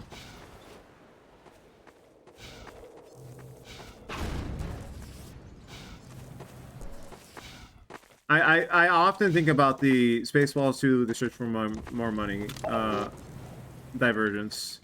Spaceballs, the breakfast cereal, Spaceballs, the flamethrower, and Spaceballs, the doll. I just realized. Spaceballs, the doll, and now we got the fucking Baby Yoda. They predicted that in a sense. Because fucking Yoda was no fucking prized possession plush back then. But, god damn it. Good job, Mel. Or whoever conceived that scene. Okay, was it just those then? So there's 5 total? No, 4 total. Is there another one? Maybe on the roof? Oh, wait, hello. Is that one? How the hell would you get that, though? Oh, with a grenade. Or can you destroy this? Alright, hold on a minute.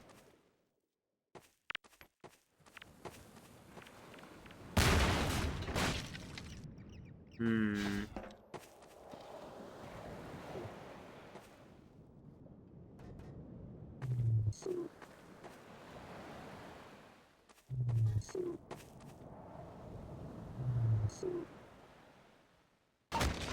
Wow. I did not know. I did not even think to look up there. Okay, cool. I like that. I like where they're all hidden, honestly. Like the bathtub one where you gotta turn it over, the one that's actually in the car, which is the one I found in the first playthrough. And that's... Damn. I wish there was more of that, maybe. Maybe not too much. Okay. I wish there was a little more of that. We don't want to go too ham on that kind of idea. Pixel hunting is not the funnest thing sometimes. I've played Other M. I know how bad that idea can be. Alright, I need barrel. So there's 5 total. Alright. I'm assuming. Is there another easier way up here?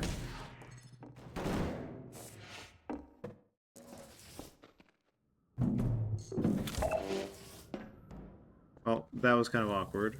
Is there a... There's gotta be something bigger. Are we just stacking barrels? We could just stack barrels, fine. There was no way I was gonna find this one. Like, like, even if I caught the other 2 caches, there was no way I was gonna find this one. I was destined to look this one up. Dude, your corpse is in the way. Think about my feelings.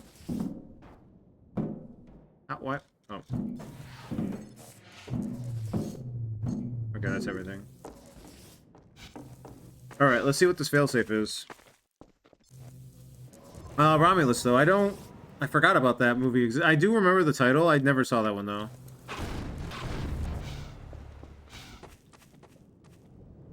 Okay, so what's the failsafe? Is there just gonna be one magically in front of her now?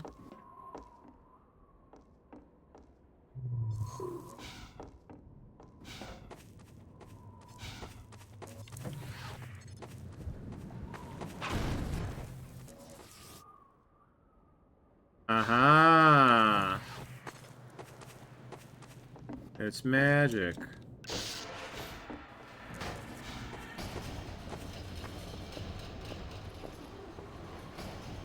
Alright, where's my buggy?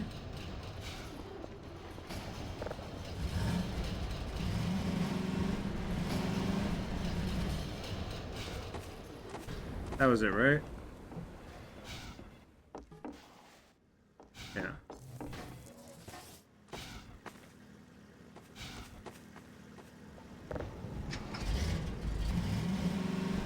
Early dialogue before the thing happens? Yeah, that's the kind of stuff I don't remember all that well. Oh, that's the stuff that's lost until I do a rewatch. So, but I do remember the, you know, you got a moment, you had time to like appreciate characters before the things started happening. I do remember the vagueness of it.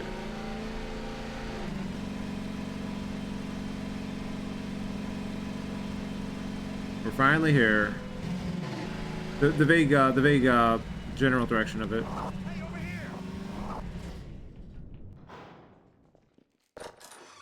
Not vague. Buggy removal. Once we reached the point where we wanted the player to leave the buggy behind, we had to be very explicit about it. Throughout Coast, players had been leaving the buggy and then returning to it, so we found that playtesters would try to bring it along if it looked even remotely possible. This Me. small garage scene primarily exists to signal clearly that the player is done with driving and will be proceeding on foot. Dropship deployment. Deploying soldiers from the dropships was tricky, as it required NPCs to spawn inside another solid object. To get them into the open where they could start navigating normally, they immediately play an animation that has them leaping out of the container the moment they spawn. Once that was working, we encountered another issue. Savvy players would simply just wait outside the container and shoot the soldiers during their exit animation. To counter this, we added a turret to the container to defend the soldiers as they exit. It doesn't fully prevent a player from taking advantage, especially if they're using an indirect weapon like a grenade or something, but that felt realistic and like a true-to-life countermeasure someone thinking strategically might take.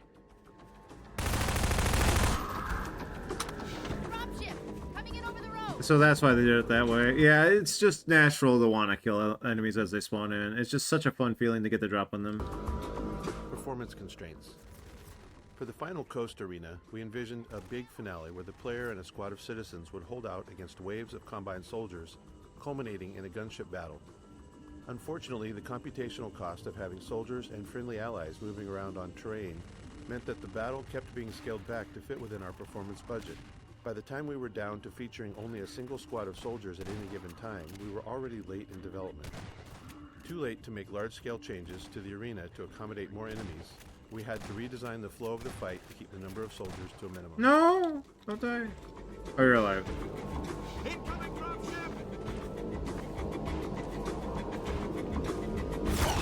Ow, ow, stop it.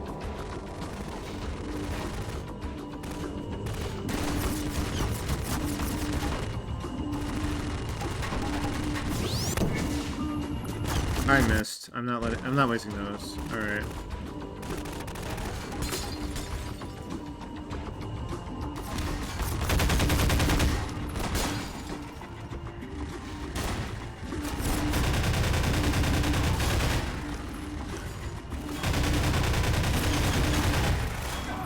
No, the medic!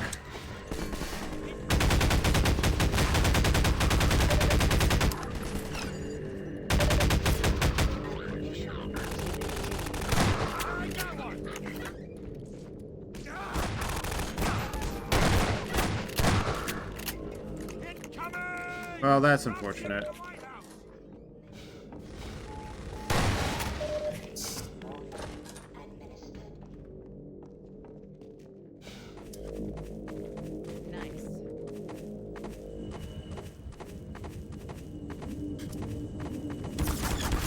Ah, leave me alone.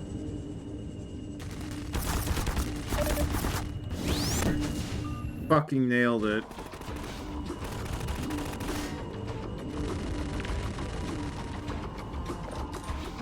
Alright, let's get over here.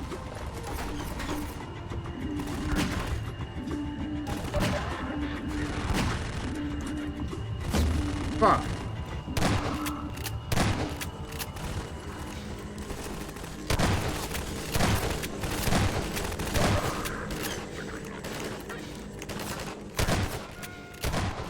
Who are you signaling to? Your friends are dead.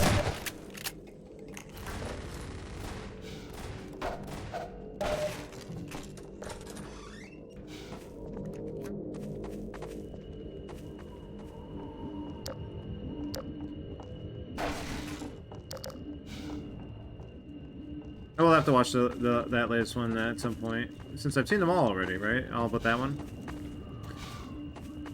I gotta complete the collection. I gotta be a completionist. All right. Let's do that. Now we're out of Magnum. We're out of Magnum.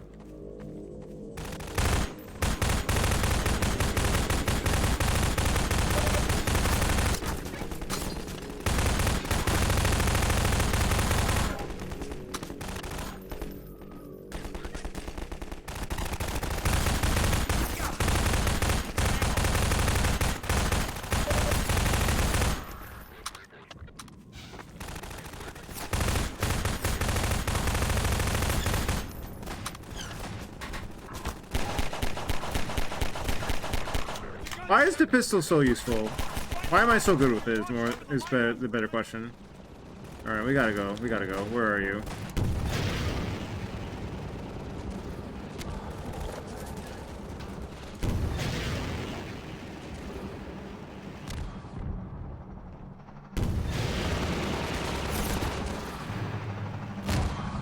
Got his ass. And it's a big ass.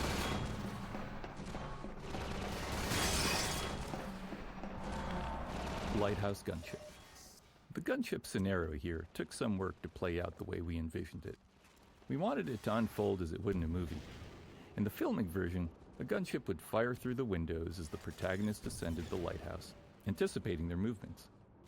To simulate that anticipation in the game, we set up a complex series of trigger volumes along the staircase. As they detect the player moving up, they instruct the gunship to choose a new flight path that matches the player's altitude. The triggers also enable bullseye targets in the windows nearest the player. These are invisible game objects that the enemy AI will immediately perceive as hostile, and prompts the gunship to fire at the windows. This blend of AI and scripting is central to Half-Life's combat scenarios. The AI manages the general, adaptive behavior of the NPCs, while the scripting customizes each scenario's unique requirements. I do like how that plays out. Like even though I had issues with the dropship prior to finding out how to fight them, figuring out how to fight them properly. I did like this lighthouse showdown. I say showdown. We had already killed a couple of them, but lighthouse climax, I guess, is a better word. All right, I'm good.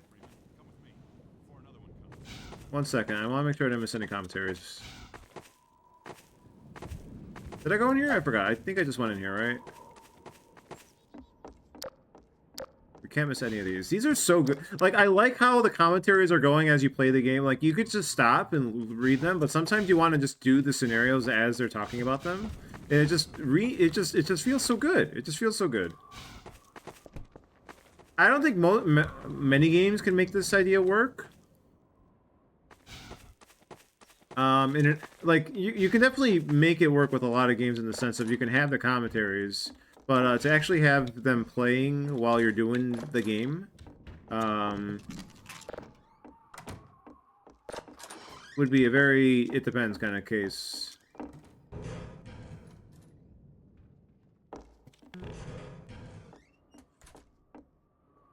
All right, I think we're good. We can move on.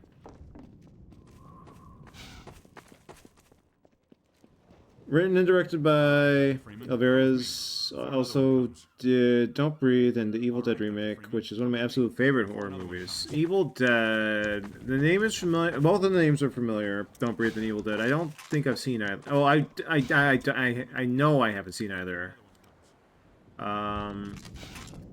So my knowledge or expectations are limited in that regard.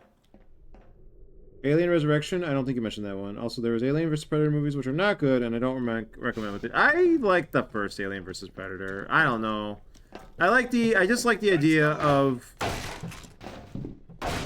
shit's so fucked that you gotta team up with unlikely allies in general, though. That's a concept that always amuses me, and that's what that movie is sometimes. Not the whole movie, obviously, just rarely, but like when it happens, it's like yeah, it just triggers some specific neurons in my head. Watch your step. I saw there's only 2 of those, right? I saw both of them, and if that's the case, for the Alien vs Predators. Resurrection, did I see that? I don't think I did, and I didn't play the game either. I know I have seen gameplay of it. Buggy theft. As we built the end of Coast, we decided to have the Combine steal the player's buggy. It really doesn't make logical sense. But after watching so many playtests where players developed a strong attachment to their buggy, we wanted to play with that emotional connection. Once we implemented the theft, we had playtesters yelling at the Combine for stealing their ride, something we took as a sign of success. The soldier firing down from the cliff top is simply there to draw the player's eye up, triggering the look target and spawning the dropship with the buggy. Watching it now 20 years later, we're struck by how ridiculous it all is. I didn't see that. God damn it. Alright, hold on. Right along there. And watch your step. That was lost on me both times before now. Don't ask how. It just was. I was so distracted by the dude and killing the dude in a way that didn't waste too much ammo that I just completely missed that. I'm sad. I'm mad at myself. Buggy theft. As we built the end of Coast, we decided to have the Combine steal the player's buggy. It really doesn't make logical sense, but after watching so many playtests where players developed a strong attachment to their buggy, we wanted to play with that emotional connection. Once we implemented the theft, we had playtesters yelling at the Combine for stealing their ride, something we took as a sign of success. The soldier firing down from the cliff top is simply there to draw the player's eye up, triggering the look target and spawning the dropship with the buggy. I'm not wasting my rockets, but damn. Okay.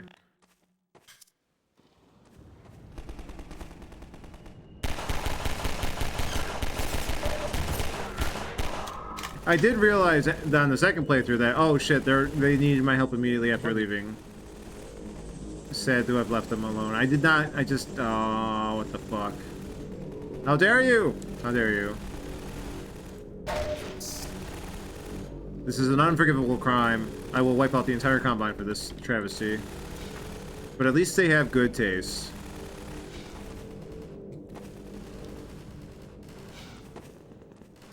Oh right, it bugged out on the last playthrough, didn't it? So I didn't even get to see that properly.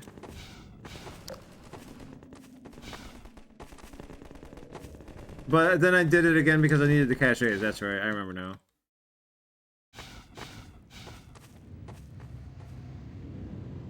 Resurrection was basically Alien 4. Yeah, I missed that one then. I forgot about that one. Well, I don't... That one's probably not good, I'm guessing, but probably should watch that one at some point too, when an opportunity allows. It kind of justifies the whole movie for me. The sled of friendship. I think I remember... is this the Alien vs Predator? Or... I'm trying to remember. And I know they're in a hospital in the second one, toward the end game. The first one, I also like wintry settings, and the first one is like in the fucking Arctic. Like, I don't know, that shit just hit the boxes for me and all that. Finest mind of his generation. Here is another small interstitial scene that ended up working well. The only requirement for this moment was to teach the player to stay off the sand. With prior scenes, we were still focused on simply making them functional. But by the time we got to this one, we were becoming more comfortable and started enjoying the process of putting extra thought into these moments. In doing so, we pushed the characters beyond being mere signposts, creating something more interesting and entertaining.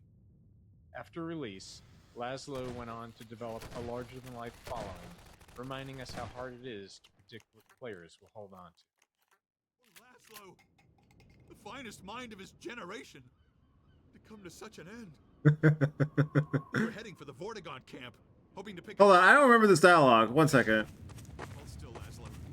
You there! Stop where you are! Stay on the rocks! Don't step on the sand! It makes the antlions crazy! Laszlo, don't move! No. Help!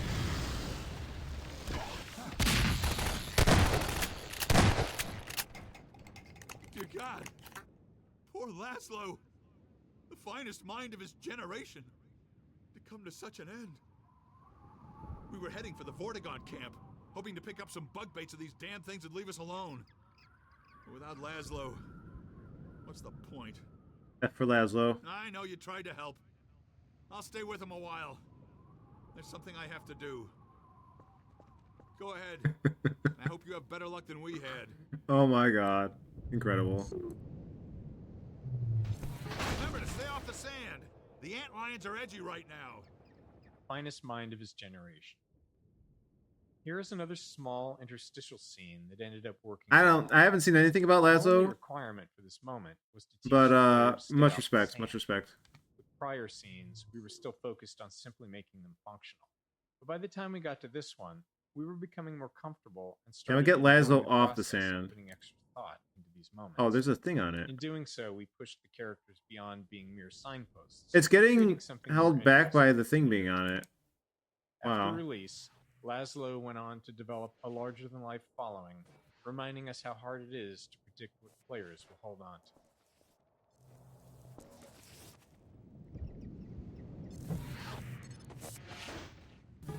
No, he's kind of stuck in place. Sled Up Friendship is... Okay, I think I remember what you mean. God, it's been so long. I need to rewatch that movie. The problem with wanting to rewatch movies is that I only own so many. Most of them I just experience through TV, when they're eventually on TV. Resurrection, it's ridiculous, but it's got some good stuff. And I just... Oh, it's a Weaver. Okay. I mean, they all are Weaver, but for some reason, I guess I thought that Weaver wasn't in that one. Like, eventually they pivoted to a different protagonist. I know they do for the game. But, I guess that's what the Prometheus and Covenant were for. No, Romulus isn't. Oh, actually, that might be a spoiler to even ask at that point. Look forward to seeing what they are about when opportunity allows for it. But yes, I don't know if I would ever play Isolation, right? That's the game. That's the good game that people like. From what I saw, it was really authentic feeling and looking.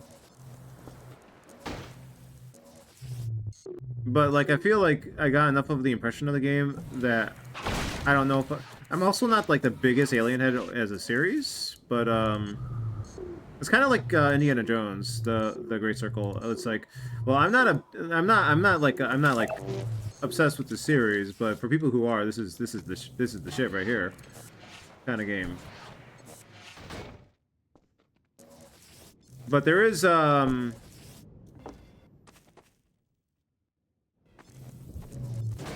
there, in the ideal timeline where I'm allowed time and energy to play every game, I would definitely give it a try. I can just jump this. I was not on the sand. You're lying.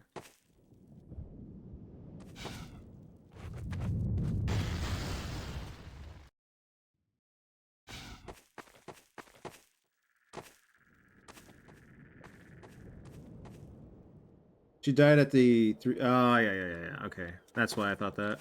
Floor is lava. I needed that reminder, actually. Building gameplay around broadly understood concepts like the floor is lava made training it easy. We liked how our physics system allowed for a high degree of creative freedom in how players chose to tackle it. Let me reset this. I got distracted by the chirping is a little distracting, but you know. Floor is lava. Building gameplay around broadly understood concepts like the floor is lava made training it easy. We liked how our physics system allowed for a high degree of creative freedom in how players chose to tackle it. Some build walkways out of many objects, while others focus on using just their two favorite sheets of metal. Some carefully follow the path up in the rocks, concerned about falling, while others move directly towards the exit, perch on objects just above the sand. Playstyles varied. Some players consider it a failure if they summon antlions, reloading immediately, while others enjoy scrambling back up on the rocks to recover. We also liked that it functioned as a navigation puzzle, but could be turned into an arena if players preferred. Some just jump onto the sand and fought their way to the end. That's cool. Obviously, we know which camp I'm in. The methodical navigation puzzle. In a sense, stealth sequence adjacent, right? But this was definitely a good idea in practice. In execution, a little difficult to pull off the achievement, but not detrimentally so.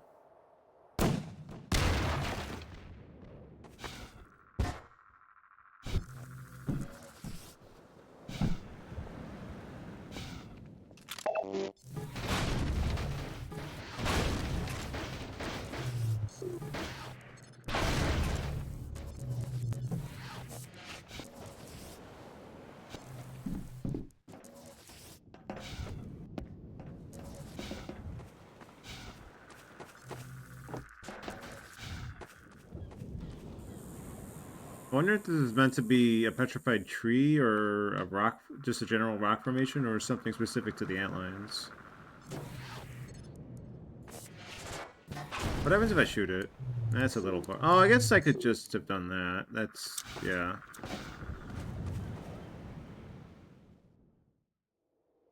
Right, right. Fucking, just can't let go of a good protagonist in that sense. I'm trying to remember. The company wanted the aliens. I wonder why they wanted Sigourney after all that. I'd have to watch a movie.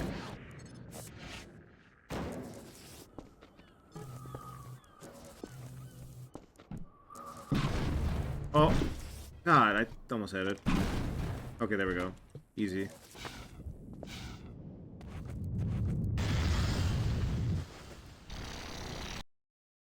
Reload. I know they wouldn't do it, but I just get paranoid, you know? Ah, shit. Paranoid. Oh, looking the wrong way. Paranoid as to hidden commentaries. Like, there could be one in this cabin here. There isn't, but there could have been.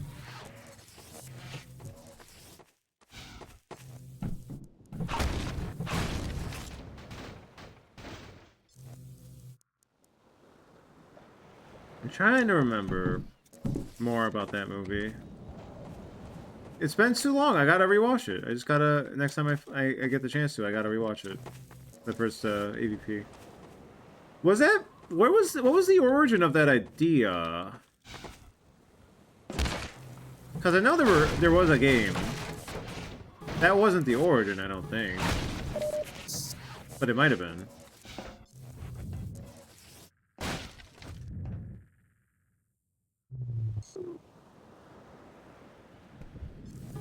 I saw that before I saw any Predator or Alien, come to think of it.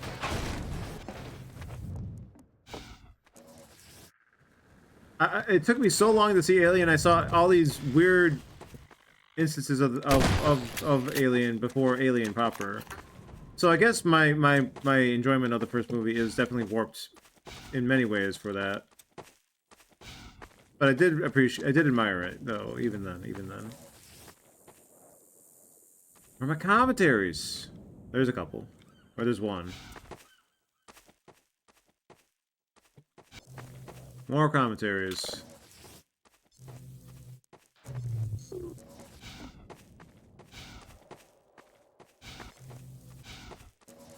Forget how you're supposed to get up here normally. Is it just this? Is that why I was defeated and didn't think to go up here? That's understandable, honestly.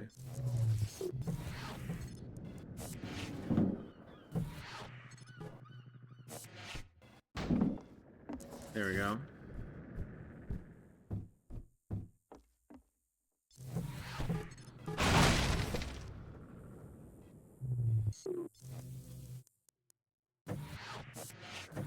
It's useless. It's all useless.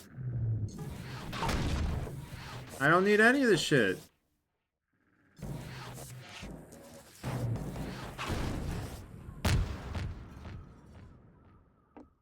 No commentaries. Okay.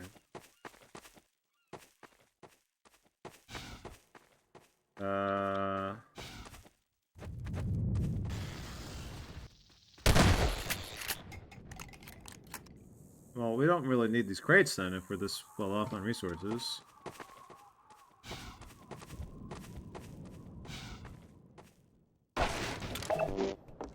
And all I really needed was the armor. Now we got it. Comic book series? Wow. Okay.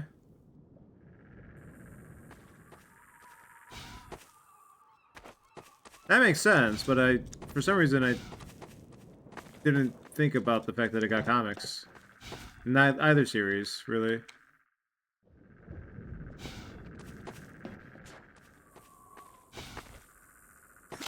Ow. Sandtrap Thumper. The explosive barrels are provided for players to use against antlines while standing safely within the thumper's protection. But we're also using this as a hint for the upcoming antline guard encounter, where players often use similar tactics to win the fight. Hold on, I forgot how this worked. 1 second. Right, I remember now.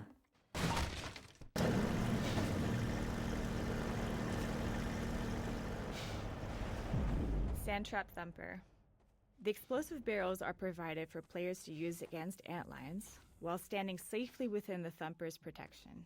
Oh shit. But we're also using this as a hint for the upcoming antline guard encounter, where players often use similar tactics to win the fight.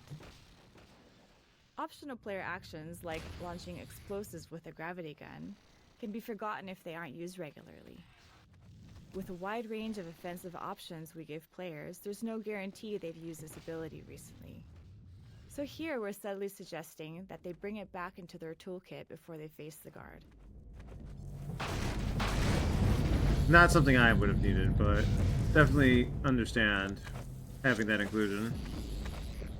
Some people just love their guns, you know? Some people just love running shit over. Some people love their gun turrets. Vortigaunt Extraction. This arena presented some tricky design problems for a couple reasons. First, the guard is a melee-only enemy, so we couldn't allow the player to reach areas where the guard couldn't follow. We did experiment with a few ranged attacks, but didn't like the results. Its goose-spitting attack, for instance, ended up looking ridiculous. The only non-melee attack that survived was its ability to bash physics objects at the player, but this required objects to be in range, which isn't always guaranteed. The second challenge was ensuring that no matter where the guard dies, the Vortigaunt can reach its corpse. This was essential as the game can't proceed if the Vortigaunt is unable to extract the bug bait. Oh, that's explaining why the arena is the way. I mean, that's just natural gameplay elements, right? That all feels natural and something that most people with enough game experience would come to the conclusion of. I think. Maybe there's something I'm missing in that delivery.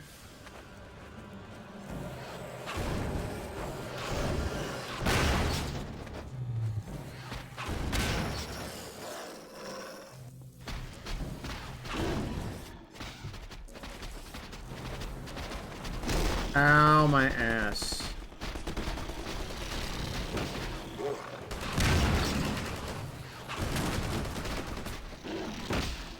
It does help having the turret person here because that draws you to wanting to leave the dude in front of the door to get your kill, which, okay, that's some clever, I mean, as long as players are, like, running around the entire arena and not just keeping action over to where the fight initially starts. Like, if you get this far and you see the turret, you're like, oh, I want to leave it over here. I want your help. Thank you, person. Ow!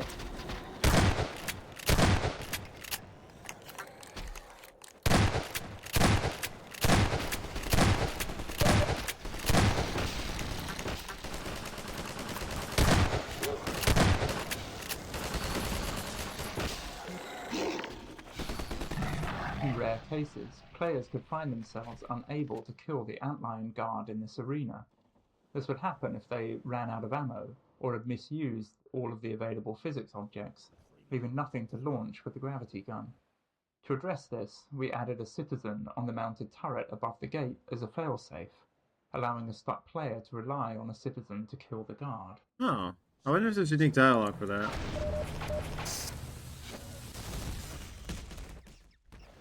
It might be annoying to set up though, so I'll let it slide. Rare moment. I know. Setting up a kill so an enemy or boss dies in a specific way is always annoying. Whoa.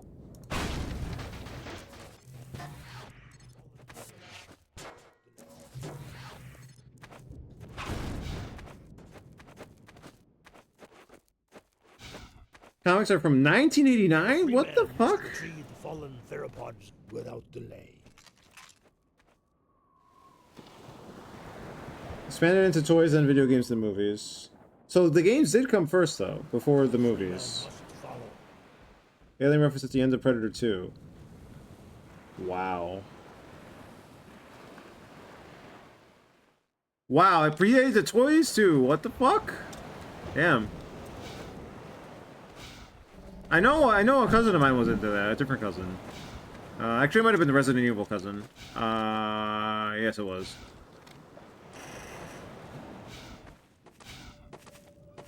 There might have been games plural though. I don't know which game. If that is the case. Well, Dr. Freeman, you're a regular antlion now. Gee, thanks. The antlions won't bother you now, Doc.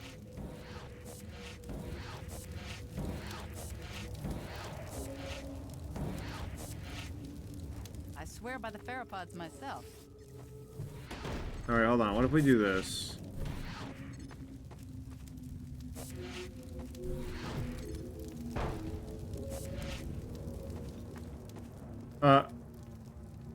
Okay, I didn't mean for that to play out that way, but it kind of did.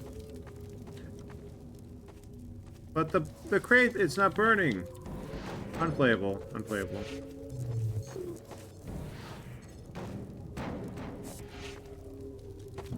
Well, this hurt me. Can I even keep it stable, though? Okay. It's high enough that... No. Alright. The Freeman must excuse us. It is rude of us to commune by flux shifting in front of those whose vocal inputs are impaired. Flux shifting? Yes, we'll vocalize in your auditory language as a matter of courtesy. They're so good. To say unflattering things about you. Just so.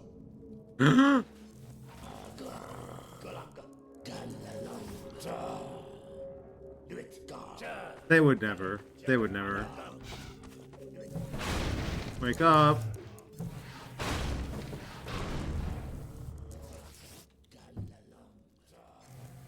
Oh, they have trouble sleeping. Okay. Or are they injured? Shit, I'm sorry. I thought you were sleeping. Galalang. No commentary? Let's move on. So I guess maybe the turn wasn't designed to draw the antlion into a specific spot. That's just how I perceived it. Nova Prospect is just ahead. But maybe there was some intent there and they forgot. Who can say? Who could say? Freeman honors us by his presence. I am your favorite background noise. Got a whole drawing from zero done. Hell yeah. I don't know what I'm doing, but I'm happy to serve. Bug bait training. This clumsy bug bait training is where we landed, having run out of time, but needing players to understand the tool for Nova Prospect's design to work. Generally, we aim to add enough flavor and context to training so it doesn't feel like training. It feels like a natural part of discovering something new. Here, though, we didn't quite manage that. As obvious as it may seem, bug bait wasn't something players intuitively grasped. We're well into the game now, so players have plenty of experience dealing with enemies. Before we added any training, the first playtesters who collected bug bait entered the next level and instinctively shot the first antlion they saw, because that had been working up until then. Half-Life tends to encourage a shoot first, ask questions later approach. Similarly, when players reached Nova Prospect, they didn't think to throw bug bait at the Combine soldiers and instead relied on their usual weapons. So, we needed this training not only to show how bug bait works, but also to demonstrate that antlions would be close to the player without attacking. Yeah, I definitely appreciate this very direct approach to this, because I would have just kept shooting them otherwise. Taking forever to realize... Oh, I don't think I would have taken forever to realize they weren't attacking me anymore, but, and I would have tried to have lured them toward the soldiers at that point. But, it's not my favorite weapon to begin with. Like, not that I dislike it or anything, it's just so indirect to me. Ironically, like, having an actual tool that allows me to make thing fight thing feels too direct for me. I want it to be more natural. I guess the appeal of it is when it's natural occurring. The Freeman will now be instructed in the use of theropods. Attend now and learn to shepherd antlions with the so-called bug bait. First video game is 93? What do you mean it was 93? Fucking 2D era? The Freeman will now break out his theropod and toss one. Before 3D games? The Freeman has done well.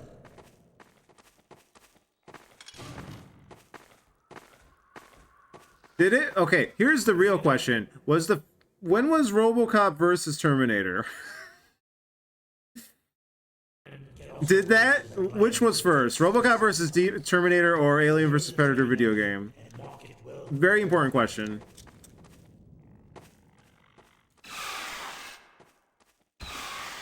It sounded like Alien versus Predator.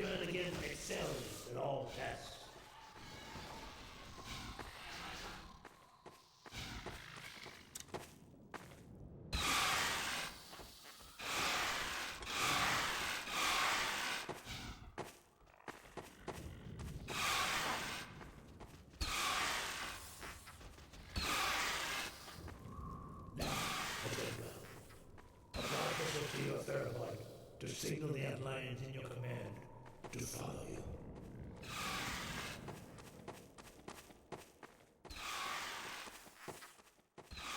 The free man must squeeze and vibrate softly if he wishes the outliers to follow where he leads.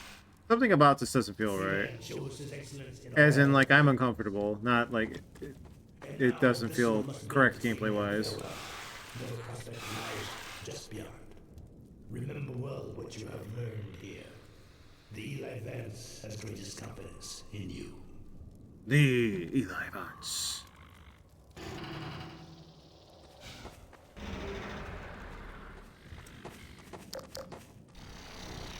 RoboCop vs. Terminator is a comic from '92, and then the first game was also that. What the fuck?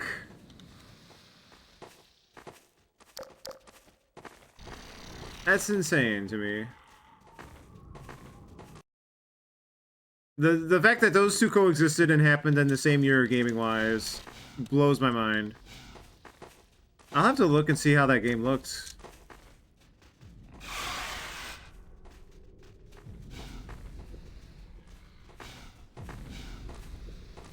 What's Yuki drawn? More trails? Surely something. Thumper Final Stage. We liked the final stage of Thumpers, where their purpose is inverted. Now, instead of serving as a tool for safety, they act as a blocker for the player's antlion army. However, we probably should have incorporated more thorough Thumper training before this point.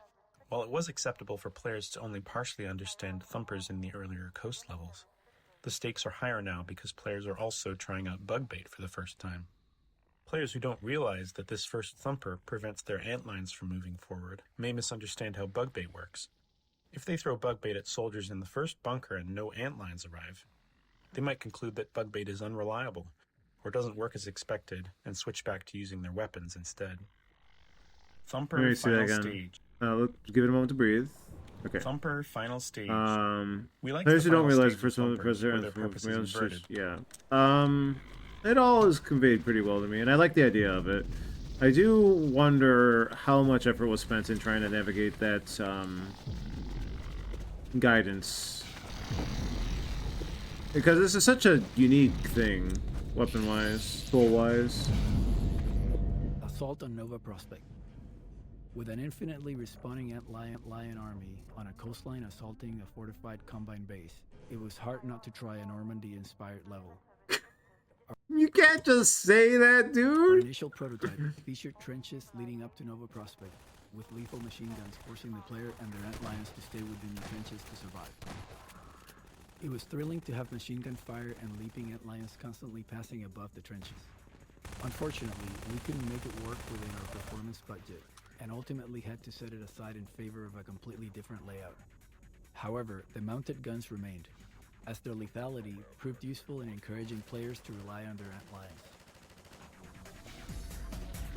I mean, I'm built different, but okay. Let's try to use the antlions. Let's actually try it. Where is antlion? There's antlion. More trails requests, unfortunately. How is that unfortunate? Oh no, you have to draw the thing you like. How unfortunate. Oh, the shotgun though. We're running.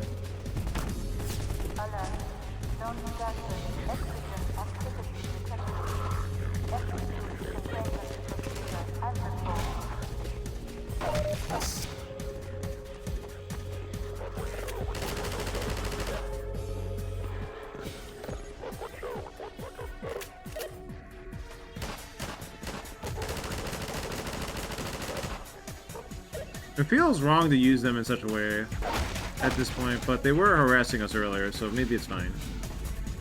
Maybe it's okay that they are being used as souls now.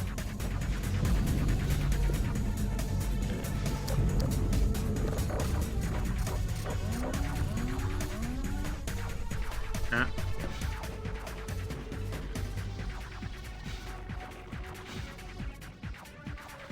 The best Alien vs Predator game is the beat 'em up. There's a beat 'em up? What the fuck? How is my... I mean, I guess it makes sense that I wasn't aware of all this shit back then. Alright, we don't want to go this way. Out of my way, buddy. Out of my way, buddy.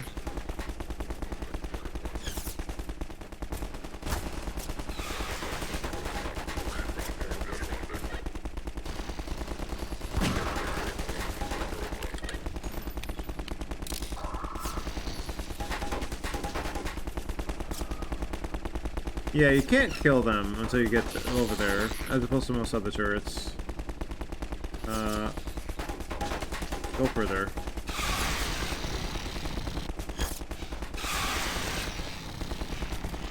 I see when beach in turrets, that is just World War II though. I actually, oh, you know what? Hold on. I did play Medal of Honor. I think it was the original because it had this literal mission where the actual world, the Normandy beach. I wonder how I remember thinking at the time, like, paraphrasing here just to suit modern time dialogue, but getting big Saving Private Ryan vibes from this game.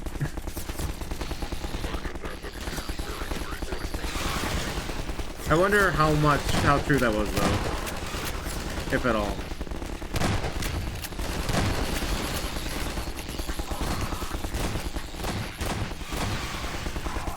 That guy with the shotgun, so lethal.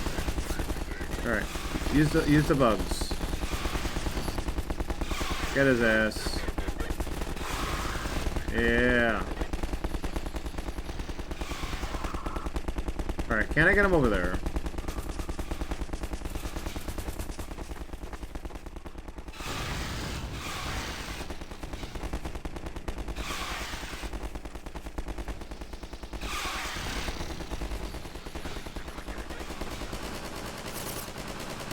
That's the sound effect Dopplering or whatever you want to call it. It sounded so distant and now and the sound changed as we got closer.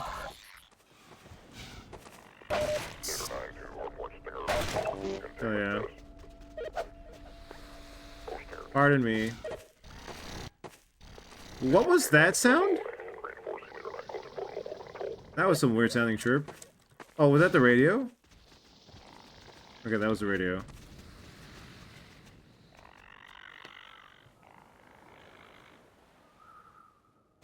Beat 'em ups are definitely a genre I'm not too comfortable with playing on the average. Sometimes I will partake, but I do like them in concept. I do like that they exist. I suppose I just wish there were more reasons to go to arcades. That they weren't so, you know, that they didn't cost money. Just give me an arcade station of beat 'em up. Your latest beat 'em ups. You know, like if only it were such thing were practical. I guess that's an idea for future VRing, maybe. Simulate arcade setups for your favorite beat 'em ups or shmups. That's an idea. That's an idea. Because it could be so expensive to just keep going there, or maybe you don't have one near you. Like, that's an idea. That's an idea. Somebody could capitalize off of that if they haven't already. I think I saw it's a Capcom beat 'em up, but it's unfortunate to draw trails because I'm starting to feel like people are getting annoyed with me. Nah, you just live your best life. I do try to restrain myself in saying everybody play Rain World, even though I could say that. But that's because I know the skill ceiling of that game is kind of high, and people got lives to live. And I could also be saying that about Super Puzzle Cat a bit more, but I feel like I dropped the name enough times. Surely.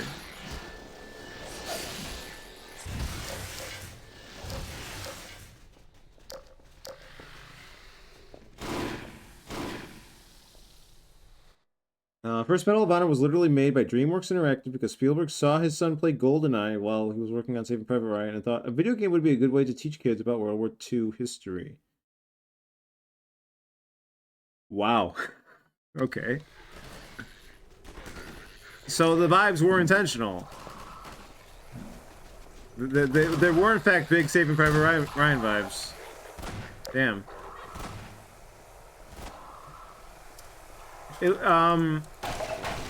Man, like, I have a complicated mindset with military because, oh shit.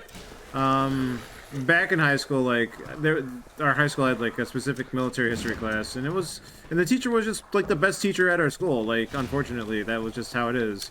Sometimes your teacher, some of your teachers suck, and some of your teachers are good. But the best teacher was a history teacher, and we also taught a military history class. So, like, I was in that mindset when,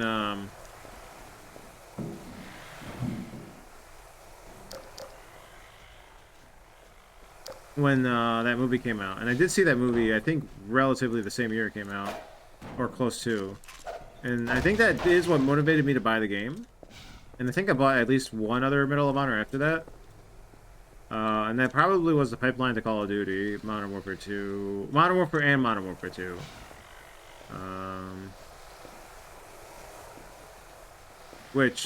Call of Duty, I do wish I could take those years back that I spent, or time I spent on Call of Duty.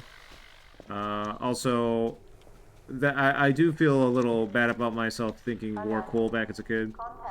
Learning about past battles was cool, I guess. Which, you know, that is fair, just to see how humanity has progressed.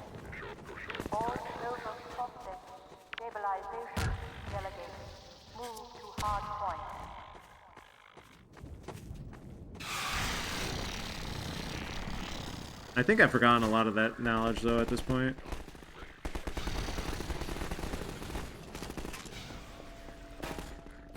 And of course, it is a good teaching moment for, like, World War II.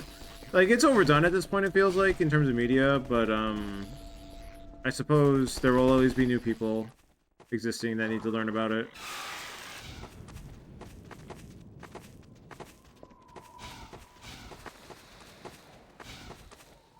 Excuse me, buddy.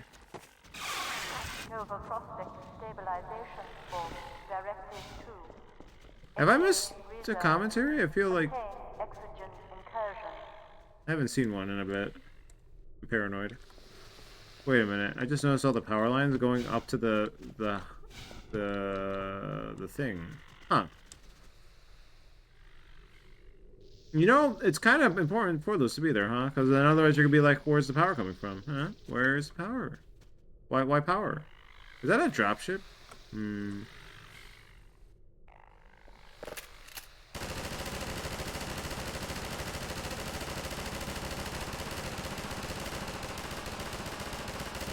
There's no way that's gonna work.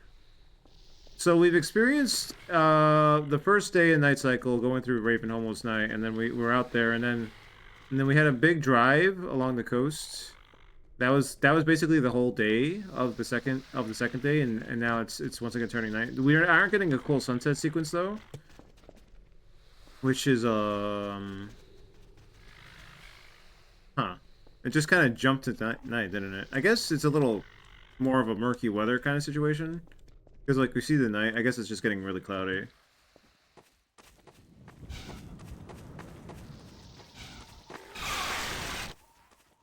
Alright, go, my pretties. Original Medal of Honor was built around little history lessons. My way into military shooters was just Counter-Strike. Yeah, if I had a computer, that definitely would have been it, too. For me. But like I said, I didn't have a computer for a while, so I had to go through the console route. Only returning to Counter-Strike properly when Global Offensive became a thing. In like 2012-ish?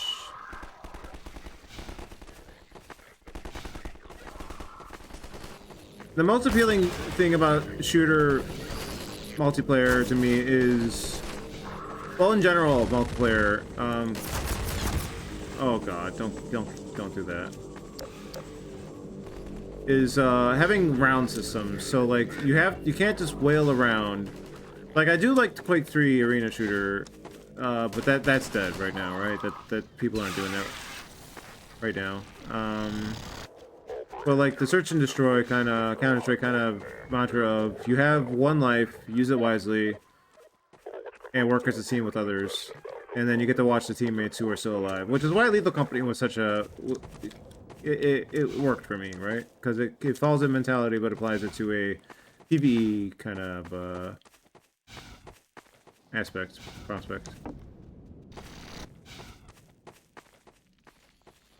There are a couple multiplayer games coming out that I wonder if I would be interested in. I was a little interested in Peak, but I got enough to do right now.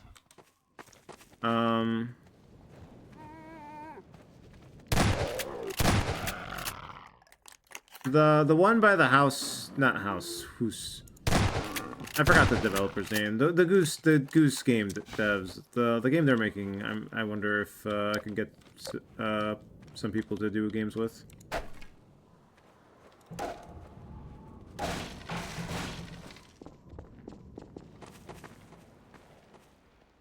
That feels like a potential Wayward multiplayer game. A rare one. Where are my commentaries?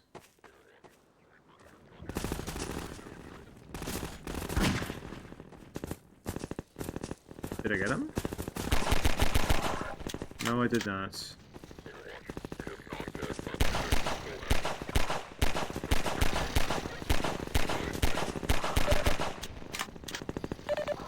Oh, they're even. Oh, they're so good. Actually, I should be utilizing them more. I really should. Sorry, I've been neglecting my bugs. My squirrels, my hornets, my cloths. Not my zotes. No, I will continue to neglect my zotes.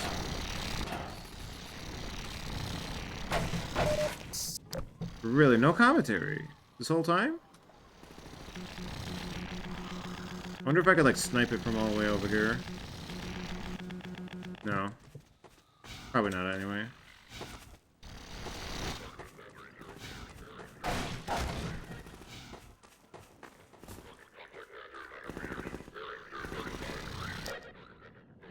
I didn't learn until a few years ago that early Medal of Honor literally used the GoldenEye control scheme where you hold a button to switch into aim mode because I never played the...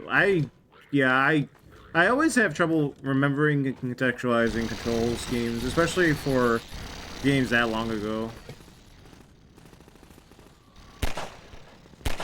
Hold on. How far are these bullets traveling? Really? That's so impressive. What the fuck? How far? Alright, that far? So I'm guessing that's where the invisible wall is then. Wow. Cool. I only noticed that because they were shooting at the fucking the bugs.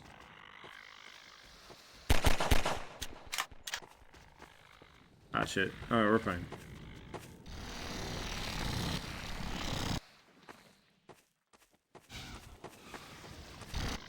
I don't know why that impresses me.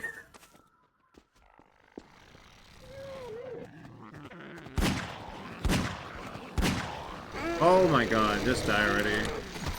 Thank you.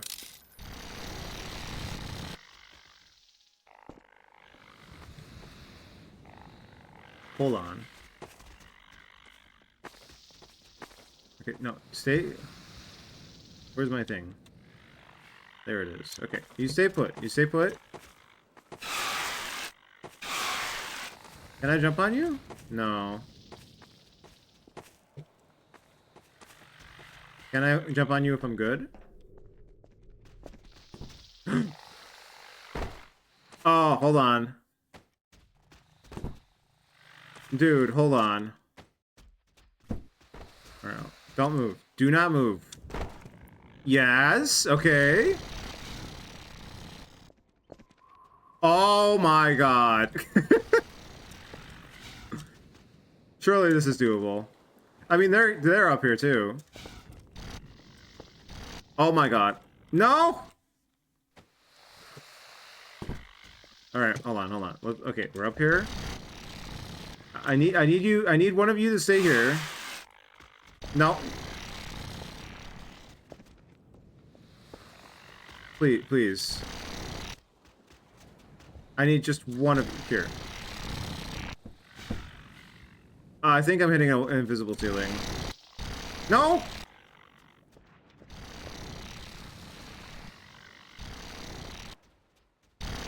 Okay, don't move. Don't move. Do not move. I'm hitting an invisible ceiling. I am so upset. My disappointment is immeasurable, and my day is ruined. Ah, shit.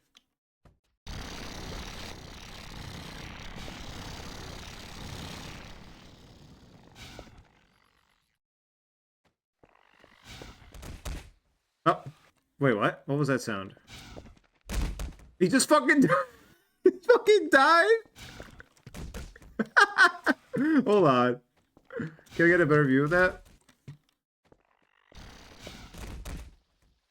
Oh my god. Oh, no, dude! Oh, no, not the leeches!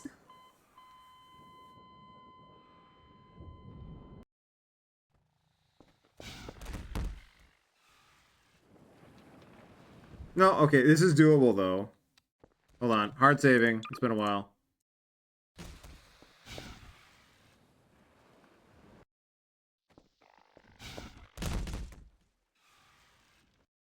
We did it once.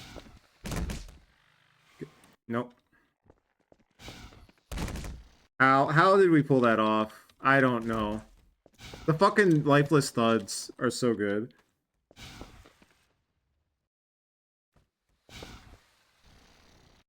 I don't think we're getting that a second time. GoldenEye was a time. I could never go back to it, but it was a time back then. No! My friends were super into Counter-Strike, and I thought it was super boring at first, mostly because I found it boring to watch. Then I had a summer class where I got to hang out in the computer lab for hours between classes, and we had LAN game. Oh, the classic LAN games. That was the ideal experience. I did not have that myself, but that was the ideal experience. I had LAN Halo games, so Halo 1 LAN parties. But the Counter-Strike, when I think LAN parties, that Counter-Strike, right? It has to be Counter-Strike, right? That's the ideal. That's the game. Can we pull this off one more time? I just want one more time. Just one more time, please. No crouching, I think. I backpedaled. Okay, I think no crouching.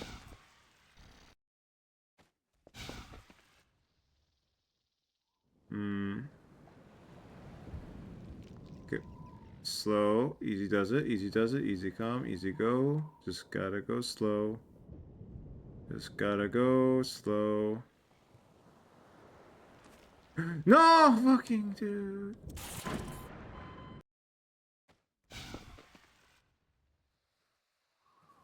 Alright, just slow. Just slow. Just slow.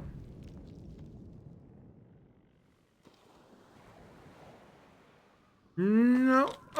Oh, okay, we're good.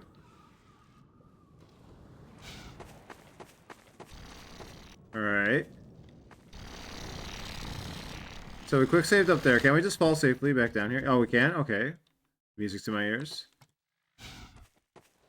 Oh, fucking...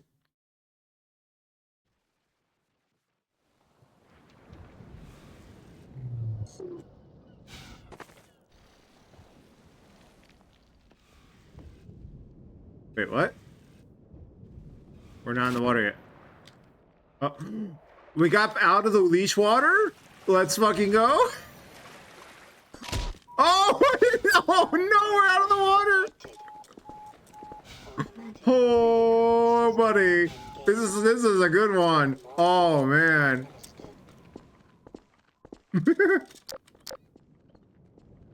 This has got to be the best breaking out of the cage moment, I think. Alright, is this This is water, but there's no leeches in it. Oh, it's this. We found the wall. Apparently, Alien Resurrection on PS1 was the first-person shooter to use right stick. Real. That's a weird choice, or not weird. That's a weird origin point. A curious origin point. Also, there was a. Is that based off the movie? How far is it gonna let us go?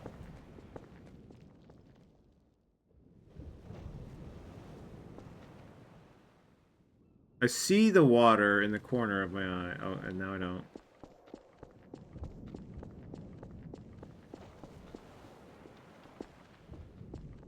Alright, what happens if we go back over here now?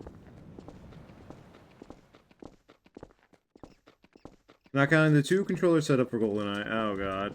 Yeah, the multiplayer, I mean, that was not LAN party, but that was, cousins at the family gathering kind of antics. The heyday of don't screen look, but also kind of screen look.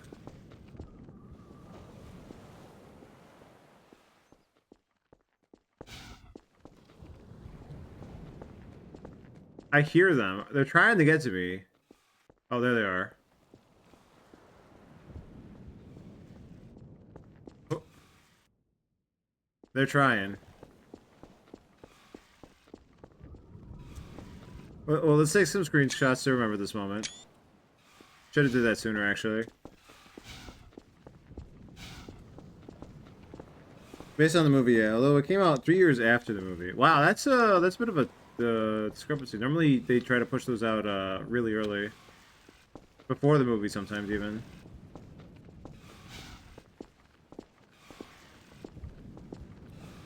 I don't remember the quality of it necessarily, but I do recall those first 2 Spider-Man games. Like, obviously, Spider-Man 2 game, people widely praised. That was back when open worlds were good in Palpable. Then again, I say that not having the completionist mindset back then. I just played through the game. I can't see myself playing the newer Spider-Mans. I feel like that's just too much time. I would rather spend on other ventures. But I'm glad they're doing good. I'm glad Spider-Man's always deserves the best treatment. Deserves to be spoiled rotten. Alright, well, it's letting us go the whole way, huh?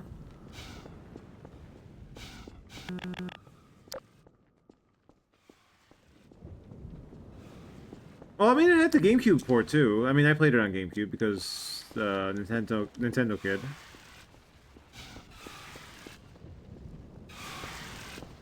But, it's funny how Spider-Man 2, widely critically acclaimed back, or, well, I don't know if critically acclaimed, but it was, like, respected and regarded back then, and now Spider-Man 2 critically acclaimed. So this leads us back here. We're not gonna hit a loading zone, though, right?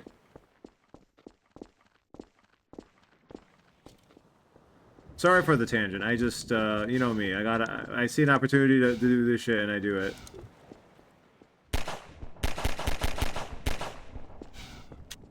So if I try to, will it let me go back into the leech water part? Am I under the leech water? All right, there's 2 things we need to check. First, is the loading zone extend down here? It would be roughly here, right?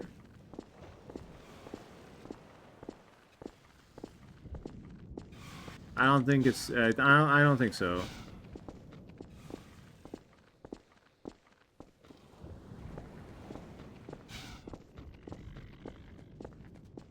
Oh, they're following.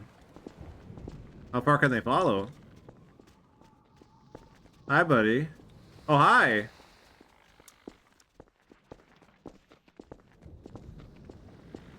That's the extent? Alright.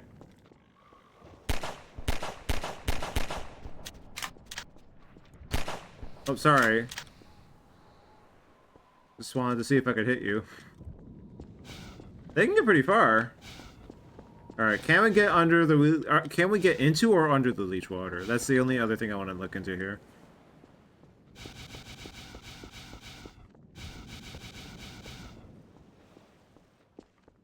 Was so good at that time. Treyarch at the... That was a Treyarch game? I remember them before Call of Duty. No, I don't actually.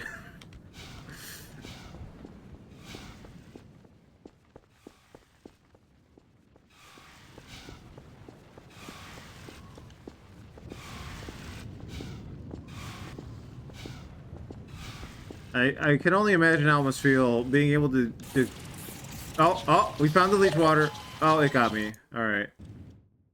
Okay, what were we doing? I kind of lost sight of the plan.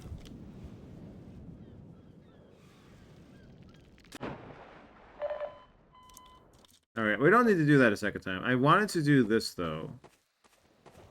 So now we're over here.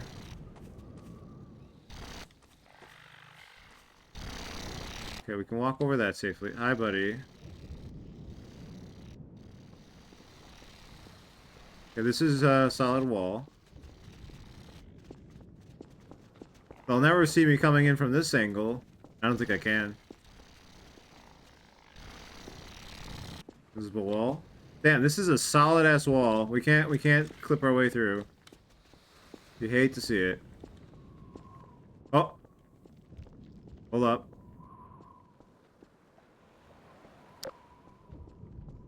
Oh. We're in?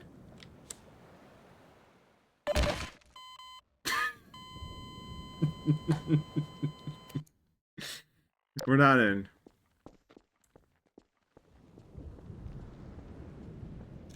No, it's not happening. Okay.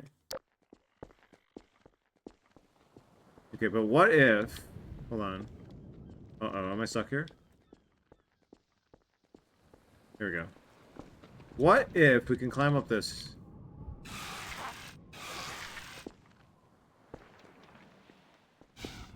Oh. Can we?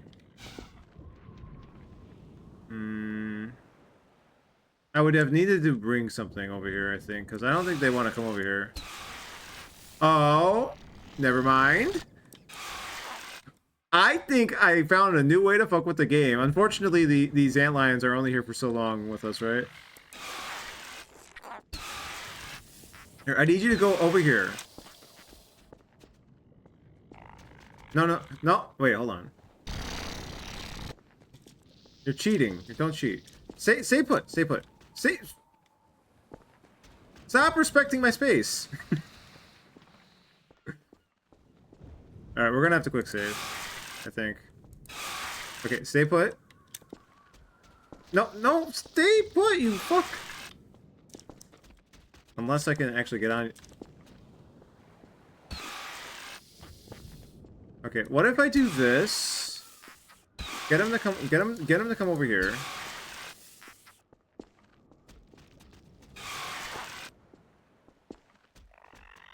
Okay, hold on. I gotta see what's going on over here. Okay, so now this is just... Oh, hold on. Is this solid? No, dude! Wait. Okay. Oh. I can't believe the sprint's helping this. Okay. Sprint on. Sprint off.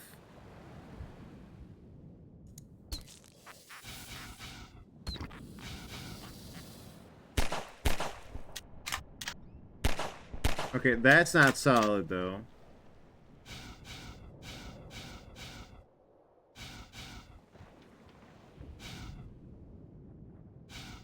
Okay. No.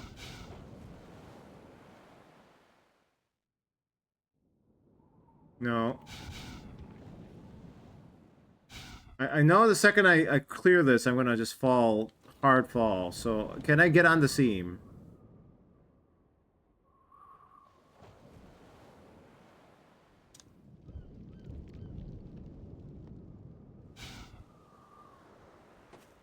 Yeah, that's what I thought. No! Detected.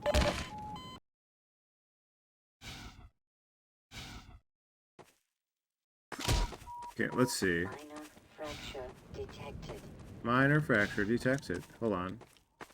This is a wall? No, dude. Get some trippy visuals here. Okay, let's see. Can we get on? Oh, there is a very brief moment there. Also, what the hell was that we were just seeing? Oh.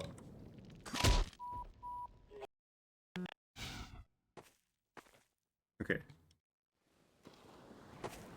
Okay. Fuck. Okay, I don't know if this is doable. Oh my god. Oh, oh, oh. Okay, it's kind of doable. It's kind of looking doable. Hold on, I do want to check something though. What the hell was I seeing over here?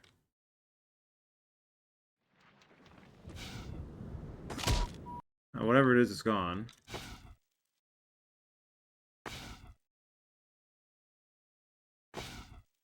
Now I'm not getting it.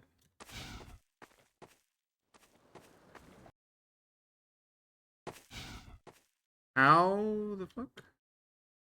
No.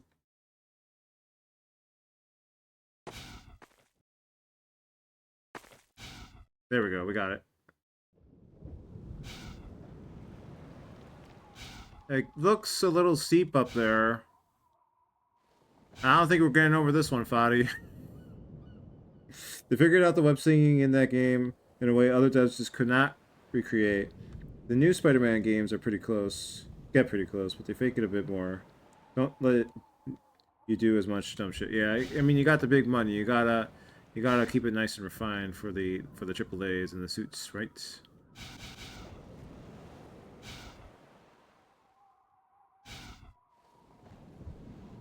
Hmm. No, stay put. Stay, stay, stay.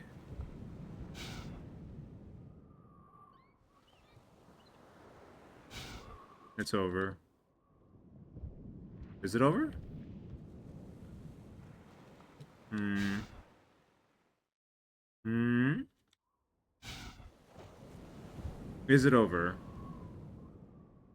We're still getting elevation.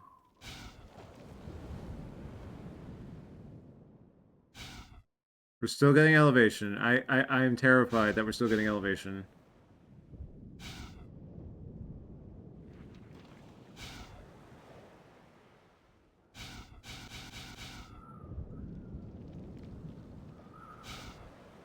Sorry, I did not expect this to be the session. I did say we would get to Nova Prospect, though, and we did get there. But the records show I did fulfill my quota.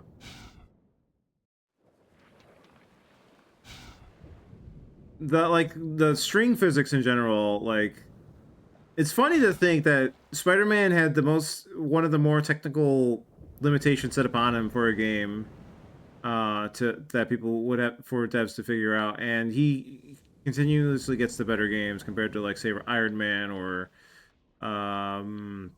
Captain America. I don't even know if they get game. Like, I think there's an Iron Man game, at least one, right? There's gotta be. But, like, how are they not making games of those with like, there are things in place to simulate those experiences. Like, you want a Hulk game? Like, look at the Rampage games. Or Blastcore. You want an Iron Man game? You just look at Ace Combat, maybe even. Maybe with a mix of some sort of... what's a good game with a power suit in it, actually? Saints Row? No, not Saints Row. But you know what I mean. You know what I mean. Oh, no! It's so doable! It's so doable. Ah, fuck. Alright. We're doing another hard save. I'm going to try one more time, and if it doesn't work, it doesn't work. We're going to...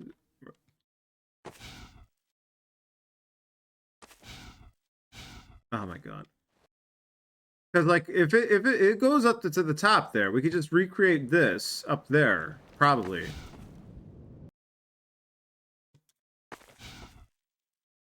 And then we can walk on the seam up there. Okay, we're there. Okay, let's just maximize our suit input.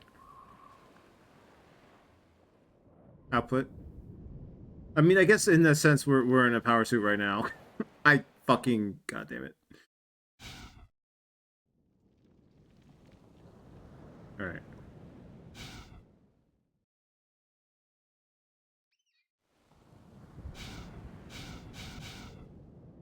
Avengers were not popular comics. They only became the thing because of the movies, and then you're dealing with movie license. Yeah, I mean, if Spider-Man can pull it off, but is that only...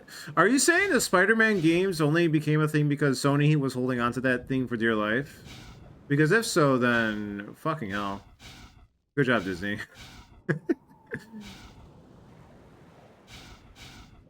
right, let's do a quick save here.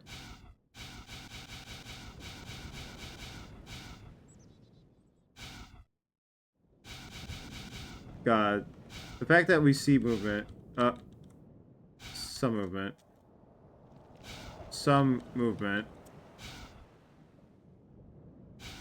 Oh, no.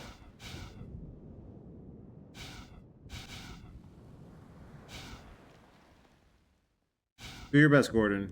I believe in you.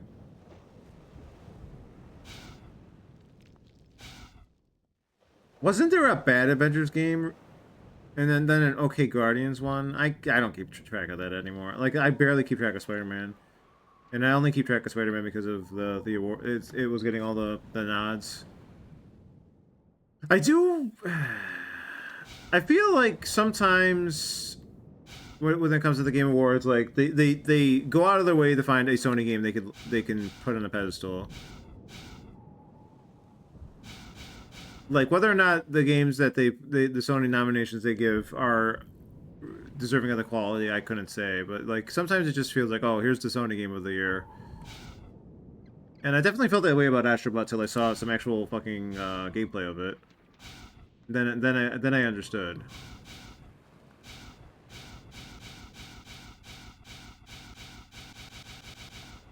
Okay, quick save again.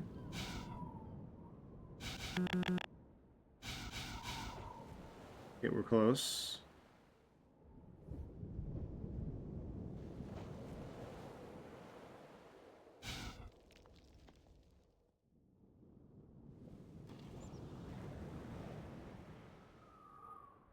We're almost there. Almost there, Gordon. This will ultimately give us nothing, probably, but you know, it's the fact that I've set a challenge for myself, and I have to complete it now. I really thought I was done with my out of bouncing. At this point, I'm sorry. I apologize to myself more than anything.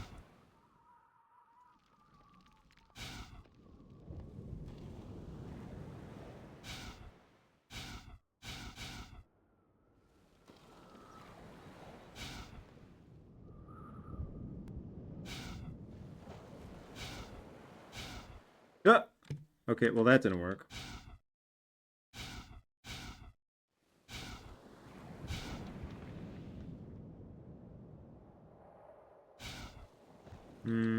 No. Okay, where's the seam? Oh, literally there. Okay. We're at the seam. It's this right here. What can we do about this? Can we jump? Oh, we had a step. We had a step.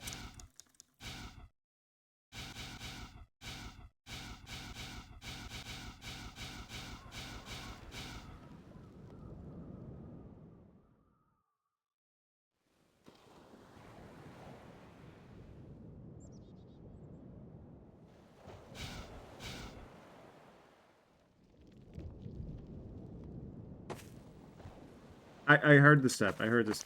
Oh. Well, what was going on there? Shit.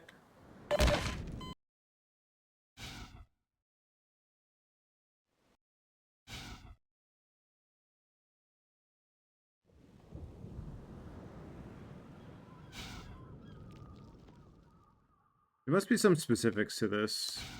Nuance.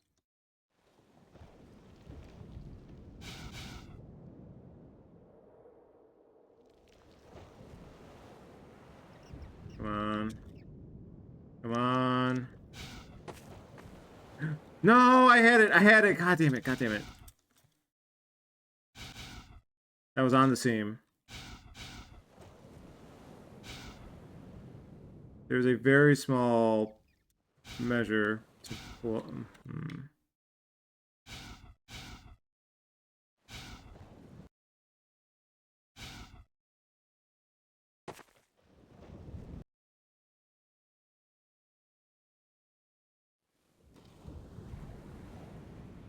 Yeah. Oh, I had it. No, dude.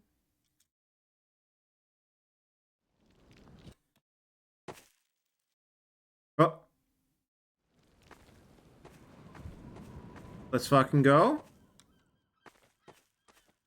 Alright, what do we get out of this?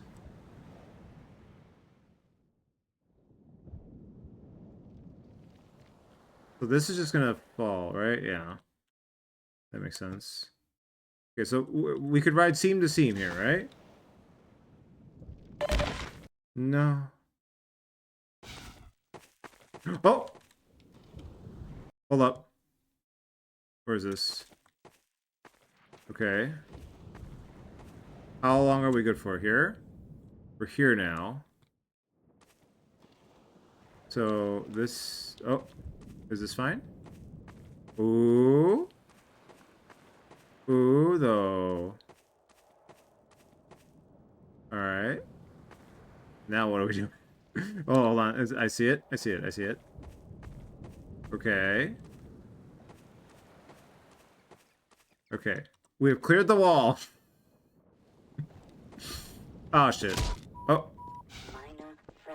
Isn't this where we were? All that for nothing? As expected? That's invisible.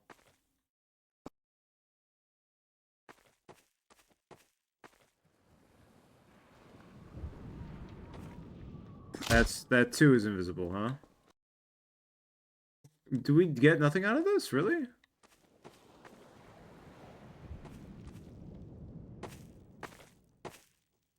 Let's take a look at this.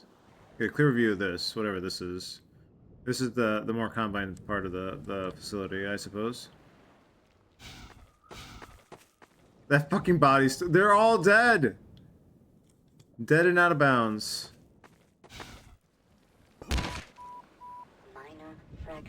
Well, that's the extent of what we're capable of. I'm happy with that, but we'll keep going. Let's fix this though. Here? Not here. God, if I ever boot up the game down the line and I just check out my old save files, I'm gonna laugh my ass off.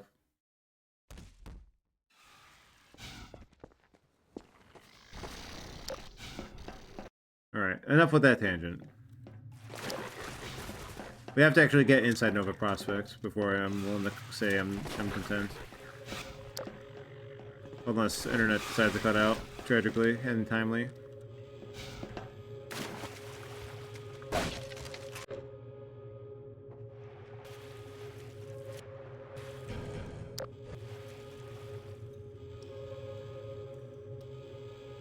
Square did not know how to manage their Western studios.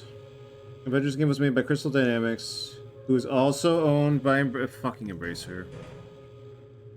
I guess our Japanese studios have also been a mess in a different way. Oh, 1 second.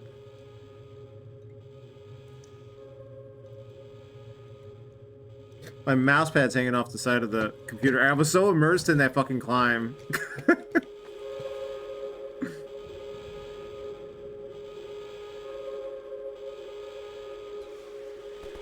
Wow, I actually landed that.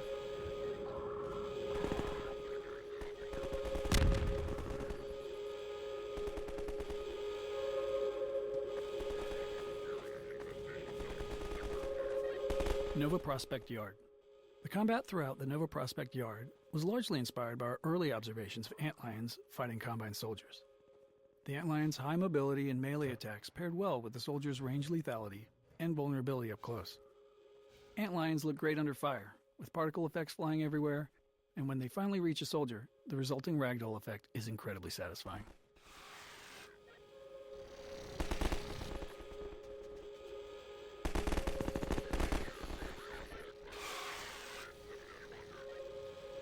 Oh, get him.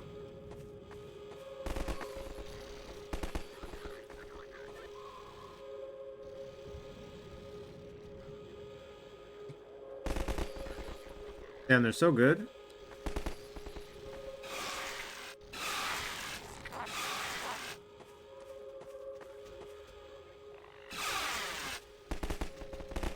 That's more like it.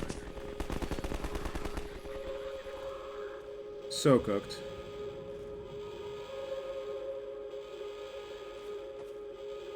Also, the really good Marvel games in the 90s were Capcom. Shoutouts to Capcom. Like the post. Oh, I'm reading this backwards. I get like the poster child for games that sold a shitload of units, but somehow came in well below what they needed to sell. The fucking. I don't know why studios are setting these. Fuck. I mean, I know why it's capitalism, but like. Wait, you can go up here? What the fuck? Okay, but why? Alright, cool. You can do that, I guess. The infinite growth fucking mentality, right? Like, oh no, we promise we will sell more billion, etc. And then it's like, well, you're making promises you can't even keep, and you know you can't keep them.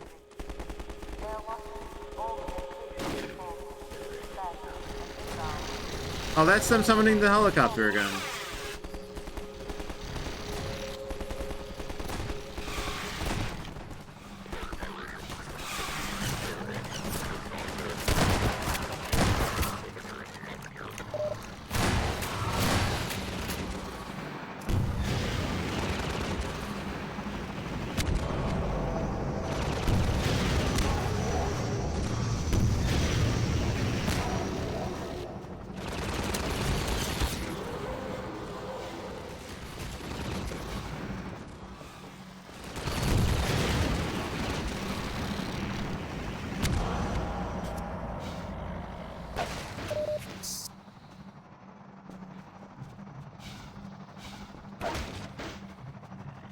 I do wish I mean, I guess I'm doing it now, so I don't have that longing, that wish. I mean, I am actually using them, the bugs on this playthrough.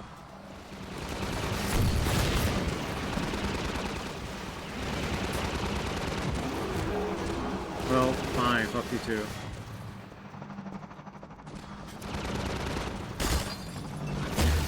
Ah, you fucking...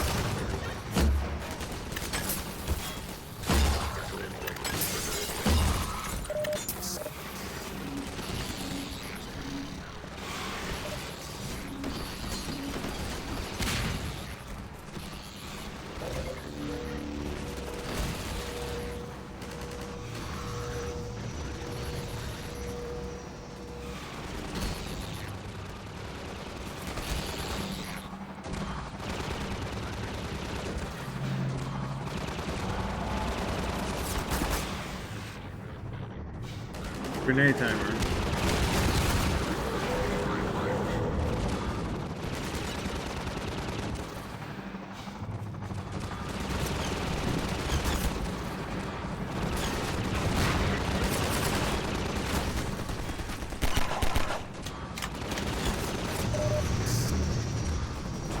Who else out here?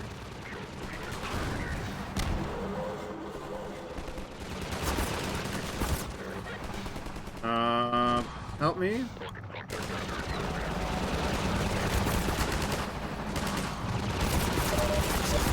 What the?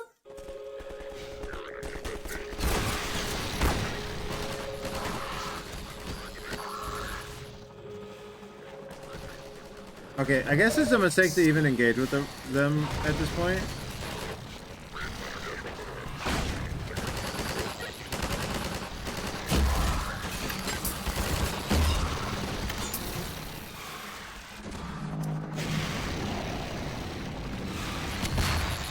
Who the fuck?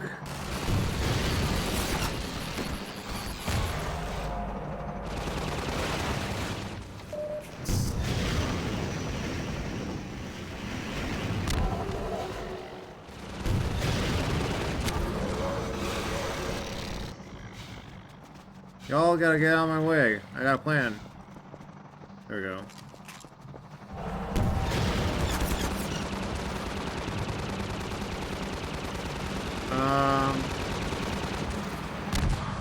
Got him.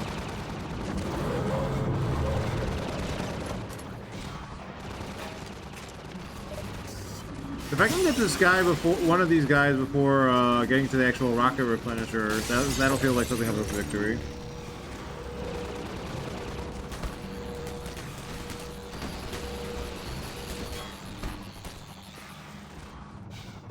But yeah, why can't y'all companies just? Oh, the teamwork! God damn it! All right.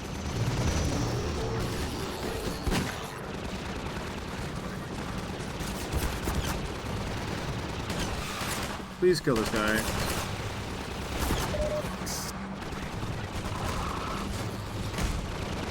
Thank you.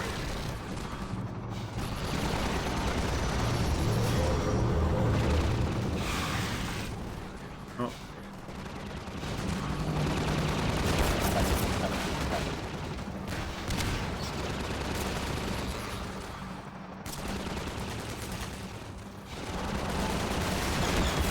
Fucking dude.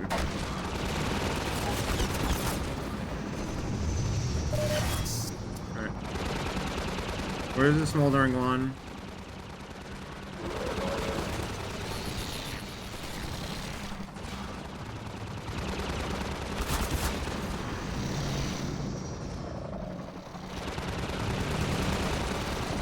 I hear two. I only see one.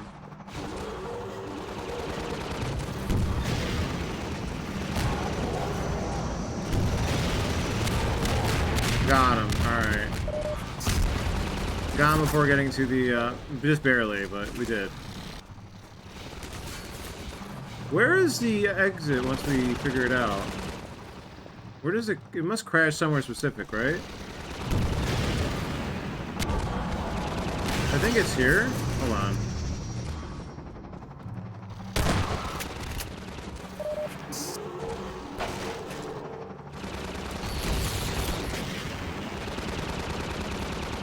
Oh, you cheeky. You fucking...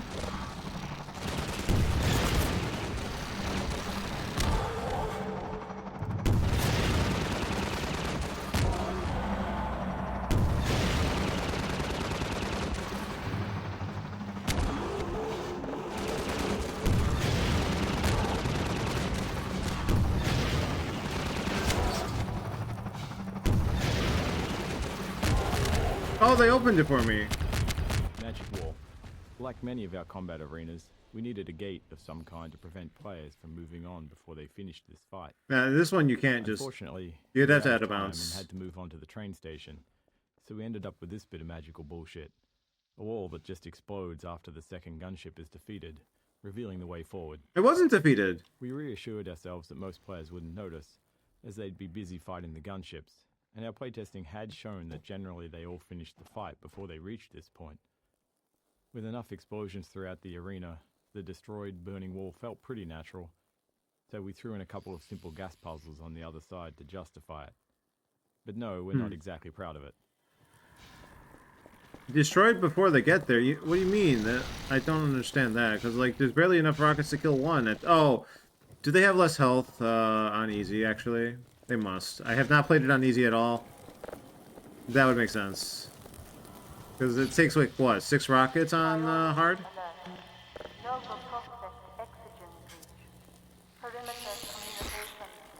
Alright, I think that's it for the outside, right? Alright.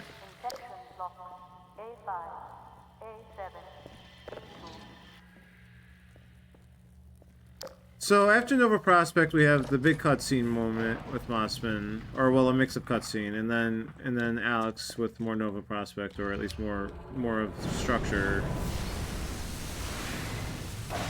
And then the whole Civil Unrest endgame sequence of chapters. The player has just completed 2 combat-heavy levels, so we wanted to slow things down once they got inside. These early levels were designed as a pacing change, allowing players to explore the layout of Nova Prospect's interiors. Along the way, we began to introduce the turret gameplay, first as an enemy to the player, and later as a tool they could use. Much of this level was built by reusing prototypes and art spaces created earlier in the project when we were focused on shaping the look of Nova Prospect. They do have a habit of introducing thing in the as enemy then ally, huh? That is a good way of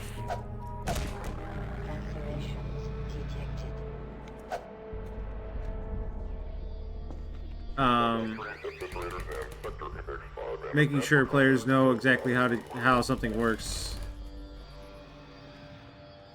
Or at least, not exactly, but like, have a good idea of how something works. Turrets. Turrets were a useful design tool when the player had bug bait, as they could completely prevent antlions from approaching them head-on. This allowed us to create setups where the player couldn't just throw bug bait to proceed. They needed to circle around and clear the turrets so their antlions could follow. It didn't hurt that watching antlions get mowed down by turret fire was a great visual too. Some catharsis there for sure. I'm trying to gauge where I want to stop. What time is it right now? 3:30.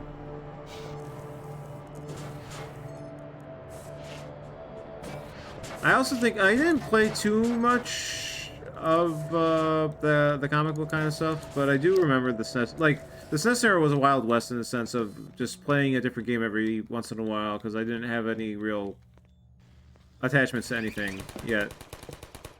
Like, the Mario one was already forming early on because of Yoshi's Island and such, but like I do remember a lot of X-Men related antics.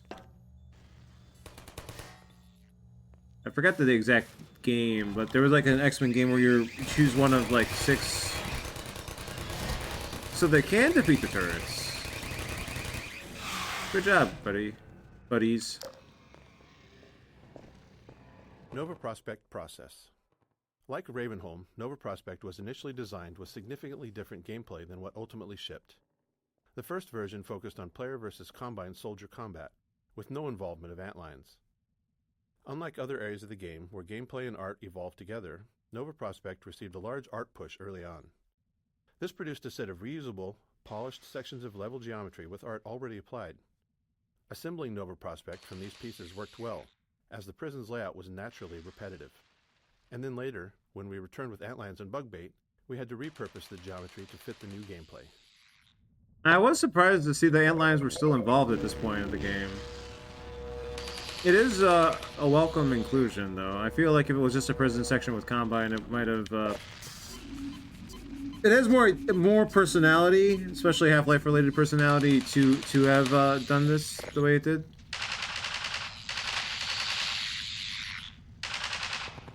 Mutant Apocalypse, that's it. Definitely was too young to be able to beat that game back then. Probably could pull it off now. The sound effects were very distinct to me. Like, I still can internally recall them. Like, Wolverine in particular. I don't know if it was all of them, but like the kind of chain kind of hitting sound effects that you can get when hitting enemies with him. I don't think I got past the second level back then, though, but yeah. I say second level, but I think it was like you choose who you use and in whatever order you feel comfortable. On that note, I still have to play Mega Man X. No idea when that's happening. I like how I say I have to do all this shit, and then I spend 20 minutes trying to climb a fucking out-of-bounds cliff, by the way. You know, that's just me. You know what you're getting when you tune in. They're not on speaking terms anymore.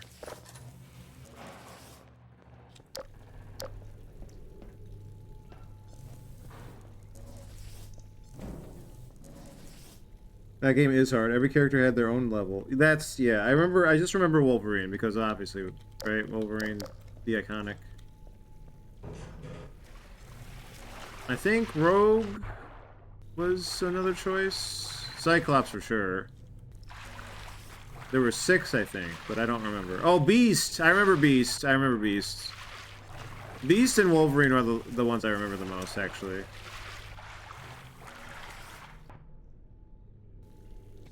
Alright, we're not missing any commentaries, I don't think. I am so paranoid for some reason. I shouldn't be. I should just enjoy the game. We will find them all. Trust in the wayward. Trust in the self.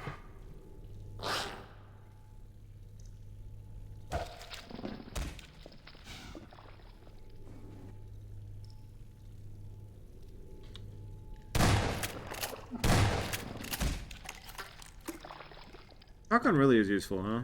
This gun, I just don't use it enough unless I feel like I need like this is my I don't want to waste ammo on other guns gun, I guess. Oh.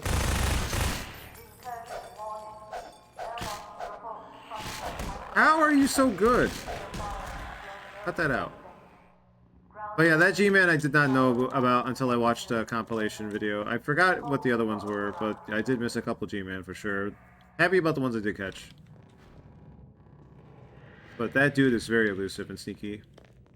I think the train one's the dirtiestly kept secret one of the G-Man sightings though, and the fact that I got that one makes me feel good.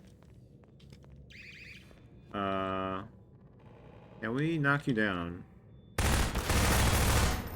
Not that easily. Okay, let's get a better setup.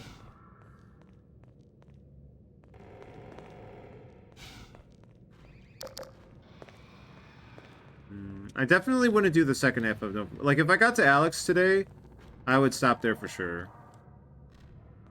I just don't know if I want to go that far. Could this work? No. Let's get the barrels.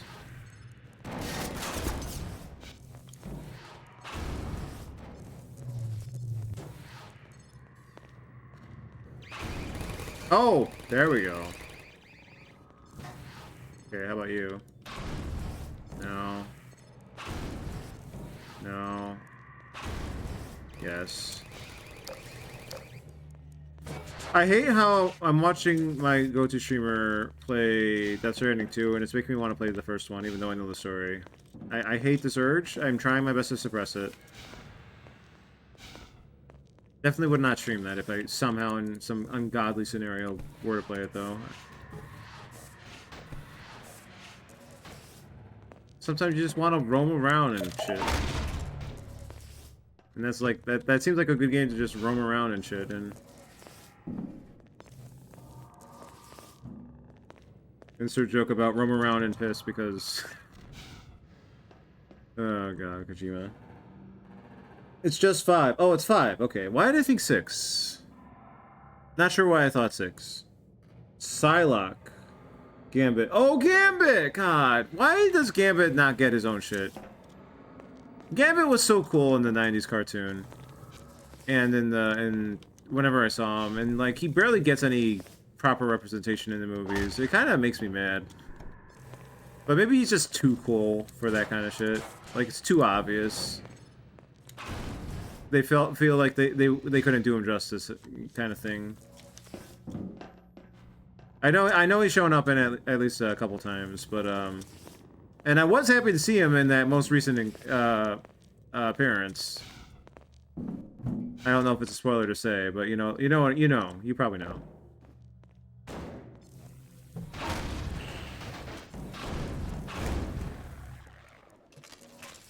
If Gambit got his own movie, I might watch another Marvel movie again, outside of Spider-Verse. That could maybe get me. Or if at the very least, as long as he's not like just some supporting character. Secondary character. Oh, is he? God, I don't remember that at all. I just remember the action.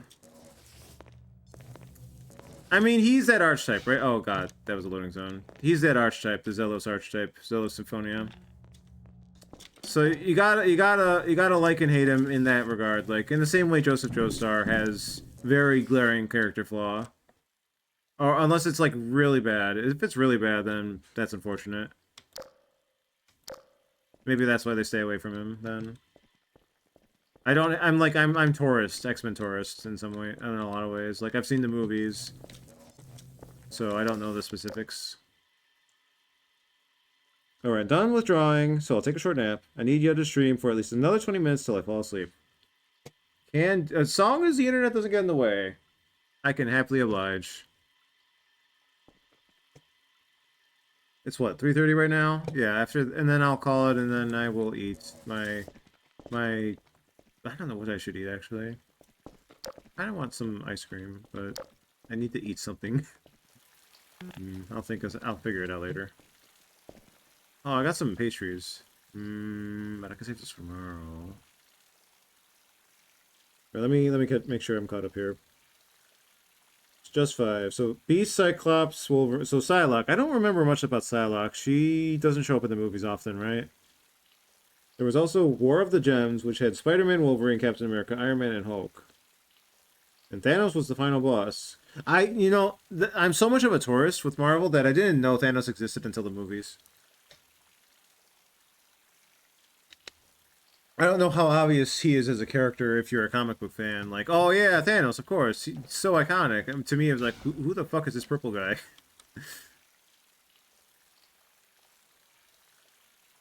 Both of those games were released alongside arcade fighting game releases. Yeah, it's like how kids loved Peter Beckman in Ghostbusters, but he's awful. Which one was Peter? Is that the actor or is that an actor name or? Don't remember.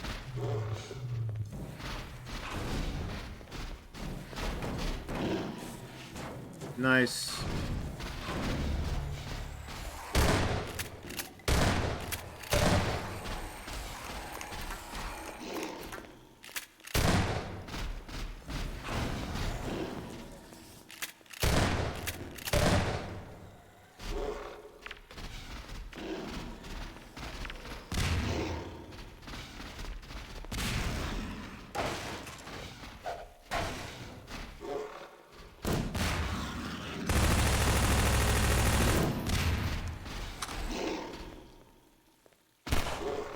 Ow! Okay, I deserve that.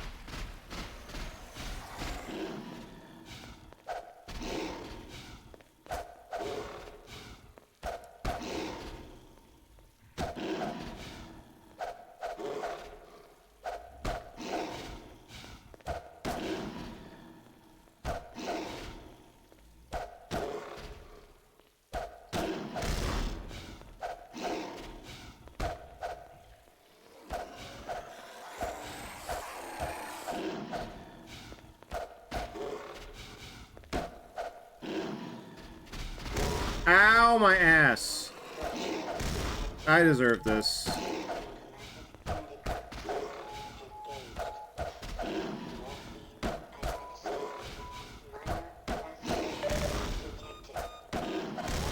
I wanted to see if I could do it. Alright.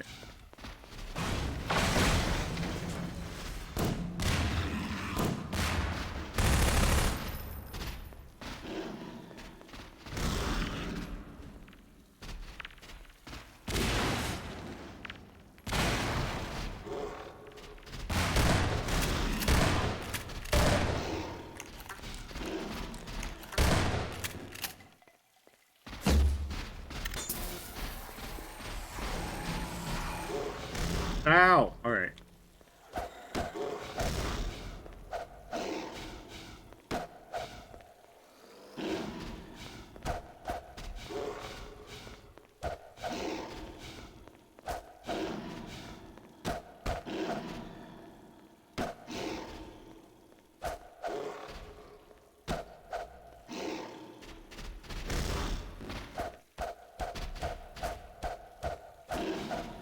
Like Dark Souls.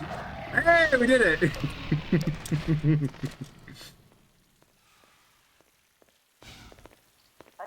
Wait, when did he do that? I guess he could break that too then, huh? Or can I? No, I can't. Hey, buddy.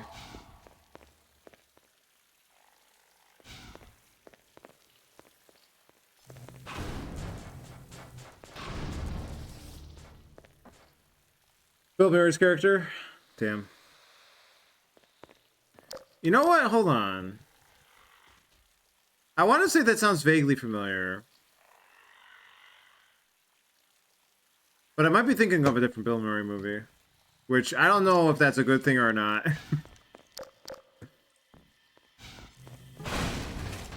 He's very flirtatious in Groundhog Day, but he only really messes around with one other woman.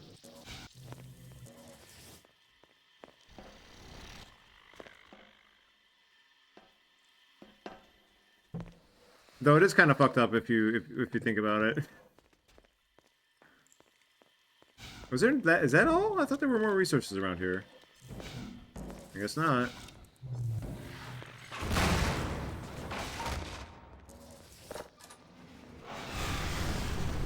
No commentary.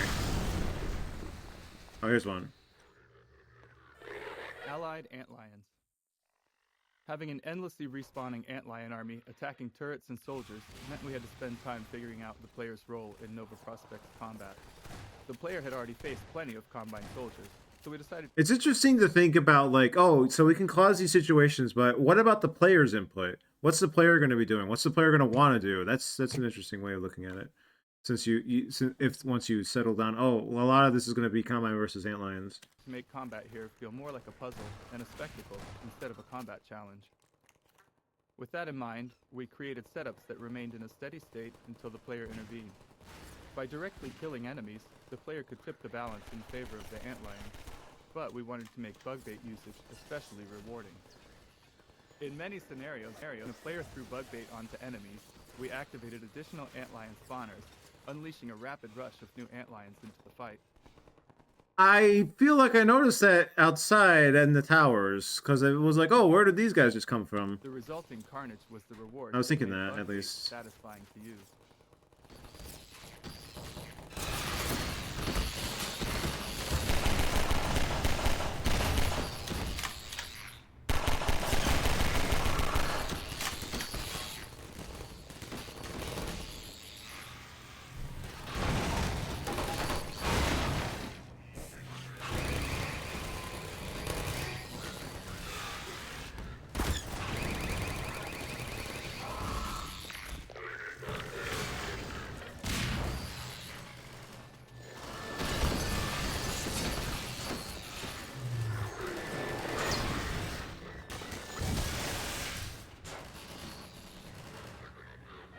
Can I get this? Where is it? Oh, it's over there. I don't know if it allows you to.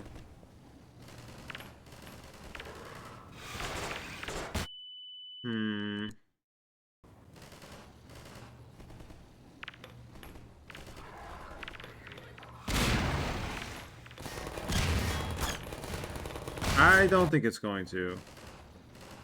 Can we do this with a specific... Can we do it with the Magnum? Can we hit it with the Magnum?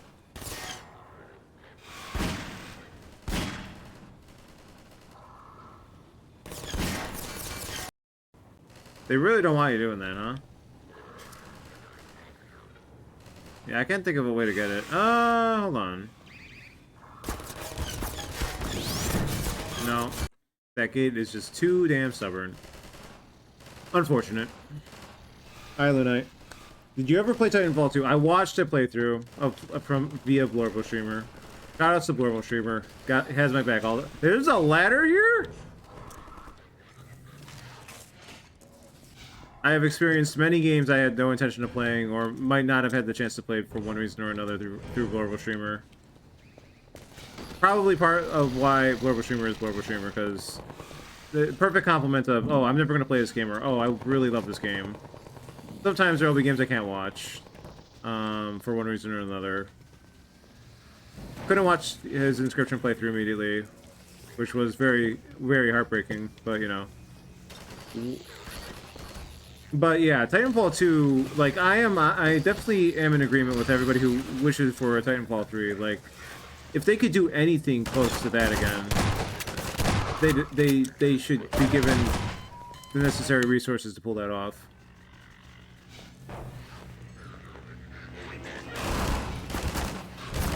Oh my god. Wrong one. Okay, I need to actually lock in for this, huh? First, grenades.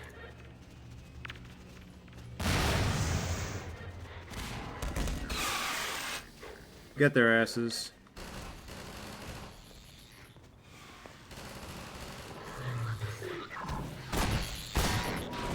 Oh my god. Yeah, thank you. Thank you, thank you. Ragdoll Vortigaunt. Oh no. There's a lot of pain to see in this dead Vortigaunt. Pain of our level designers. Wait, hold on. I didn't actually get to see... Hold on. Fuck. I needed to see that.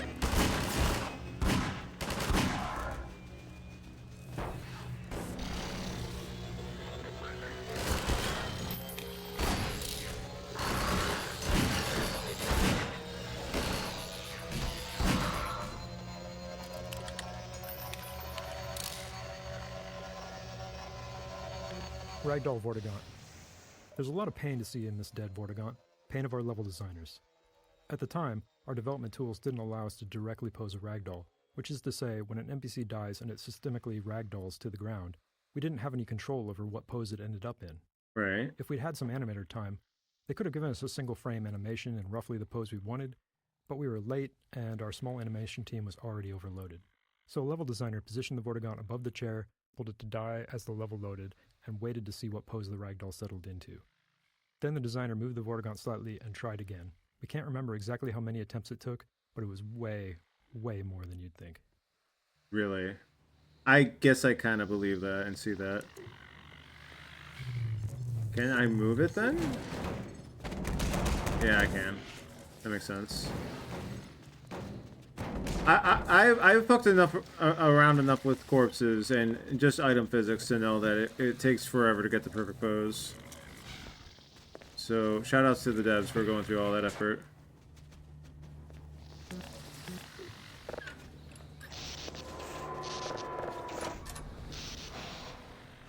Alright, let's quick save it. Let's make sure I'm caught up.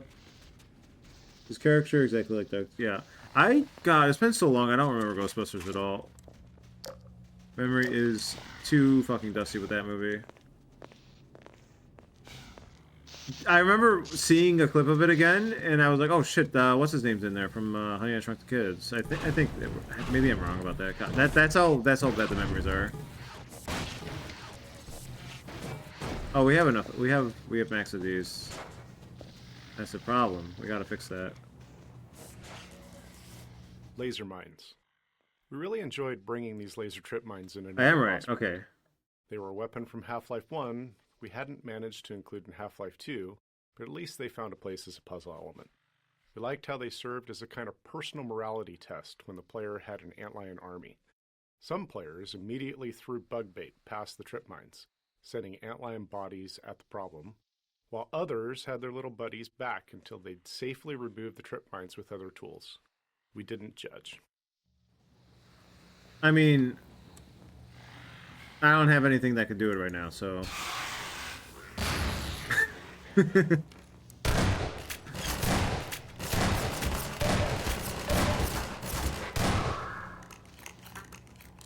Why am I almost dead?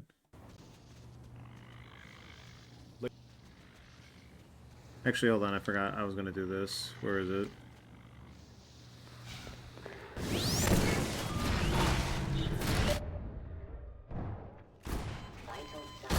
The antlions got me killed anyway. Alright, hold on a minute.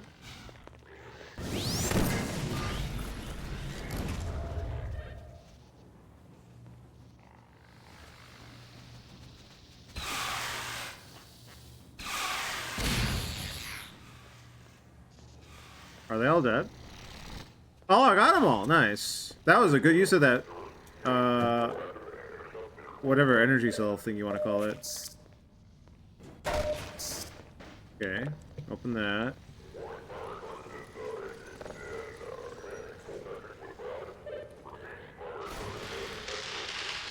Oh yeah, that one I remember. That one I definitely remember. It's funny to think that, like, I originally knew him for Shrunk the Kids, but nowadays when I think about him, I think about Spaceballs. Though even though I said what I just said, like, ignore the fact I said what I just said. I guess they're both kind of even. Me when I lie. Why can I hear the TV perfectly from here?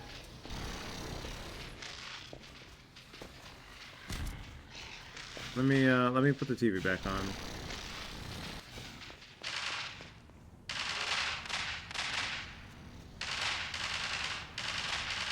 Yeah, that game came out the same year as the new Doom, and frankly, I like Titanfall 2 more. It was so much fun. I loved Eternal. Obviously, mileage may vary. Like, I always think, I thought this even in the first couple months, your mileage will vary with Eternal. I do probably agree Titanfall 2 is probably better than Doom 2016, though. Like, even for me, like, even through a watching experience. Like, I played 2016, of course. But Titanfall 2 might be the better of the two. Though, that's also... Did it bonk its head on the damn lighting?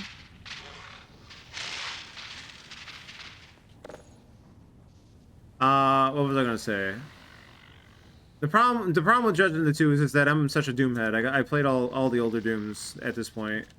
So it's like... I got nostalgia kind of fucking bias. Series bias. But I do acknowledge and want more Titanfall in the world. Apex Legends has done immeasurable harm. Etc, etc. Alright. That's a grenade moment.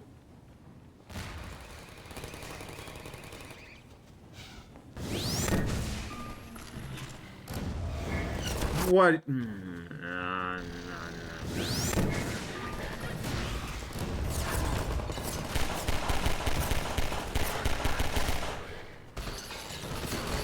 Oh, fuck you!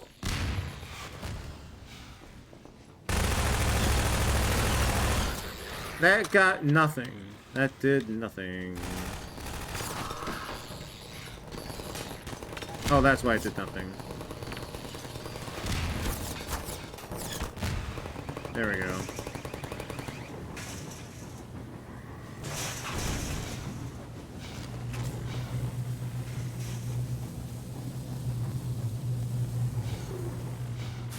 Yeah, really, that fucking Vortigaunt thing is really fucked up.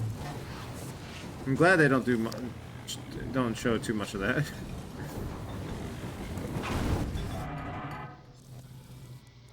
The paint can works for that? I guess that makes sense. I'm just a little surprised. Like, this working, yeah. This working, yeah. This working, yeah. This working... Would the boot work? Oh god, I fucking should have saved.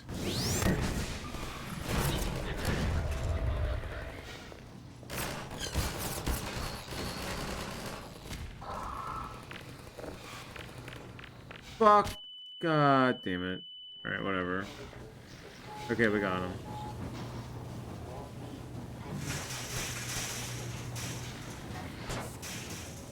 Oh, whatever, we'll save that. Okay, what's something smaller? A gun? A gun is not... That would... I want something stupid. Do we have anything stupid available? Surely. There's something stupider. The boot's kind of stupid. Silly, not stupid. Are the showers on? Why does it sound like the showers are on?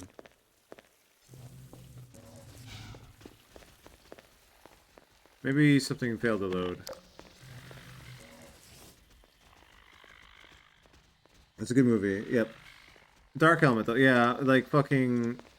they want to do a sequel, like, all the power to them. I don't know if it'll land the same, but if it does, then, you know... A lot of those jokes, some of those jokes went over my head as a youngin', but, you know, still enjoyed my time with that movie so much. Ludicrous Speed.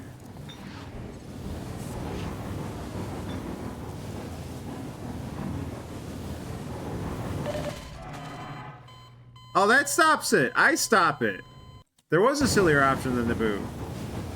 Alright.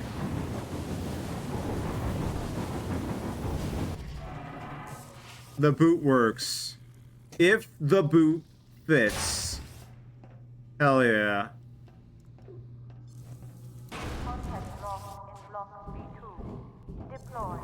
Oh, hi. Sorry.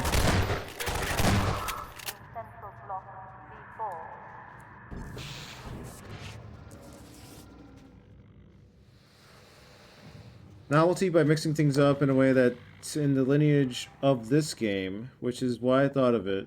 Doom kind of just does that one gameplay loop, but it does it very well. Yeah, like the obvious level, the iconic level of Titanfall 2. As Blurble Streamer had put it, I forget the exact, I'm paraphrasing, but like you could make a whole game out of this one level. Like obviously that would border in the Doom mentality of one thing but do it well. But like that is what they were cooking with, and that's how much they were cooking with that. And then of course there's the mechs. A little bit of Armored Core, just for as a treat. I watched Blurble Streamer play Ace Combat 7 2 weeks ago, I think. It was interesting to see how similar to Armored Core that framework is for that game.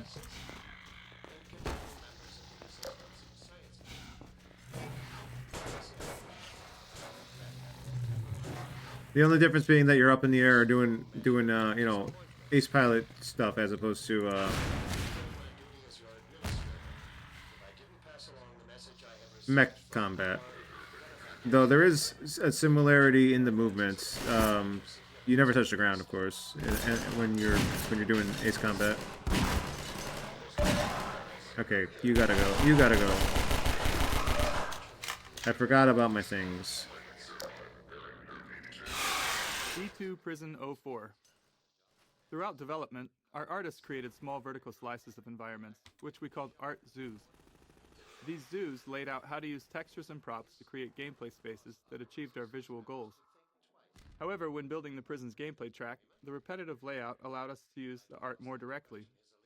This map was initially built as the primary art zoo for Nova Prospekt, but after being used to test various gameplay prototypes, including those that eventually led to Bugbait, it became part of the actual level architecture.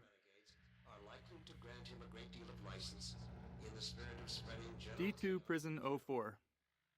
Throughout development, our artists created small vertical slices of environments, which we called art zoos. These zoos laid... That's such a weird term. Definitely didn't catch on, I could see. Art zoos, huh?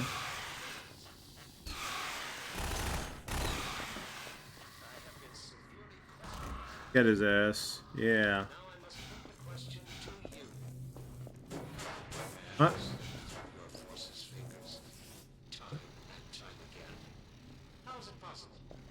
The final section of Titanfall is less a gameplay sequence than it is a set piece. Or was it the final? I just remember like the last thing Titanfall does that essentially makes you all powerful was a very fun twist. Obviously, I won't elaborate on details at the very least. Keep that vague, but yeah. Oh.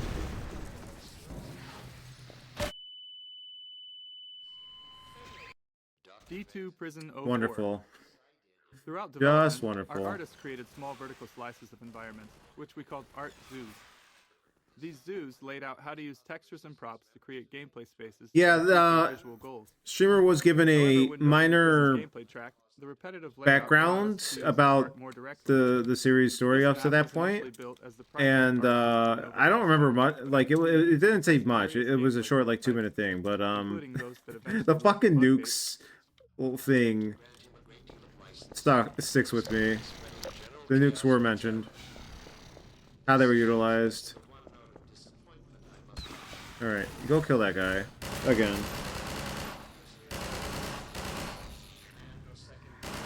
Oh, he's smart this time. Oh, don't.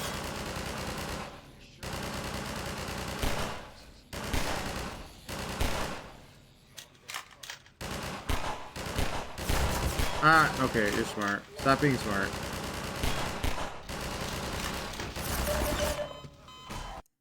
D2 Prison 04. D2 Prison 04. Throughout development, our artists created small vertical slices of environments, which we called art zoos. Wait, what's going on? What's he doing? Zoos laid out how to use textures and props to create gameplay spaces that achieved our visual goals.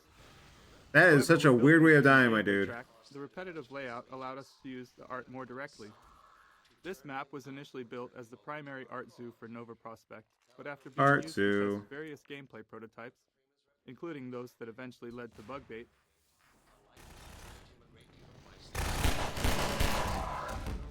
That worked. This brings me to the one note of disappointment I must echo from our benefactors. Obviously, I am not and or second guess the dedicated forces of the Overwatch. But this doesn't.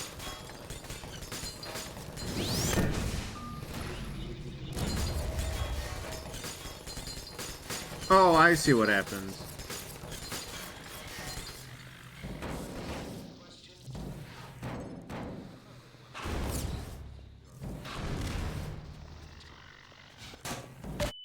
Fuck, I did it again.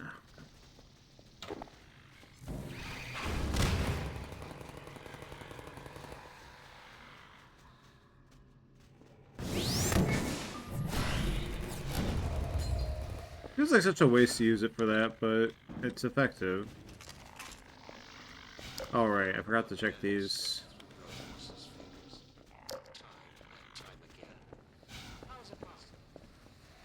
Oh god, we're going 6 hours. I gotta stop soon. Like, actually. Let's clear this loading zone. I would like to leave it in a more... a nice, firm spot, but we might not get that. I'm just too... I'm enjoying the flow too much right now. You... out of here.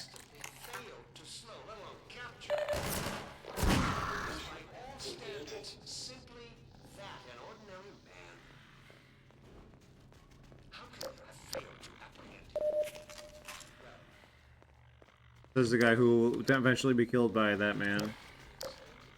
Dude, so full of himself, he does not conceive somebody being more capable of mass destruction. Hold on a minute.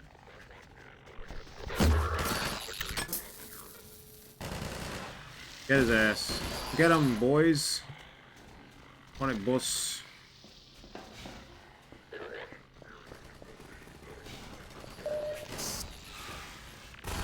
Run away? Alright. Yes, they had an opportunity to do one more crazy gameplay thing at the end, but they did not. I think that also ups and forwards people wanting a Titanfall 3 so bad. Yeah, it's less a crazy gameplay thing than just... I do like it in terms of, like, how it just makes you feel like you've overcome all your trials. It's probably... I don't know if there's a better way of phrasing it, but yeah.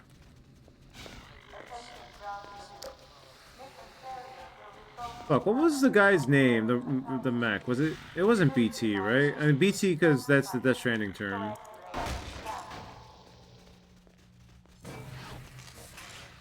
But if it was, that'd be funny. Funny coincidence.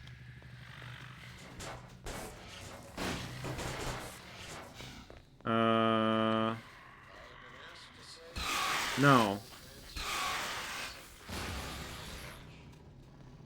Okay, we quick saved.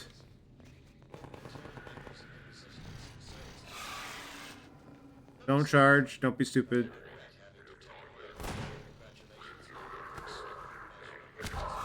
Behind you. He's in here. He's in here. They're dead. Okay. They're all dead. Love to see it.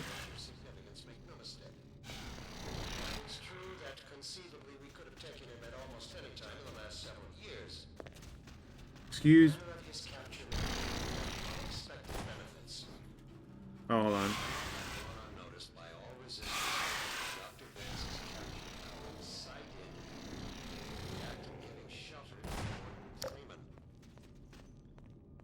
This might cause other resistance members to think twice before harboring Dr. Freeman.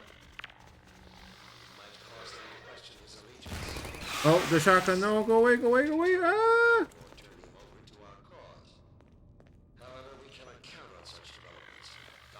We have a stalemate, I see. Ow! You gonna help or not?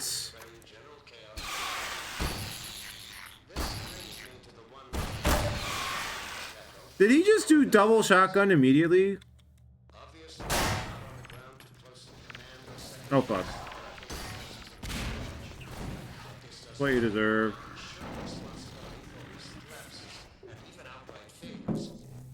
On their part. I've been severely questioned about these shortcomings, and now I must put the question to you. Have there not been any more commentary notes?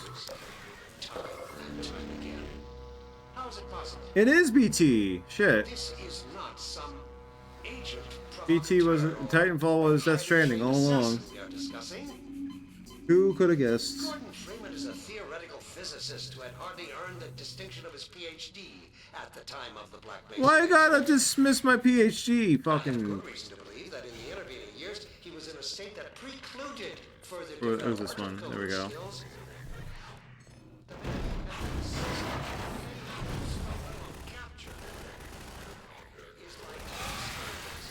Gordon Freeman is useless and stupid. Why is everybody stupid around me and not capturing stupid guy with gun?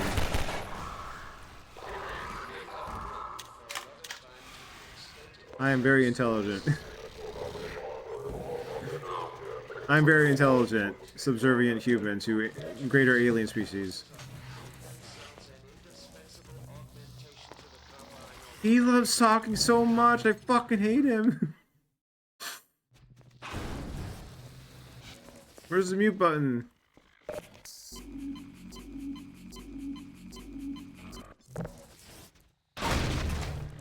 Alright, what we got here?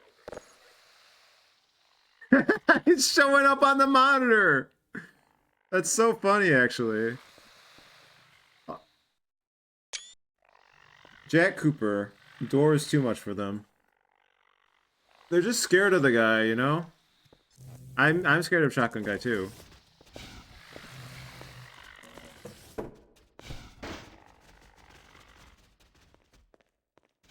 Jack Cooper.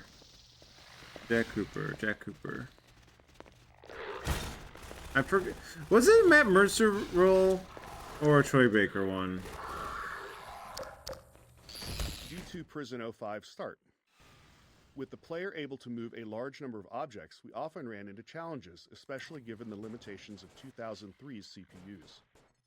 One limitation was that our AI navigation system wasn't aware of dynamic physics objects like these metal beds. While our NPC movement system could detect and avoid physics objects while moving, they were essentially invisible during navigation queries for strategic planning before movement. This was primarily due to performance limitations. We couldn't afford anything more complex. We also faced design challenges without clear solutions, like how a soldier should respond if a player completely blocked a corridor with large physics objects. To address this, we gave NPCs additional strength to push physics objects around. We then mitigated I know this one all too well with all my bullshit I've been doing these playthroughs. the issue through level design, widening corridors and ensuring enough empty space to handle props landing anywhere within them. This setup is a high-risk one. The combination of soldiers hiding behind beds and antlions charging for melee attacks creates a good chance of awkward interactions between the NPC movement system and the beds. Can we fuck with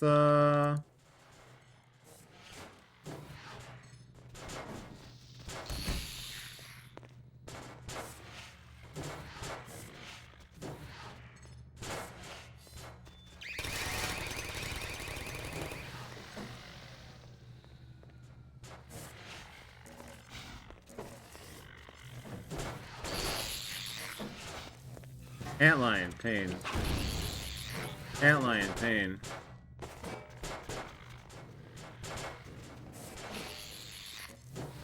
You've heard of Max Payne. Now get ready. I'm missing a frame. Where's my frame?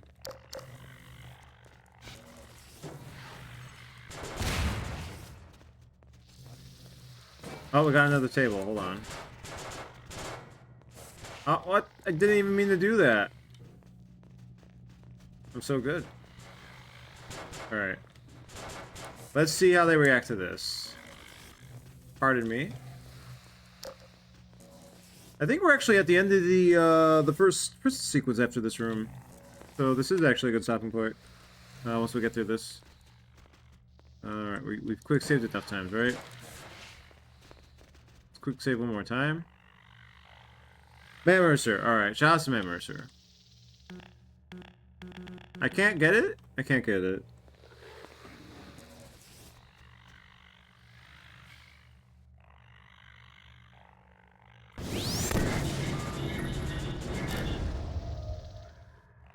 That's unfortunate.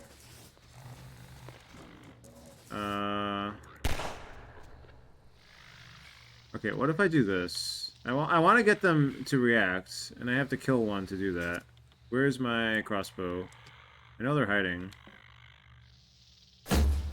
Fuck. Alright. Okay, here we go, here we go. Now they'll react.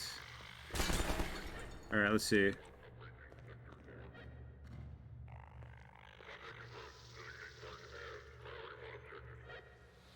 What are you gonna do, buddy?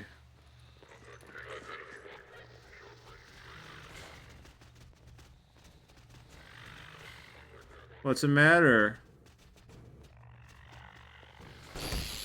I'm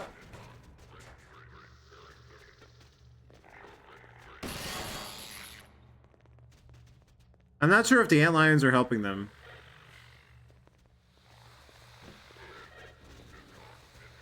They maybe?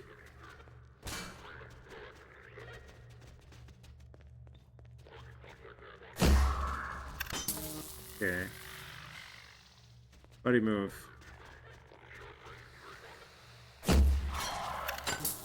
Oh no, not the ass pierce.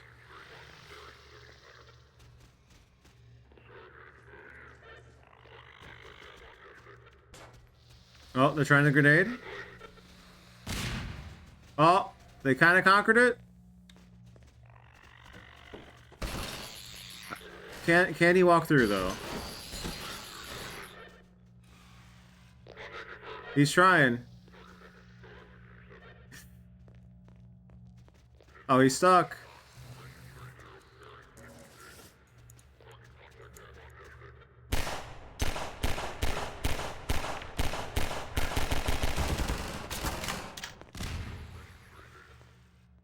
Okay, touche.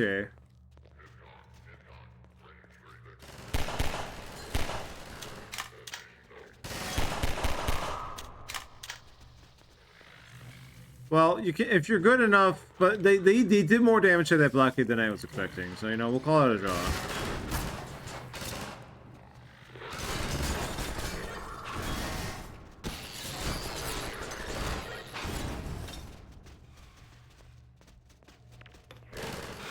What was that grenade throw, my dude? Oh, it was a kamikaze throw. I see, I see. I understand what you're cooking. Oh god, shotgun.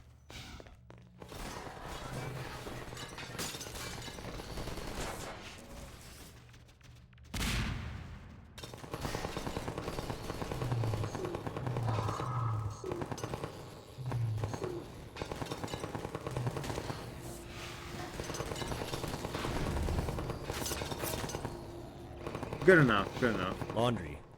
By the time the player reaches this level, known as Laundry, we're confident they're comfortable using bug bait to solve combat scenarios. So, we wanted to raise the stakes a bit by creating a scenario that encourages the player to get even more involved, combining bug bait with their full set of weapons. I mean, I was kind of doing that already, but I guess it's hard to know exactly how other people are reacting to this particular stage as opposed to all the other ones. Like I haven't seen any Half-Life 2 playthroughs yet, but I wonder how a typical mine would be, or typical, compared to how things play out for most people, and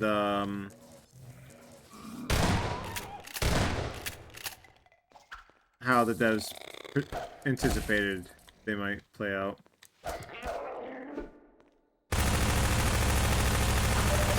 Okay. Blood toxin levels detected.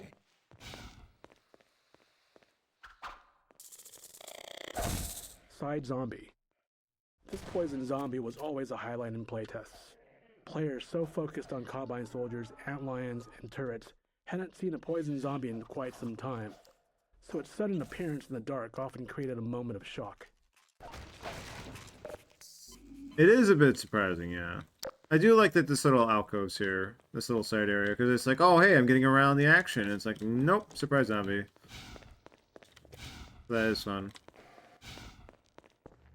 Oh, wait, no, there's still that section with the water, I think. Or was that with after Alex encounter? Let's see, let's see. This might be the stopping point regardless, though.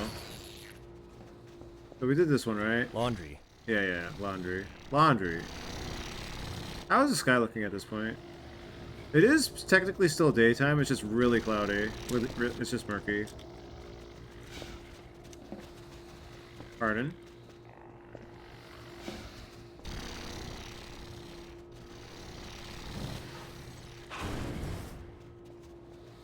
Bro. Oh, bro.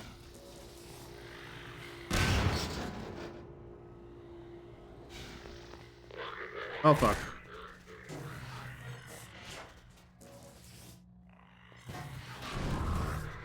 That was a blind fire? I take no credit.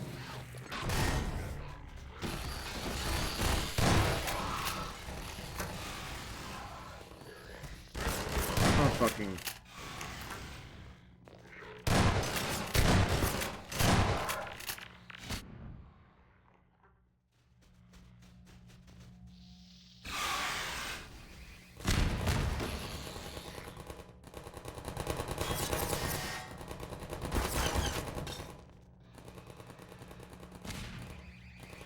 When I tried Apex Legends, the thing that immediately pissed me off is that the melee attack in that game sucked because the melee in Titanfall 2 was so good. I think I remember from visuals, from watching.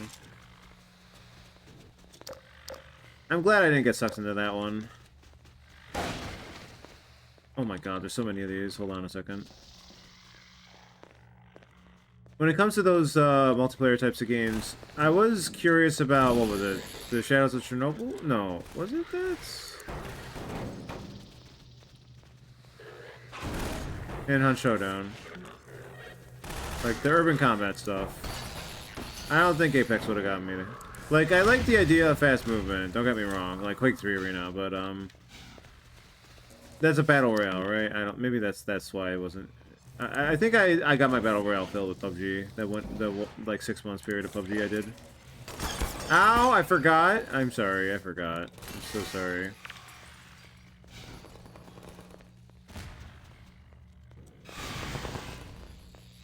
Kitchen. It's a well-known custom among game developers that all video game kitchens must feature a gas explosion. Is it? Oh, right on cue.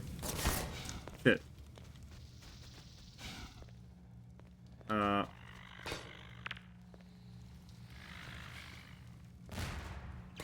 Got his ass. I suppose it's kind of true. Oh shit.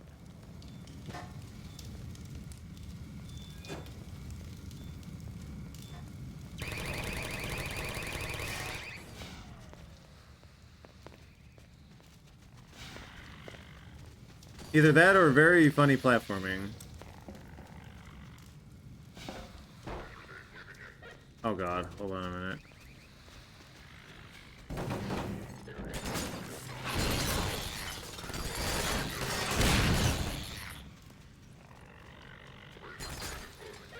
I have more of these to use. Oh, I got a double? Hell yeah. Alright, let me, hold on. Let me do one thing. Oh, they got it! Okay, I wasted it. Sorry, sorry everybody. Let me go get those ammos. Where were they? Over here? Good enough. Okay, this is it though. Like the big antlion guard is in the next room, and then we can be like, all right, we've met Alex. Oh, they got it again. Damn, these guys are. I'm just like expecting them to not be able to handle turrets at all, and they're fucking doing it. I don't think they were doing it before. I think it's just this playthrough, unless I forgot. Oh wait, okay.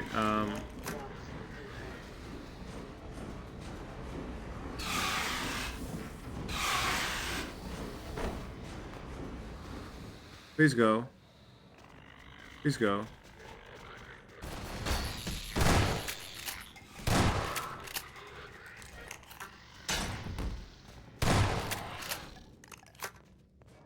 Got him. Alright, cool. Oh, the tumble. He rolling. He done rolling. Okay, now, according to the monitors, there's a commentary behind me. One-way drops. Players never know what's ahead of them. One way I got up here with a barrel hop. But they're familiar with what's behind them, so it's common for them to retreat to familiar ground when they encounter an enemy. If we've built an arena where we want the player to engage, especially for an enemy with specific geometry requirements, like the antlion guard, we need a way to prevent that retreat. A common solution is to require the player to enter the arena through a one-way drop, something you've likely noticed a few times already.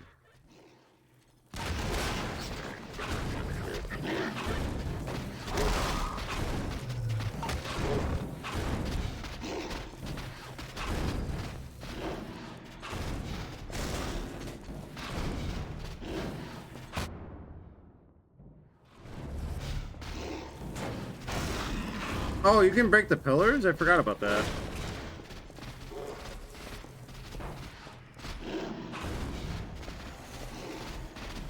Oh, I can use them.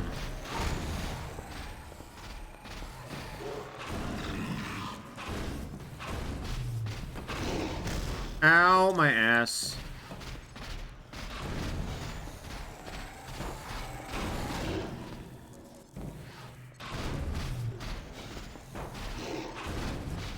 Did he just swat it out of the way?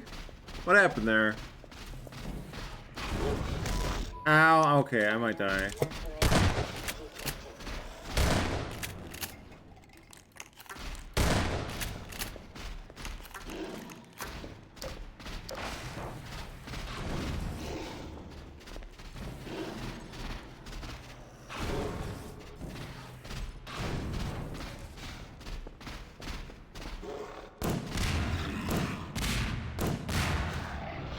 Alright, out of here.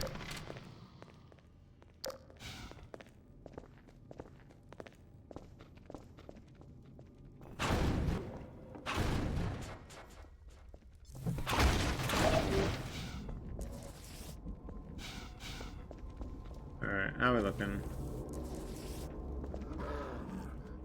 Forgot about you.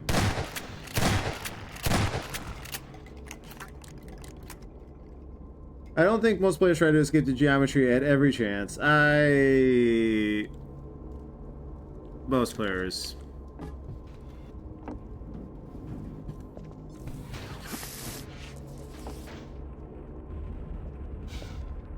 Okay, I don't see anything.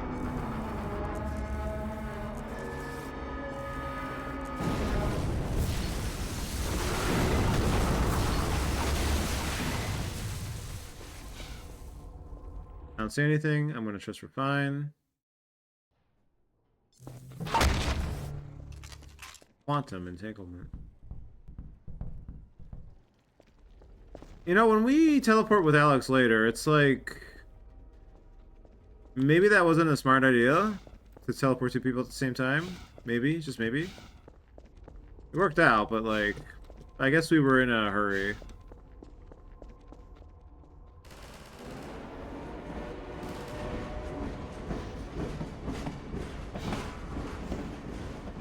Oh yeah, I just simply jumped up there the first time. I remember now. Okay, next commentary node is the last one. There. Alex's tool. Alex's multi-tool was incredibly useful for letting us use her as a key. Okay, so we're gonna talk about the cheat item now. Often, we needed to keep the player from moving forward until we were ready. Her multi-tool allowed her to deliver dialogue while unlocking the way ahead. We probably relied on it a bit too much, but it was hard to resist. There was always a trade-off, using Alex to gate a room instead of creating a custom solution. This saved us time that we could spend on other parts of the game, often more critical ones.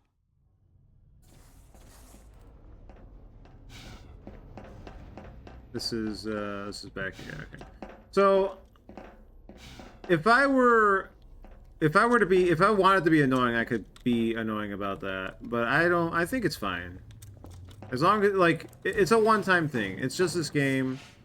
It's a science fiction setting. It's a little curious that they just have such unilateral control over all the systems in the tower, and they don't really explain if they've been cooking on cooking that device up beforehand, or if they've been sitting on it for a while, or if they just prepared it now. It is a little potentially mimetic. Like, you could get some memes out of that if this game had come out in current year. There might have been memes back in the day. Some in-jokes, some funny jokes about that thing that I was unaware of because I played it so late, current year or previous year, 2024. But it does feel like part of the experience. Like, it's threaded into the DNA. Like, it feels like Half-Life to me. But Dan does it. It doesn't really help smooth a lot of things in a way that was maybe too effectively smoothed out thanks to it. Alex as companion.